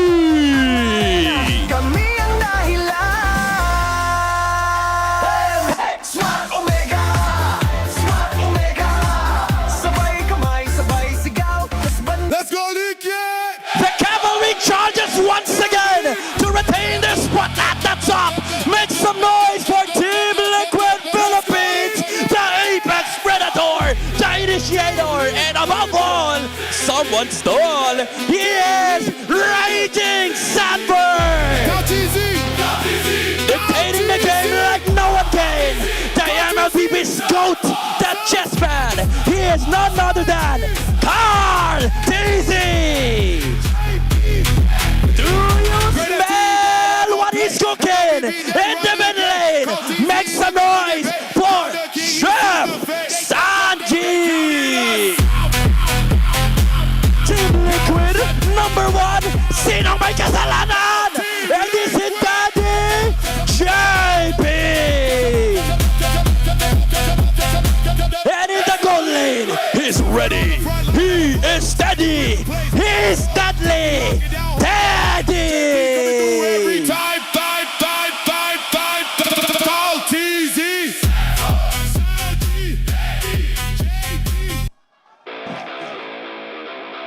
To ensure the integrity of the game, let us welcome our marshals, Luis, Miko, JD, and Joshua G. And our head referee, Chop, Master Set. And the head coaches, Coach Hura for Smart Omega, Coach Nap for Team Liquid Philippines. Can the barangay hold the line or will the cavalry shut them down? MPL super fans, make some noise! I can't believe this is the reality we live in. A world where Smart Omega, who was floundering in the first half of the season, are literally a possible threat to the defending champions. Yep, and that is especially if they are really able to take control of that immediate start of that objective of the first turtle leading into or bleeding into the latter portions of the game. But I also really want to take note that that split strategy they've been doing is something they might need to be a bit more wary of, as mentioned in our keys to victory, because this is the team who started that entire idea. You know what, Bridge? I don't think Omega should let it go. I think for Liquid, it's a coin flip. If we address the split, sure. But what if they do it still when they're not expecting it? Yeah. You know what? For TLPH, this is the cavalry we're talking about. It is hard, sort of, to break off this sort of level of chemistry, but I think the Barangay has been able to sort of make their own chemistry as well. They've been able to identify themselves, and I think that's their strong point. That might be the secret as to why it took them the whole first half of the season to find out who they are and to surprise the league again. 4-match win streak. It is impossible to get lucky in MPL Philippines. That is what they carry here into the arena tonight. It's a very exciting matchup. Even the graph says it. So much to look forward to. Not to mention, more unique heroes. Let's listen to the 5G Smart Pink test. Sino sa tingin mo yung hindi ganun pogi sa picture pero sa personal pogi? Si Sanji. Si Sanji pa rin. Bakit si Sanji? Si San? Wala kaakong. Mas maangas si Sanji sa personal kaysa doon sa picture niya. Mas maangas si Sanji, guys. Sino hindi pinaka-friendly? Approach lang po. Siguro si Sanji. Wala, tinalo po kasi ako dyan sa 1v1 eh. Anong gamit niya doon sa 1v1? Chuto-chu po kami. Chuto-chu. Sinipa niya ako personal. Sa personal kasi di ba? Hindi doon sa karakter. This is Flight 5J456, Captain Mingwin. Charit. Tatanungin lang kita, Mingwin.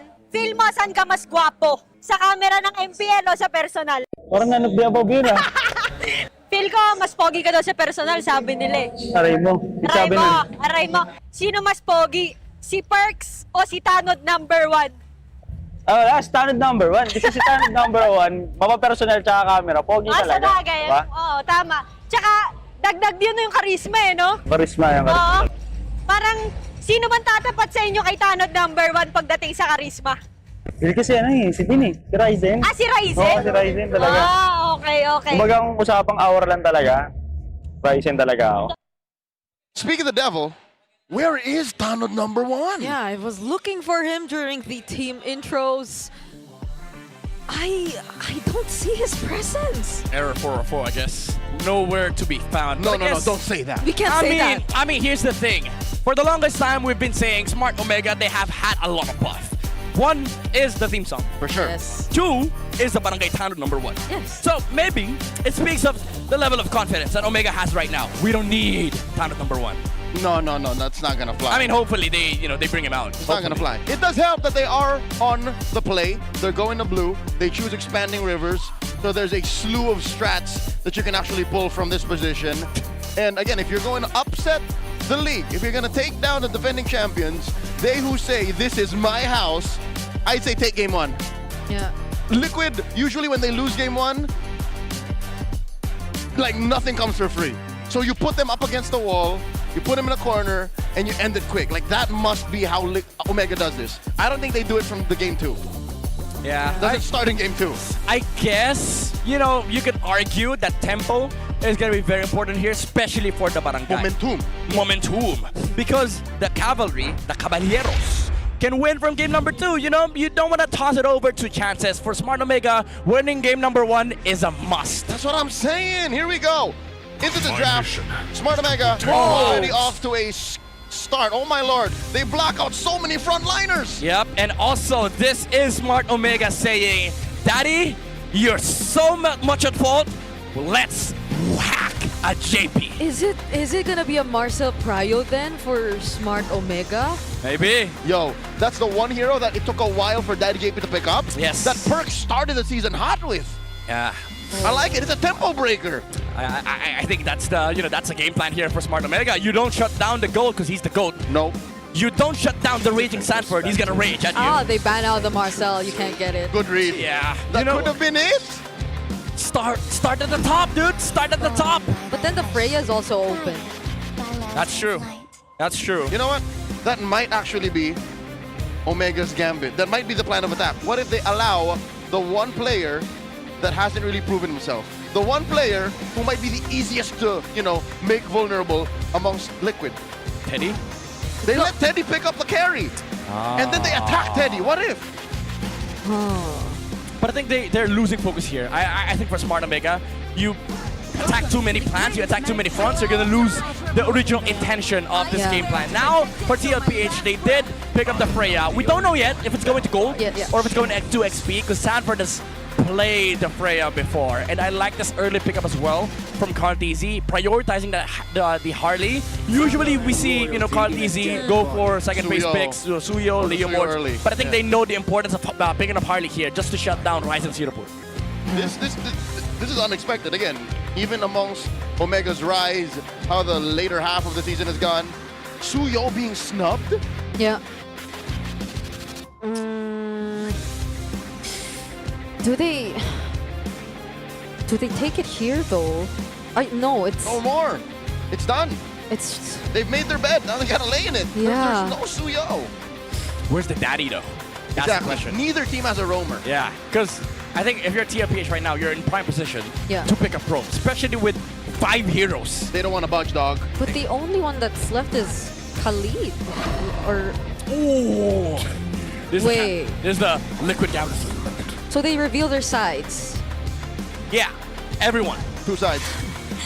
Everybody's revealed. No flex whatsoever, gentlemen and ladies. The barangay has yet to reveal their side. No pick for Netsky. No, but it's quite obvious. Like, you have Leomord. We're gonna go jungle. Zushin, unless you want to play Zushin XP. No, not gonna happen. Yeah, exactly. No. So I think for both sides, it's understood. At this point, they have a gentleman's agreement, guys. There's no flex in this draft unless TLPH flexes this Teresa into Rome. We've seen JP pull that out before, but I don't think it's happening. Or in mid. Yes, exactly. Your team did that. My bad. If, for those who don't know, go watch MTC. Oh my goodness. Rosa does it more than once. Yeah. I mean. Oh my God, there he is! Oh, he's here! There you go. Town at #1 is in the building. There you go. See, all their buffs are complete. Oh, Liquid's pulling out their own roam ban. Wait, yeah. I think you know what Daddy is saying. Let me pick up Kalea. Who's your daddy now? Kalea's banned out, sir. Oh no, Kalea. Okay, new hero then. Who's the new hero? Cho is still out there. Chip. Cho and Chip are still out there. Minotaur. For the sake of Liquid, I think they should prioritize the Chip. They like folding the map in half. They have a Freya. They have a Terizla. Unless they go Hilda. I mean, Hilda doesn't look bad. That too. Yeah. But they need a catch though. They need somebody with control. Oh my goodness, wait. And Liquid do very well when Yeah, they have control, and this is one form of it. They can flush out brushes. It's a big daddy. They can pressure whatever comes out in the gold. Yeah. Ooh, now Smart Omega, they don't have carry. What does Nets pick up here? Claude, maybe? Claude still, yeah. Harith. Okay, there goes a Cho for perks. Oh, Cho perks. Yep, that's a classic. But Netsky. Obsidia. Okay. Now this is, I know this, but I've seen a lot of Obsidias in MTC. It's the counter against Harley and Freya. Yeah. But the question is, do you have tempo? That's what Obsidian needs. I would say it's a more demanding Moskov. You know what? Looking at the rest of that lineup, especially with the Cho, I think they do. Because that mid duo is so strong. Cho, Zushin, you have to overextend to be able to punish that. So expect that Netsky might even get the double lane. But that depends on what Sanji gets. Remember the last time it hurt Netsky, he played an Obsidian into a Lilia, got punished by Aqua. Yeah, I don't know what you pick up here. Just please don't go Selena. No. No, Selena. Too soon. Sorry. Hey, Farsa. Normal. Farsa with a Purify. Yes. Highly likely. Okay. Yeah. Super fans, scan the QR code and predict the match winner correctly for a chance to win 1,000 MOBB diamonds. What's the read? How do we feel about this? Because Smart Omega has their own little flavor, and it looks like Liquid just wants to fight. Yeah, I mean the late game because of the Obsidian looks very terrifying, but it brings you back to, do you have tempo? Because if you're not even able to make it to the late game and you crumble under the Stampede, which by the way, we're seeing a Freya Harley too, so there's a chance we do witness the Stampede. It's one thing to ask a team if you have tempo. It's also another thing to ask when you're up against TLPH, do you have enough space? Because if you give them just a little bit, they make that hole a lot bigger and stampede their way through. Ladies and gentlemen, welcome to game #1. Again, it's a barangay checkpoint for Smart Omega as they face the final boss. the defending champions of the league, Team Liquid Philippines, on their campaign to be #1 in Season 17. I cannot believe we started the series by running out of roamers. Yeah, I wasn't expecting the hack a JP's shot. Truth be told, I think I feel a little worse for Perks. Because despite him having, a reputation for the Cho, and, being under the wing of Daddy JP, Yeah. I think the Hilda's just a more lethal hero in the current metagame. Yeah, especially with the amount of absurd frontliners in the current meta. Before, it used to be like Cho heavily favored, but now because there's a lot of heroes that just stands in front, you benefit more from having heroes like Hilda because you can just stand in bushes, you prevent ganks in the middle lane, and then also you're able to, be a nuisance in the team fights. Yeah, and essentially be one step ahead of whatever Omega might be planning, because the Cho could really just keep going for those surprise angles so long as you have very little to no info. But if JP is always first to position himself and get a hold of these rushes, then that, I guess, minimizes the threat that Omega could bring. Not to say that they have enough burst damage just yet in the early game, though, because it might take a bit more time for them to have that. It's mostly going to come from Ryzen. Yeah, and then you add the Freya problem to the mix for Smart Omega. That's why I bring the question here, do you have enough tempo? It's not just tempo with okay, we're winning fights. Do you have enough against this Freya, Tirista, and then you also have to consider the GOAT is playing a Harley. TLPH just has all the proactive decisions to be made. Omega has to find those cracks. Oh my lord! Wow. Talk about momentum. Teddy is straight up, cut the lane. Yep. Let me join fight. Let me join the turtle. Yep, that's how you do it. You cut through, make sure that wave is clean, and then you join the turtle #1. 5-man presence from Liquid. By the way, one of the keys to victory is easily slipping out of their hands. Yep. Oh no, Perks can't even check that brush. He knows that Daddy JP's holding it. Yeah, TLPH again. Quick movements. Oh, Ryzen. Phantom Steed already used, but TLPH are not letting go of this right mid push. Could they still be waiting for that moment to fight? They don't actually go for it, though.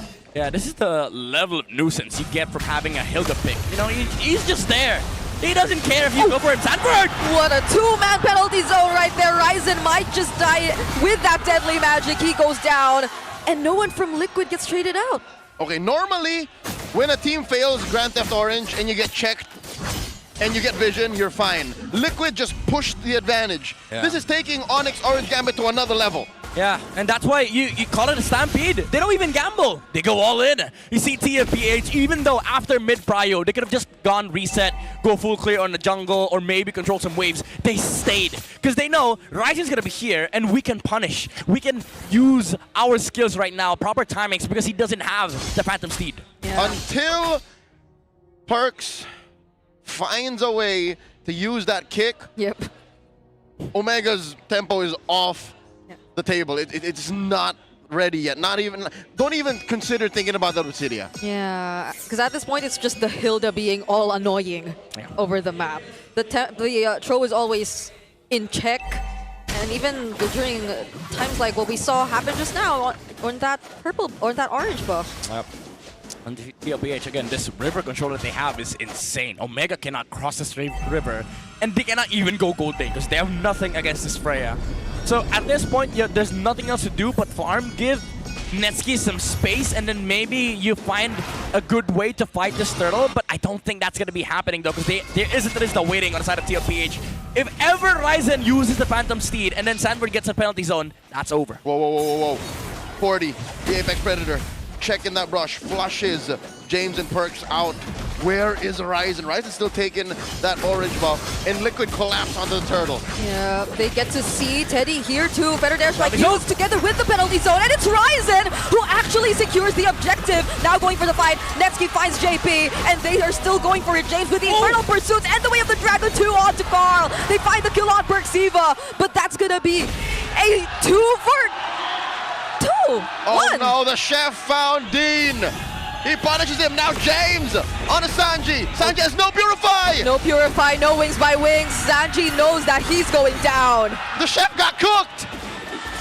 He tried to find another layer of ingredient for the menu, but Omega, they were ready to serve. They were looking to hunt the nets. Oh, Netsky JP was right there too to finish off the kill. Not what you wanted after getting a decent trade from Team Liquid. Man, this is what makes Liquid great, honestly. Like, even if you find an answer, they find an answer to your answer. The replies, they never end. Plans on plans. Ladies and gentlemen, Team Liquid Philippines showing us they picked up a thing or two after last week's bouts. Saturday, they lost to Falcons. Sunday, they had to go the long way around against APBR, and now they're bringing it to Omega! Oh, look at that positioning from the chef! James could not do anything. There was little to no support from Omega. It's not like they could also commit. Yeah. What was Mr. Gloria looking for?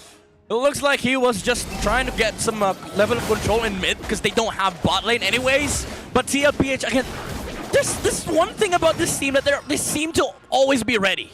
I mean, they have Teddy, you know, but it doesn't have to be Teddy. It can be anybody. And TLPH, they knew perfectly well, okay, guys, we have bot. We don't need to stay there. Sanford's going to cut. Let's play mid lane prior because somebody's going to be here from Omega. Yeah, this mid control by Liquid is just so solid because of the fact that they don't need to really pay attention to this Teddy you mentioned. It's always Teddy rotating out of lane even, and that's happened for like the past few objectives, but there goes a kick. Valkyrie Descent as a response from Teddy though, and Perxiva already very low. Another penalty zone coming in from Sanford. Mingui trying to hold it down, but then he gets caught too, forced to flicker, and JP finishes off the kill as James is left all alone, up against 5. There goes the Phantom Steed. Ryzen about to fight back. James still sustaining it all, but could they actually go for kills? James about to go down. JP gets taken out instead. 1 for 3. All that for JP's Hilda. Added to the list. JP's fault once again in the mid lane. He got caught by the kick from Perxiva. But again, TLPH always seems to be ready. After the initial wave the dragon, we saw Teddy not be steady. He just went in with a Valkyrie's Descent, and TLPH went for a full 5-team fight. This is JP's MVP performance winning hero from last season. Yep. And he's showing us exactly why! After all these years, he's still here! Perks gets picked off. Just how many times are we going to see this Valkyrie Descent penalty zone combo? Yeah. I don't think Omega is ever ready. They look at the map. Okay, Coyotes is bot side. Who's fighting top? And then you see Sanford just jumping in. They need 10 minutes. For Omega, they have to understand these triggers coming out from TLPH because a lot of things can come from multiple angles. It's not just the Hilda, it's not just the Harley, it can also just be the I was gonna say the Sanford, but you know what it is. Like it is the end of Freya jumping in. Sanford. It is a Sanford. It's definitely a raging hero. Oh my lord. I think Smart Omega are kicking themselves in the behind, opening up that Freya. Does James really want to fight this? Look at just how quickly he gets bursted down! Teddy is still fighting, going in with a Valkyrie Descent, but they are not going to force it. They just take this tier 2 up top. It's true among the 4 horsemen, Teddy is just a boy.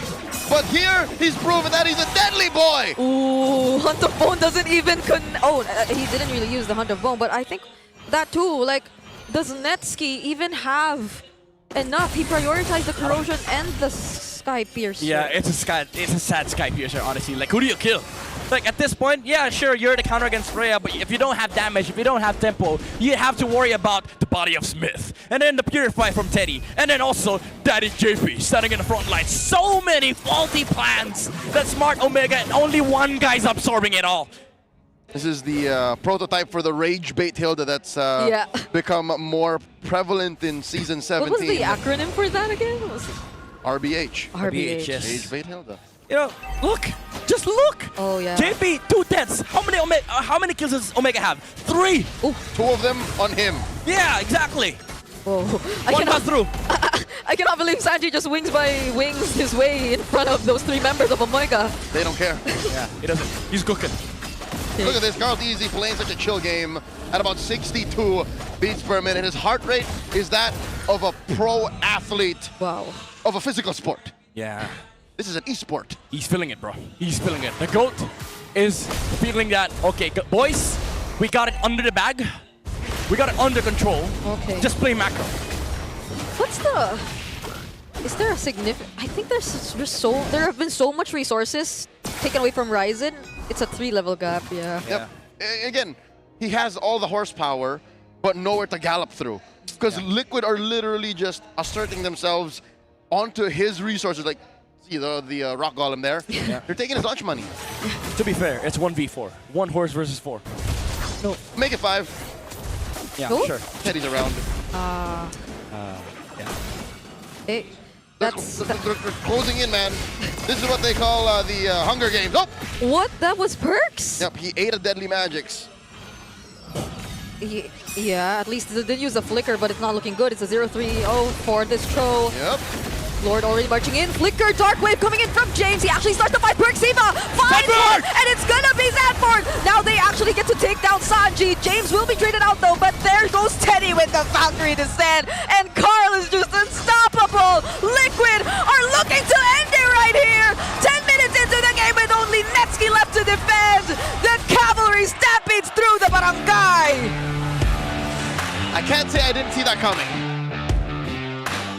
It was a nasty penalty zone, brother.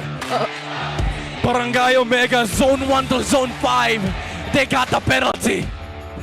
The checkpoint is just too difficult to get past. This is one bridge that even Netsky will think twice crossing. The game plan may have sounded solid pre-match, but opening the Freya for Teddy might have opened the floodgates. Like, that might have been what flooded the barangay in such pressure. Yeah, even if they saw the bridge, problem was they couldn't cross it. Nobody on the side of Smart Omega can cross it. They cannot. They couldn't even cross their own timers. That's why we brought the question, do you have enough tempo, especially with this composition? Like, it does make sense comp-wise, but come on, you're up against TLPH. This is one of the fastest teams in the freaking world. I don't think even Barangay Tanad #1 had anything to do with this. This is elemental. This is nature. Oh my god, fans. The force of nature, brother. That's the cavalry. Yeah. I don't know. If you're a Smart Omega, it's kind of hard to say that, okay, boys, we just fell short on this in this area, in this regard, in this aspect. Because honestly, what I saw from this game is TLPH just having better synergy over the barangay. Yeah, and this is coming off like the win streak, the previous performances of the mid duos that we see from Omega, but nonetheless, you still gotta give it to the GOAT. Yeah. He I was think deathless. His pick on the Harley is just a good summation of how Omega got smothered by Liquid. Like, almost every single rotation, every bit of damage that came in the early game, and of course the suffocation and the oppression of resources led to the win. Like, Caldizio was present for all of that. Yeah, and you know, the beauty of this is he didn't even have to pull off any tricks. He basically was just farming the entire game, using the death magic for the frontliners. No magics nor trickery were involved. It was just clean MLBB. That's why he's the GOAT. He knows when to just play chill, play the farm game, scale up.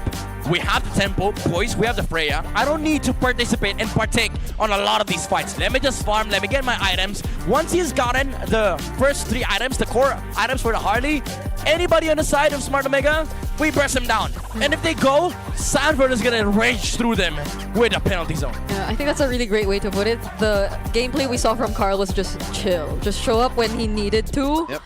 And the rest of the members of Liquid would do majority of the work for him. Yep. Yeah. Nothing more, nothing less. Like, that's exactly what Liquid did here. And I think that's what they deserve to do, given how Smart Omega kind of played around with what was open. Yep. Because I think this draft, I'd say in the first half looked good. But when they ended up with a Cho and Obsidia, yeah. I think that may have pushed it over the edge. It had its merits. But again, when you're drafting up against TLPH, you gotta consider, do we play for late? I mean, Smart Omega, that's been their identity for the longest time. And rare are the occasions where TLPH goes late game. Matter of fact, they've only consistently gone to a late game against Falcons. And Smart Omega, even though, again, the idea was nice, you have to worry about early game pressure coming up from JP, coming up from Sanford, and even coming up from Teddy. The Freya was a big factor in the early game. This guy wasn't steady. He was ready and deadly. So we didn't really get to see the effect of the hack at JP. Nope. If anything, hack at JP may have hurt Omega more than Liquid. Yeah. Because even Liquid, heading into the second phase, took out the Khalid. They literally narrowed down the options even for themselves. Yeah. That was like they got Zushin first pick, which was already weird, but it's fine, understandable. Zushin first pick, and then they go Leomord, Phoveus. The Leomord was understandable. Yeah. The Phoveus was a bit of a risk. Like I understand you take it away from Sanford because come on, it's Sanford, it's Apex Predator. But that's the thing, it's the freaking Apex Predator.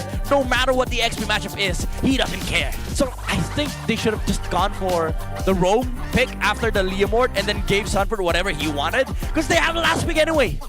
And we've seen James play from, weird, mediocre positions and still play the big game. Yeah. He's lapu-lapu, like, you could have done that. Arlet, Charisla. Because, again, you're never, especially on blue side, if you're up against Team Liquid, you're never getting the last pick against Sanford. Because, again, the red side. Okay, you know what? Hindsight is 2020, and it's so easy to say, Omega, you should have done this, Omega, you should have done that. I think going into game 2, if we want to go all the way, Omega should just have a clearer image of what to do. Because I think they may have shifted gears a little too much in game 1. Yeah. There was a more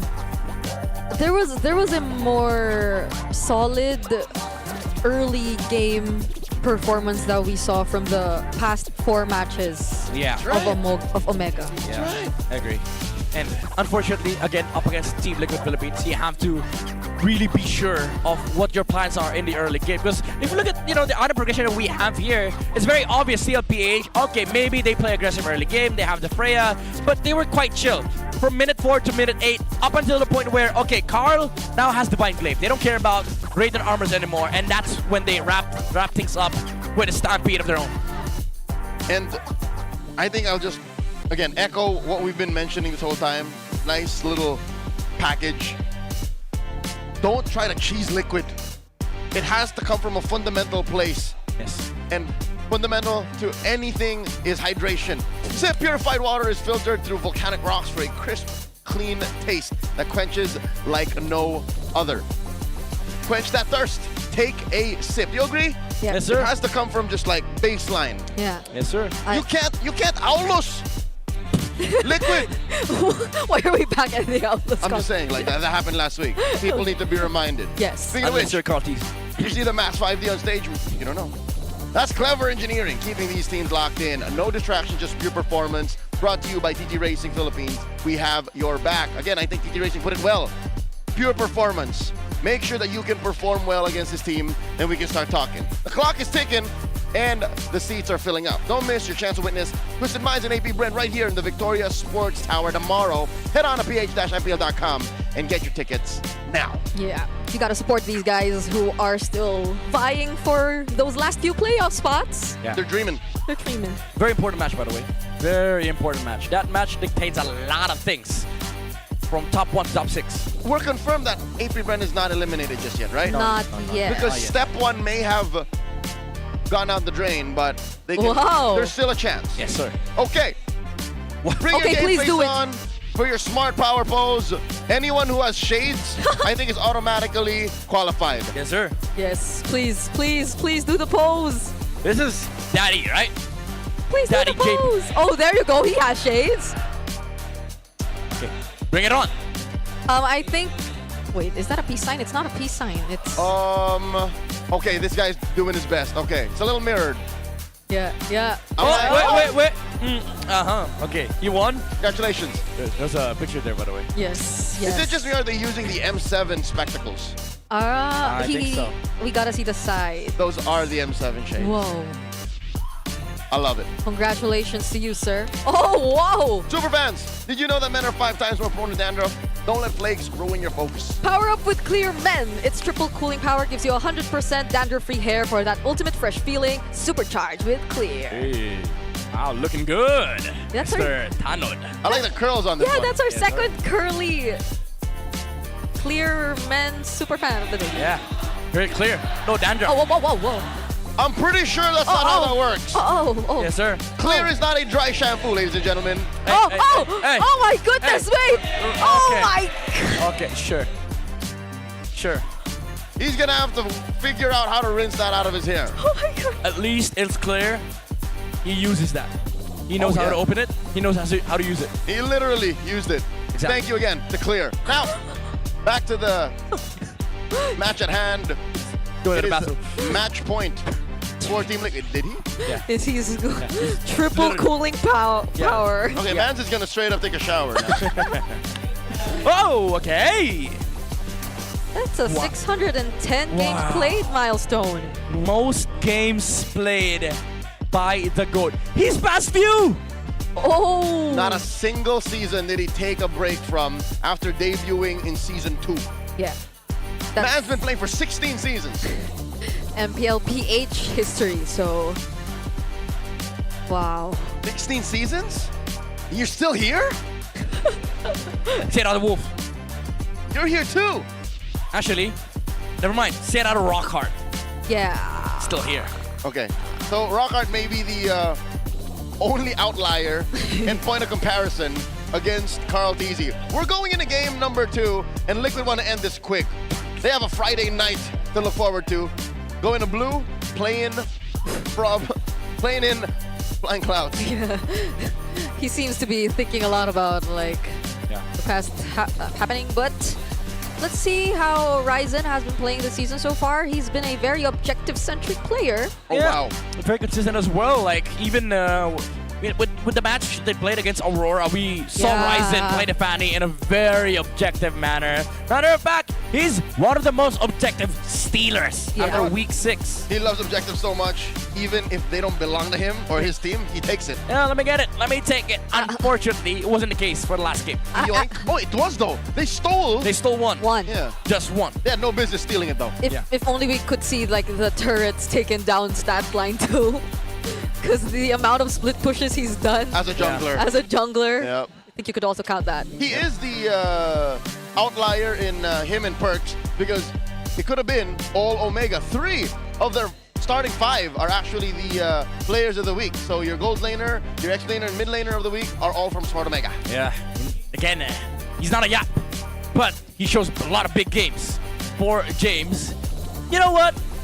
I want to see these 3 pop off the next game. Maybe we don't see Nets because guess what? TLPH shows as a map for game number 2. It's Flying Clouds. Cloud Prince. Cloud Prince. We don't talk about Cloud Prince. Hey. He's busy looking for the bridge. He's had a number of plays or redemption arc plays, right? True, true. We don't talk about the Hanabi games. I was so scared they would Hanabi in game 1. Thankfully they didn't. So at least it's still, there's still some reconciliation. Like they can make it up. So part of the barangay clearance is a list from Leo. Requirements: don't pick Olos. Don't pick Hanabi. Olos and Hanabi. Yeah, what else? Play a fundamental game. Again, don't try to cheese out Liquid. Yeah. And in game 1, there was some modicum of that. Yes. In the Obsidia. Yeah. Obsidia is a hero that, I mean, more than half the time you go in and you say, yeah, we're going to play till you get your power spike. How about no? How about you play for the now? Yes, because again, that's the biggest challenge that most teams have faced against Team Liquid. Their early game start has always been phenomenal. That's why they're 11-0 on Flying Clouds. Again, one of the fastest teams in the world on the fastest map in the game. Of course, you're going to expect them to win every single one of them. Yeah, so Omega decided to not go for the Haka JP route anymore. They're a bit more standard now in terms of their bans. Oh. This is a better start. I like how they're doing this. But what are they going to do? Open up the Zushin again? Go for the Suyo Leomore trade? Maybe. I think the game plan is HAH. Haka horse. Oh. See, no gold lane bans. Maybe they're saying Teddy, we're picking up Claude first. We don't ban your hero. You play whatever you want. You go carry, you go Harriet. We don't care. Maybe that's the idea. Claude first pick. Since TLPH already banned the Freya out, there's a lot of merit in taking up the gold lane first pick from Smart Omega. They tried that in game 1. They're like, okay, let's give the youngest member of Liquid a good hero. Let's see what happens. Apparently, it's very difficult. But at least it's a scaling hero, though. Yeah. Like if you give him like Harry, maybe not Harry. There's some time. Yes. Okay. Oh, it's not gonna be the Claude Prio though. He just let go of his phone. Just lock it, Teddy. Just lock it. At this point, you know. Claude Suyo. Yeah. Oh, Why yeah. not? Claude Leo. No, I don't think you go Leo or Suyo. You just Claude whatever. Claude Valen, maybe. Because you can take whatever's left. Red 3. Yeah. I think. Okay, yeah, you go Suyo. He doesn't care. He's the GOAT, man. He's the GOAT. You got just lock Claude. Just lock it. There you go. Oh my lord. No clearance for Barangay today, I guess. Okay. The beauty of simplicity.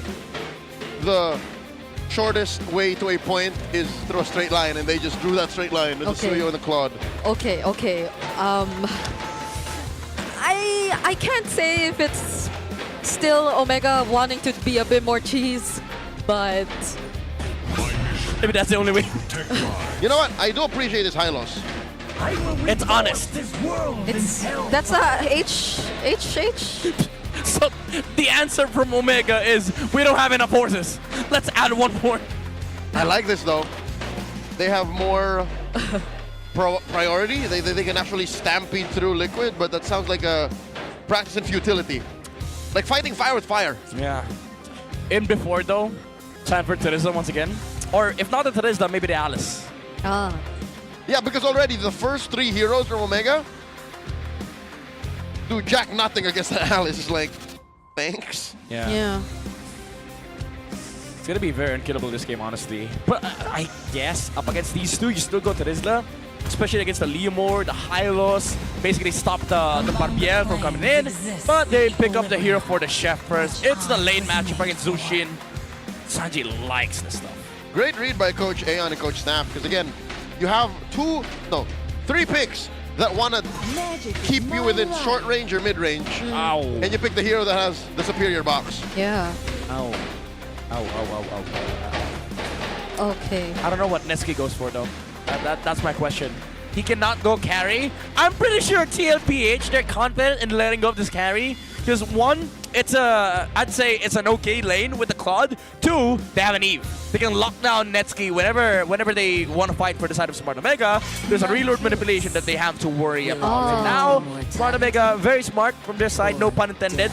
Alice Ban, very good hero on Sanford. Now they remove it. Teresa, however, is also a big problem. And even if you remove Teresa on the side of Smart Omega, this guy can just go Uranus. Yep. Doesn't care.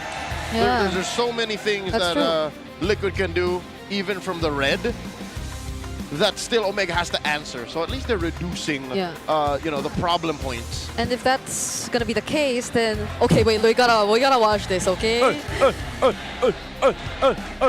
Oh my god. Yeah. The musicality on this man. Okay, as I was saying, so if that were to be the case, then I guess they could switch up roles. Like JP and Sanford could switch up like their jobs in game, because there are other like setup roamers also. Okay, there's a face-off going on. It's a face-off. Mimadars versus Barangay Tanod #1. Oh, he's lost the cap. He's lost the cap. Okay. Okay. 1v1. Keep going. There we go. Oh, split. Oh! Man took a bump. There's a Daddy JP special. Red 4 pick. Gonna be the Gatot-Gacha. That's an ouchie. And none of that scares Barangay Tanod #1. Yeah. Okay, you go Moscow. You cannot go carry here for sure. That was the hero I was thinking of, because if ever Sanford does go Uranus, then at least they have the Gatot. Yeah. I mean, the idea was solid from Team Liquid, even though they're Liquid. Again, no pun intended. But I guess this was the only remaining option for Smart Omega. They go, and, oh my god, if Sanford goes for Dairot or Esme here, it's gonna be nasty. Or even Bene! Bring it out, Vintage! Vintage Binuya! Oh! You said Vintage Binuya! Never mind, my bad, G, my bad. Straight up hunt down the Moskov, compromise the Zushin, and call it a day. This guy's on a rush. He wants to end early. They brought out the dragon. You know what? Vintage. There is a world where Omega has studied Sanford's Yuzhong. Yeah. And wasn't James like one of the more recent Yuzhong users too? That's true. And he had a very special flavor to his Yuzhong. But this Lapu-Lapu might just be what he needs. Yeah. It's a good saga though, to close out the rivalry between James and Sanford back in NXPE days. It's the Yuzong versus Lapu matchup. This matchup has been known to go both ways. Not just NXP days. They've also been both in Liquid. Yes, Echo. And Echo. Loud and proud. Again, a matchup that goes both ways. Who's the better XP today? Oh my god, multiple timelines, multiple paths. 2 XP laners and 2 teams who are on different trajectories on their way to the San Juan Arena, the playoffs of Season 17. That beckons us on the horizon, but first and foremost, Game 2 of this bout. Okay. So there you go. It's still the Marksman emblem. Yeah. Ryzen is just picking off from Game 1. Yeah. Even Mingwin, like he just wants to do better. Go again. Yeah, maybe this time they get tempo, I guess. But again, my big qualm in this game is you gave Sanford Yuzong. Again, this is the thing about Liquid, right? When they're on red side, Sanford is gonna have the best matchup possible, and then now he brings out the best hero of his life, and then it's up against Lapu. This is the same hero that he used to win the hearts and minds of people from the M4 World Championships. His breakout performance, one would argue, that even in a Filipino versus Filipino Grand Finals, Indonesian fans were cheering. That's how much they love this Yuzong. Yeah, and I'm wondering if we'll see a bit of the San-San duo synergy too here in this match. Though it's not necessarily like the more active mid laners that's in the hands of Sanji. Yeah, it's quite passive, especially with Gatot, right? Like, Eve usually wants to play aggressively, but because of this Hylos and the fact that he has a Gatot in his team, kind of have to play defensively a bit, but it's fine because like their lineup is okay with just playing it passive, just slowing it down, play for the farm game, and then we ramp things up when we have the Yuzong level 4. Well, I'll be damned. Ryzen actually hit level 4 before Carl. No, wait, the graphics were just catching up. Okay. Never mind. Carl is actually up by about half an XP bar. This is big though. This is big. They stopped the Yuzong rush level 4. They got the XP on the side of Smart Omega, so they have Turtle Prio. But Carl TZ, helping his teammates. He's like, Ford, come here. Let's take this turtle. Yeah, they want to secure that first turtle. And there goes the Black Dragon form. Phantom Steed already used 2 by Ryzen. But look at that box out using the real world manipulation from Sanji. James going in, Landshaker lands on 2, but Sanford picks up first blood as Carl secures the turtle for Team Liquid. They're still going to go for it. Kingpin using the Crimson Beacon.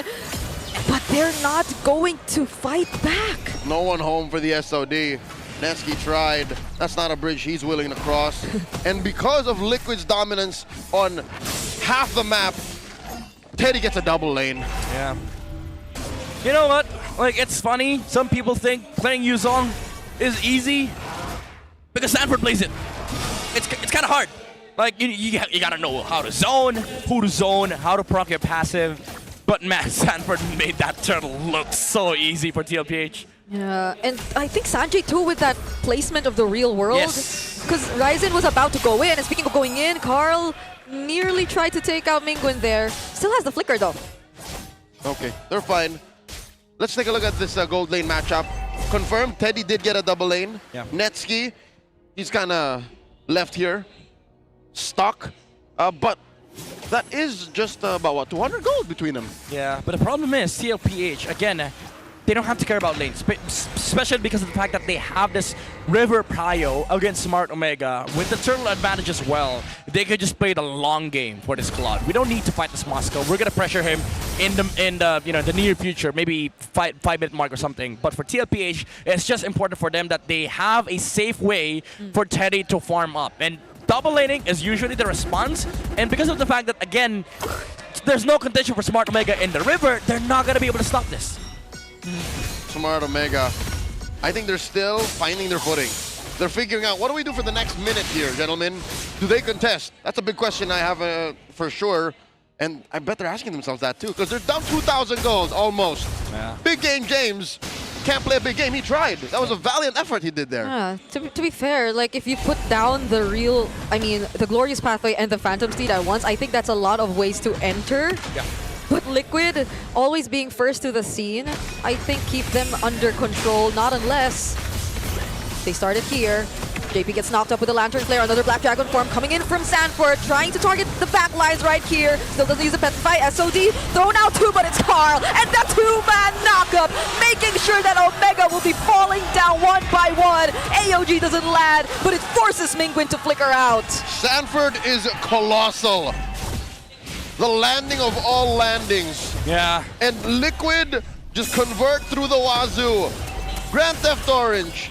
Turret taken mid. They want to go for more. And they're still going! Oh my goodness, they're in between Tier 1 and Tier 2. Flicker from Sanji, but Carl still finds James. Phantom Seed used by Ryzen. He's gonna go for Sanji and JP here too. Two low members, but they don't actually finish off the kill! Cartesi says, you're no James Banks. You're not going to be able to do this. And again, Daddy JP with the protection. TLPH once again with their signature Stampede play. We asked the question earlier, can Omega actually contest Turtle? You're right, like there's a way, there's a glorious pathway, there's a way to bridge it for Smart Omega, but Sanford was like, I own the bridge! Perfect Petrify timing as well. Under the landing from the Black Dragon form, Ryzen stood no chance. Pretty sure you're not allowed to own bridges. That's a unless you're Sanford. kind of law there. Oh, but wait! They drop the glorious pathway. Sanford answers with a Black Dragon form, but I don't think Liquid's ready for this. They're playing the map. Yeah, but they do force out the Black Dragon form though. But Omega are still just able to take that one turret up top. Yeah, and all the meanwhile, Teddy's just steady. Look at the amount of farm that he has right now. He's playing it safe, playing it cool. But yeah, sure, it's a 900 gold difference between the Moscow. It's not that big for Smart Omega, but the amount of work that they have to put on the side of Smart Omega to stop other members. Even if they have direct answers against the club, they don't have anything against Carl, against Sanford right now. Teddy, this is disrespectful. He sidesteps the SOD. He's not on a Purify, mind you. And he just stands within inches away from Perxiva saying, look, stun me, stun me. Oh, that's a combo right there. James will not get to survive that combo from Carl and Sanford. You know, this is experience from Sanford and Cartesi. They're like, we don't have to be loud and proud. We just gotta kill you. Oh my God.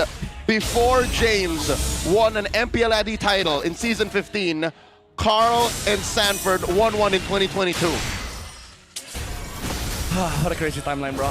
This is the reality of it all. Liquid are now up 6,000 gold. They're knocking down turrets, top, mid, and bottom. Oh my goodness. And no. No one's paying attention to Teddy. Okay, Omega want to fight this. They want to go for JP, but there's the Black Dragon form ready once again. And the real world together with a blazing duet. Fear of Misery actually pushes Teddy away because they had to force him. They could not take the damage. Oh, that's a wishful thinking, honestly, for the Barangay, especially in front of the Dragon from Liquid. They were at a crossroads. Do we allow Liquid to do this, or do we at least put a semblance of a fight? It's a no and no. I think that was just, you know, the warriors in them speaking. Maybe try, maybe try. Okay, yeah. maybe it's a Cloud Prince moment. That could, I don't know. There were no clouds involved. I mean, thankfully, they're not involving any of the clouds. Yet. And I think that's what's dangerous about this. Don't. That's what's dangerous about this. Liquid chose this map. They're giving Omega more options to hurt themselves with. Yeah. Because didn't we say something about clouds and utilizing it? Yeah, because Liquid the only way Liquid is using clouds is to just get faster rotations. Yeah. Reset, get back into the lane. Reset, get back into the lane. Yeah. So, are you saying TLPH were like, okay, bring more bodies. Let me get more kills. I guess you're picking up what I'm putting down. Okay. To be fair, there's no Sky Piercer on the side of TLPH. But they don't care. They want bodies. Let's take bodies. Whoa, JP went in for the Unbreakable and the AOG out. Now it's Sanford who might just go in for the setup together with a Blazing Duet coming in from Teddy and Carl Tizzy diving under the turret just to take down these members from Omega one by one. Carl Tizzy gets shut down by Netsky and he still survives. Okay, throws out that Fear of Misery, but no wall to throw Daddy JP into. Liquid continue to pressure them. They might take mid inhibitor. Lord. Liquid's in the base. free objectives after free objectives. I mean, they lost Carl. But maybe at that moment, Carl TZ was thinking, maybe I should have bought that Sky Piercer. You know, maybe I would have taken out the Leomord. But to his defense, it was 4 people and a tower. Yeah. It took 4 people, 1 tower to kill Carl TZ. Mind you, Smart Omega still has to worry about Teddy. Okay, and now Smart Omega might actually wanna fight this because Carl is nowhere in sight. Sanjay gets bursted down, Ryzen takes the kill, and they might have just positioned themselves a bit better for this Lord. Okay, Sanji ain't free. Carl ain't free. This slows down Liquid. Worst case scenario, but you're still staring down the barrel of an 8,000 gold lead. Yeah, like even without the gold, you still have to worry about, okay, we take Lord, where's the Dragon? Where's Sanford? Because this is the guy that stops everybody from taking the Lord. He is their walking reset button for both sides. And Sanji's gonna make it. They're not really able to just burst down the Lord as they please. That's what I'm saying. Clouds were all in Liquid's playbook. Yep. It allows them to reset. It allows them to be a little messy. what? Wait, 3v1, what is this? No Dragon though. It's a good force bait on Omega. They baited out. Yeah, TLPH, they took their precious time in establishing the slow push, but now they have no Dragon. Smart Omega, if you ever want to make a move, it's now. But they're going back base. See? What? A reactive response from Smart Omega. ¿Por qué? But why? Nani? Okay, maybe they were expecting something else from Liquid, but they couldn't have read into, oh, it actually happened. We forced the Dragon. Yeah. Half of them were already on their way to the base. I guess it's the experience from TLPH. They know somebody's bound to protect this Moskov. So some people on the side of Smart Omega would play Barangay Tanod number 2 in front of their base, and TLPH realizing that, guys, no Dragon, no problem, just burst Lord.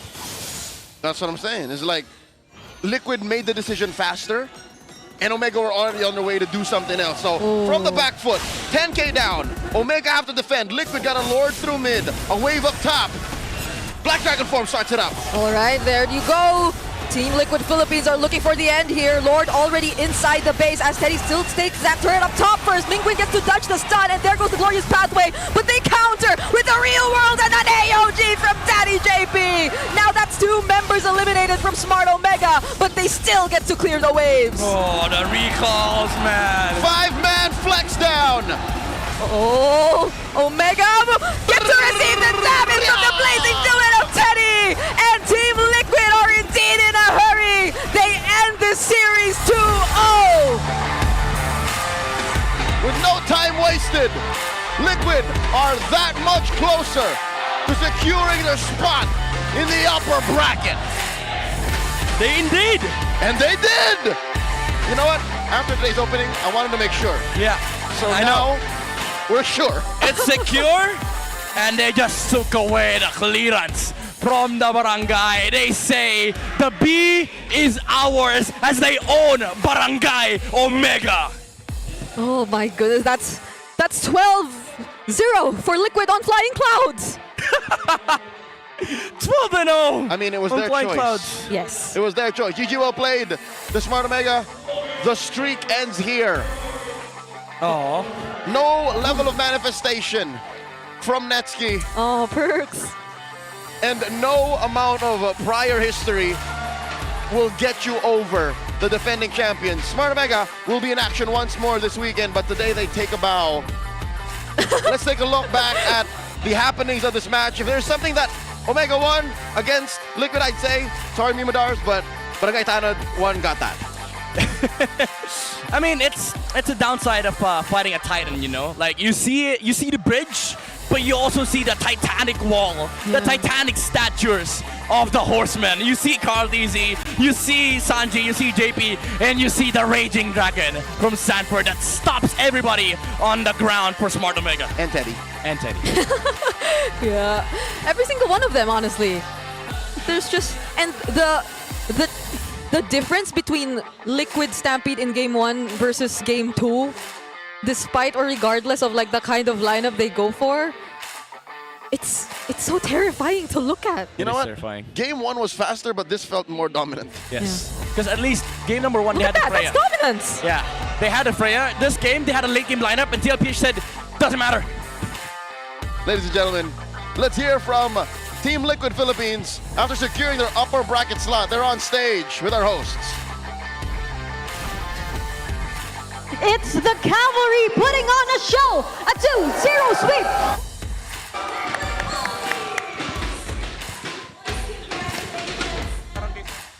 Congratulations, everything happened so fast against Smart Omega. And now Carl TZ, our casters already mentioned, you officially secured an upper bracket slot. Let's all clap for the Team Liquid. One of your goals finally happened. You've achieved it. And now what would be your next goal as a team? Our next goal would probably be top 1. Top 1.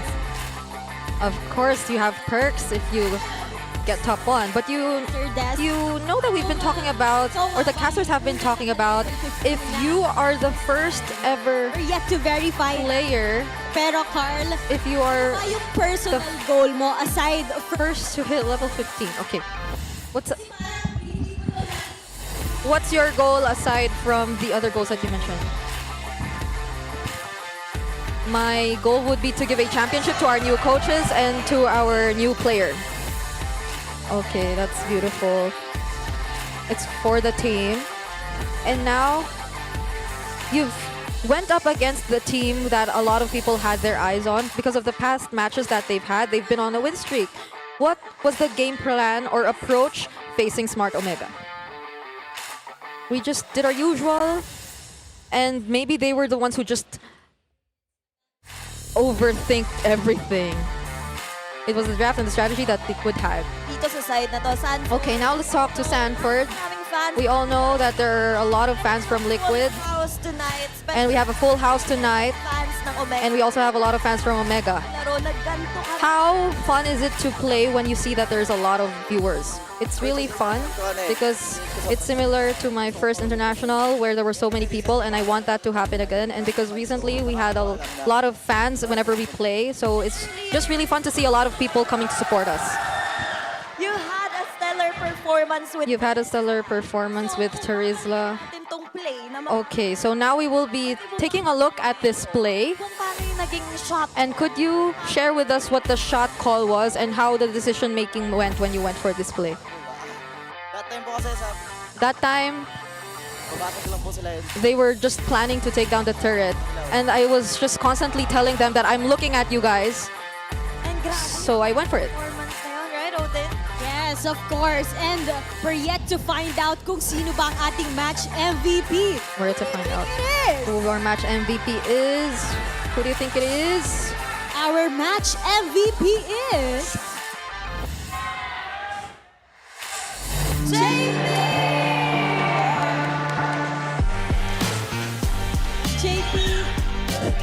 JP. Napakagandang laro nyo against Smart Omega. You played really well against Smart Omega. You have a lot of supporters here in the Cavalry. What is your message to them?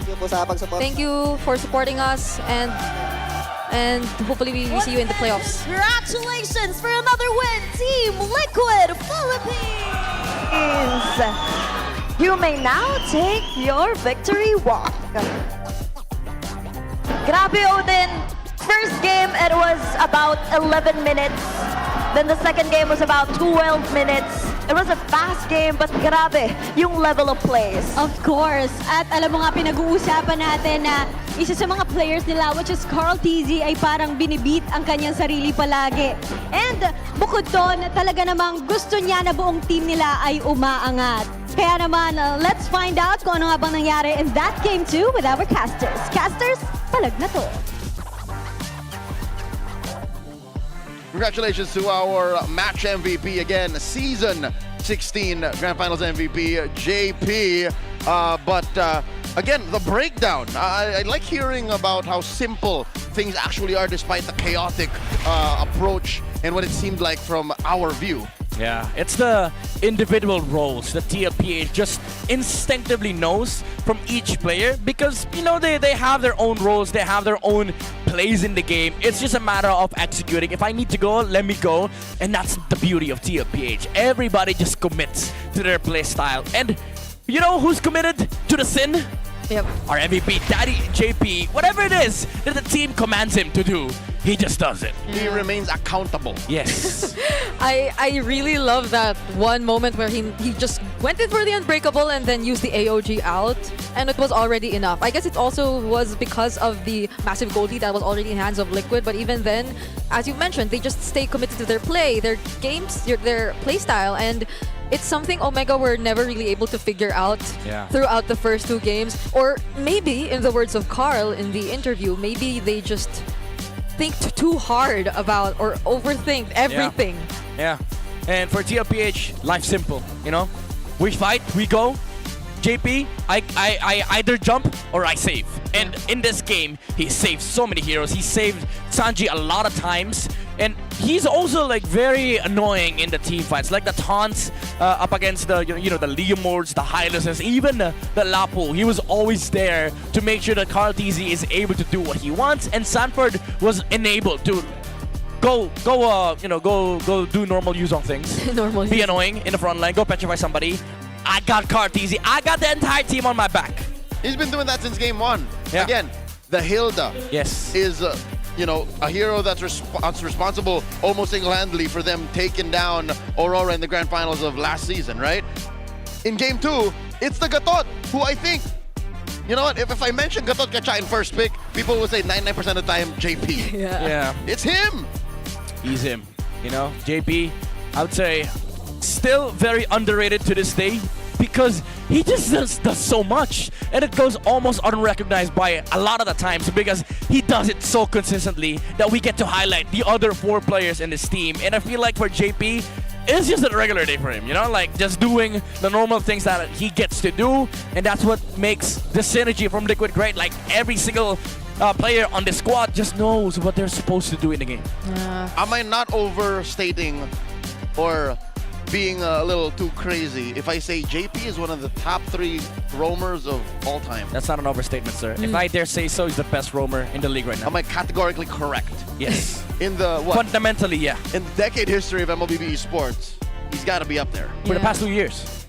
For sure, in recent memory. Yeah, I'd even argue if you average it out for the past 2 years, he's the best roamer. Oh. Number 1.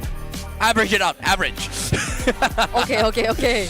Let's see. And it's not like within the Philippines or just history. Okay. I mean, come on. Look at the heart rate. He's chilling. He's chill. On average when there's no fights. Even in fights, he's chilling. What? And you know what's funny? This peak BPM might have been that one moment that he lost Carl TZ. And I was like, oh, I'm not there. My bad.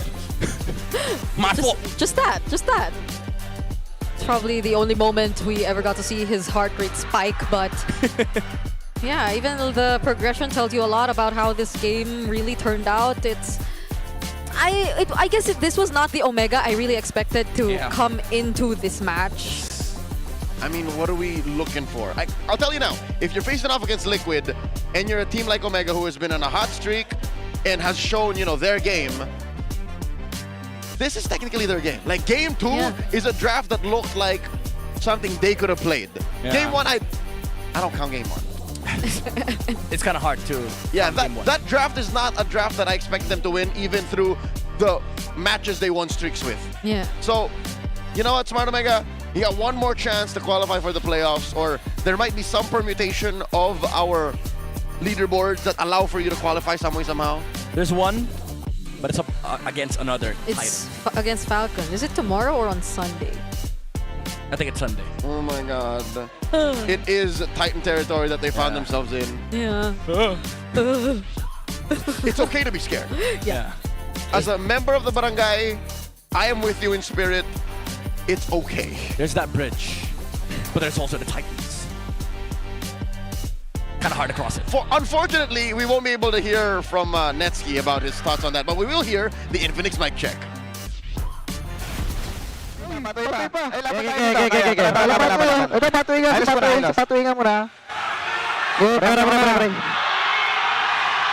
Chill nga. Wala kayo skill. Pasabog. Itadakimasu. Ano? Penalty ka? Patulong. Kaya pasag pre. Basag mid. Good trade, coach. Tore. Wala kabayo. Flying Clouds out na. Let's go out, let's go out. Sinong mas lamang sa mana? Lasitan. Sino ang mas mabilis? Wag. I got the blue, coach. Oh shit. What's my goal? Ikan sa basket pre ha. Basag bot, Ted. Si Jamor pre, low na. Tingin nyo pre, Sushin. Yung wave nga sa bot ay sa top. Sushin. Tangko. Yan ka lang. Tingin sa akin. Umus pre. Nice dad. Ayay ko. Tingin Sushin ha. Ayay cho. Oh. Dad, ikaw. TV. Ay, mapatay pa ako. JP on purpose refused to be part of the 5-man flex down. He had about a 2-second window and he refused to press the recall button. He's too much at fault, I guess. Too much at That's fault. just the dad in him. I have a question for all of y'all. Do you have what it takes to run the show? With the E-Project Esports for Everyone, we're giving you the power to bring the MPL energy to your own local community. That's right, because these participants who join get exclusive access to tournament modes, free in-game items, and even diamonds. So all you have to do is just head over to ph-mpl.com/e-project to start your application. It's time to turn that passion into action. Visit our website for more information. Teddy is a product of the E-Project. Yes, sir. He's played a plenty amateur events that was under this program. So see where it takes you. We're calling it all super fans. Stay updated on all things MPLPH and connect with the most passionate community in esports. Join the MPL Philippines official Facebook group, the Superfan channel, and the official MLBB Discord. Get your all-access pass to exclusive content, the latest news, and community discussions. Lead the conversation and have a chance to be featured as our super fan of the month. Be part of the MPL Philippines family. Scan the QR code on your screen right now and join the conversation. See you there. What kind of posts will be seeing tonight? Oh. Because I'll tell you now, I can't say it wasn't, something we didn't expect. Yeah. Tonight went the way my predictions went, I'm trying to say. I'm expecting a story from Sanford. I mean, yeah. Because that was a vintage use The match results, yeah. And then they're now upper bracket. So for Yeah, sure, yeah. there's going to be a story. Yep, Yeah. they're locked in to at least one or two. Yes. Falcons could chase them down, but the Super Fam are going to San Juan, that's for sure. Yep. Exactly. As we see 3 teams heading towards the playoffs. And there's 4 teams left in the regular season that are still trying to vie for the playoffs contention. Yeah. 4 or 5. There's a chance we see who gets 4th playoff No spot one is tomorrow. technically eliminated yet. No, not yet. Except, well, yeah. Not yet. Wow. No one is eliminated yet. No one yet. Correct. Wow. All right, let's talk about Pasiklaban. Of course, the battle between super fans. The Sonics lead in a 10-1 record. Yes, sir. With the Auroras and the Bees coming up close a second. The tight middle, and then of course the Phoenix Army. What's going on with the Phoenix Army? I mean, maybe they show up. Maybe they're sad. They show up though. Yeah, at least they show up, Oh. I wonder if we also know who's already playoff secure here. We don't really get to. Maybe it's the Sonics. Maybe it's the Sonics. Yeah. For sure the Sonics. Yeah. For sure the Sonics. We've got about 5 days of broadcast left. Wow. 5 days. Oh, that's 10. 5. 5 days. 5 days of broadcast. And then from there we go over to the playoffs. Yes, sir. To San Juan. Oh my lord, 5 days. Tickets are flying fast. I'd say secure yours now. Yes, sir. The grand finals is all out unless we, due to popular demand, open that up. We're closing up Friday. It's been a great weekend to start MPL with. Any thoughts? It was fast. It was fast and raging. Very quick. Super fast. Too fast. A bit too fast. You can go to dinner. Ladies and gentlemen, we'll throw over to the stage. Thank you for joining us. What a way to kick off Week 7. Dalawang matatinding matchups ang nasaksihan natin today. 2 sweeps in 2 matches. ONIC Philippines and Team Liquid Philippines definitely came in on a mission today and did not disappoint. Sonic Fam took that playoff tickets. Meanwhile, TLPH naman sinecure ang upper bracket. That's right. At mas titindi pa ang bakbakan dahil sa natitirang playoff spots. At bukod dyan, dapat abangan ang marami pang activities here in the MPL Arena. Lalong-lalo na bukas. It's Super Fan Saturday! Kaya maraming salamat sa pagsama sa amin today. This is your host, Thea. And this is your very own Odin. Samahan niyong mulit kami dito lamang sa tahanan ng pinakamalalakas. Muli, ML Superfans, sabay-sabay tayo. Ito ang MPL Philippines Season 17. Palag na to!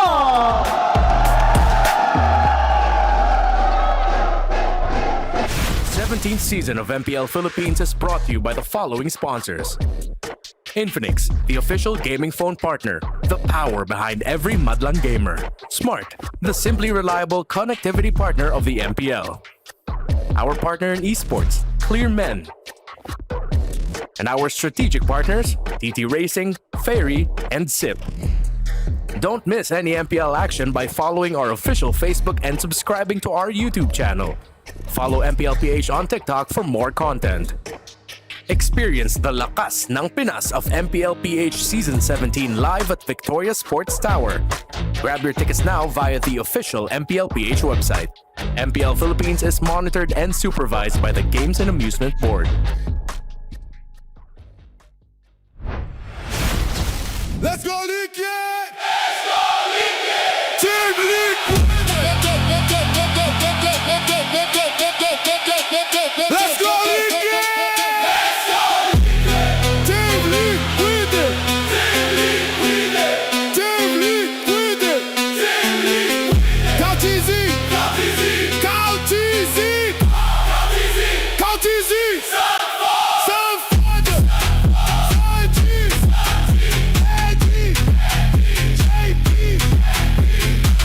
Team that ever played MLBB, they run the game. Call TZ, they're gonna debate. Crown the king, he seals the fate. They counted us out. Now we shut them down. Team Liquid.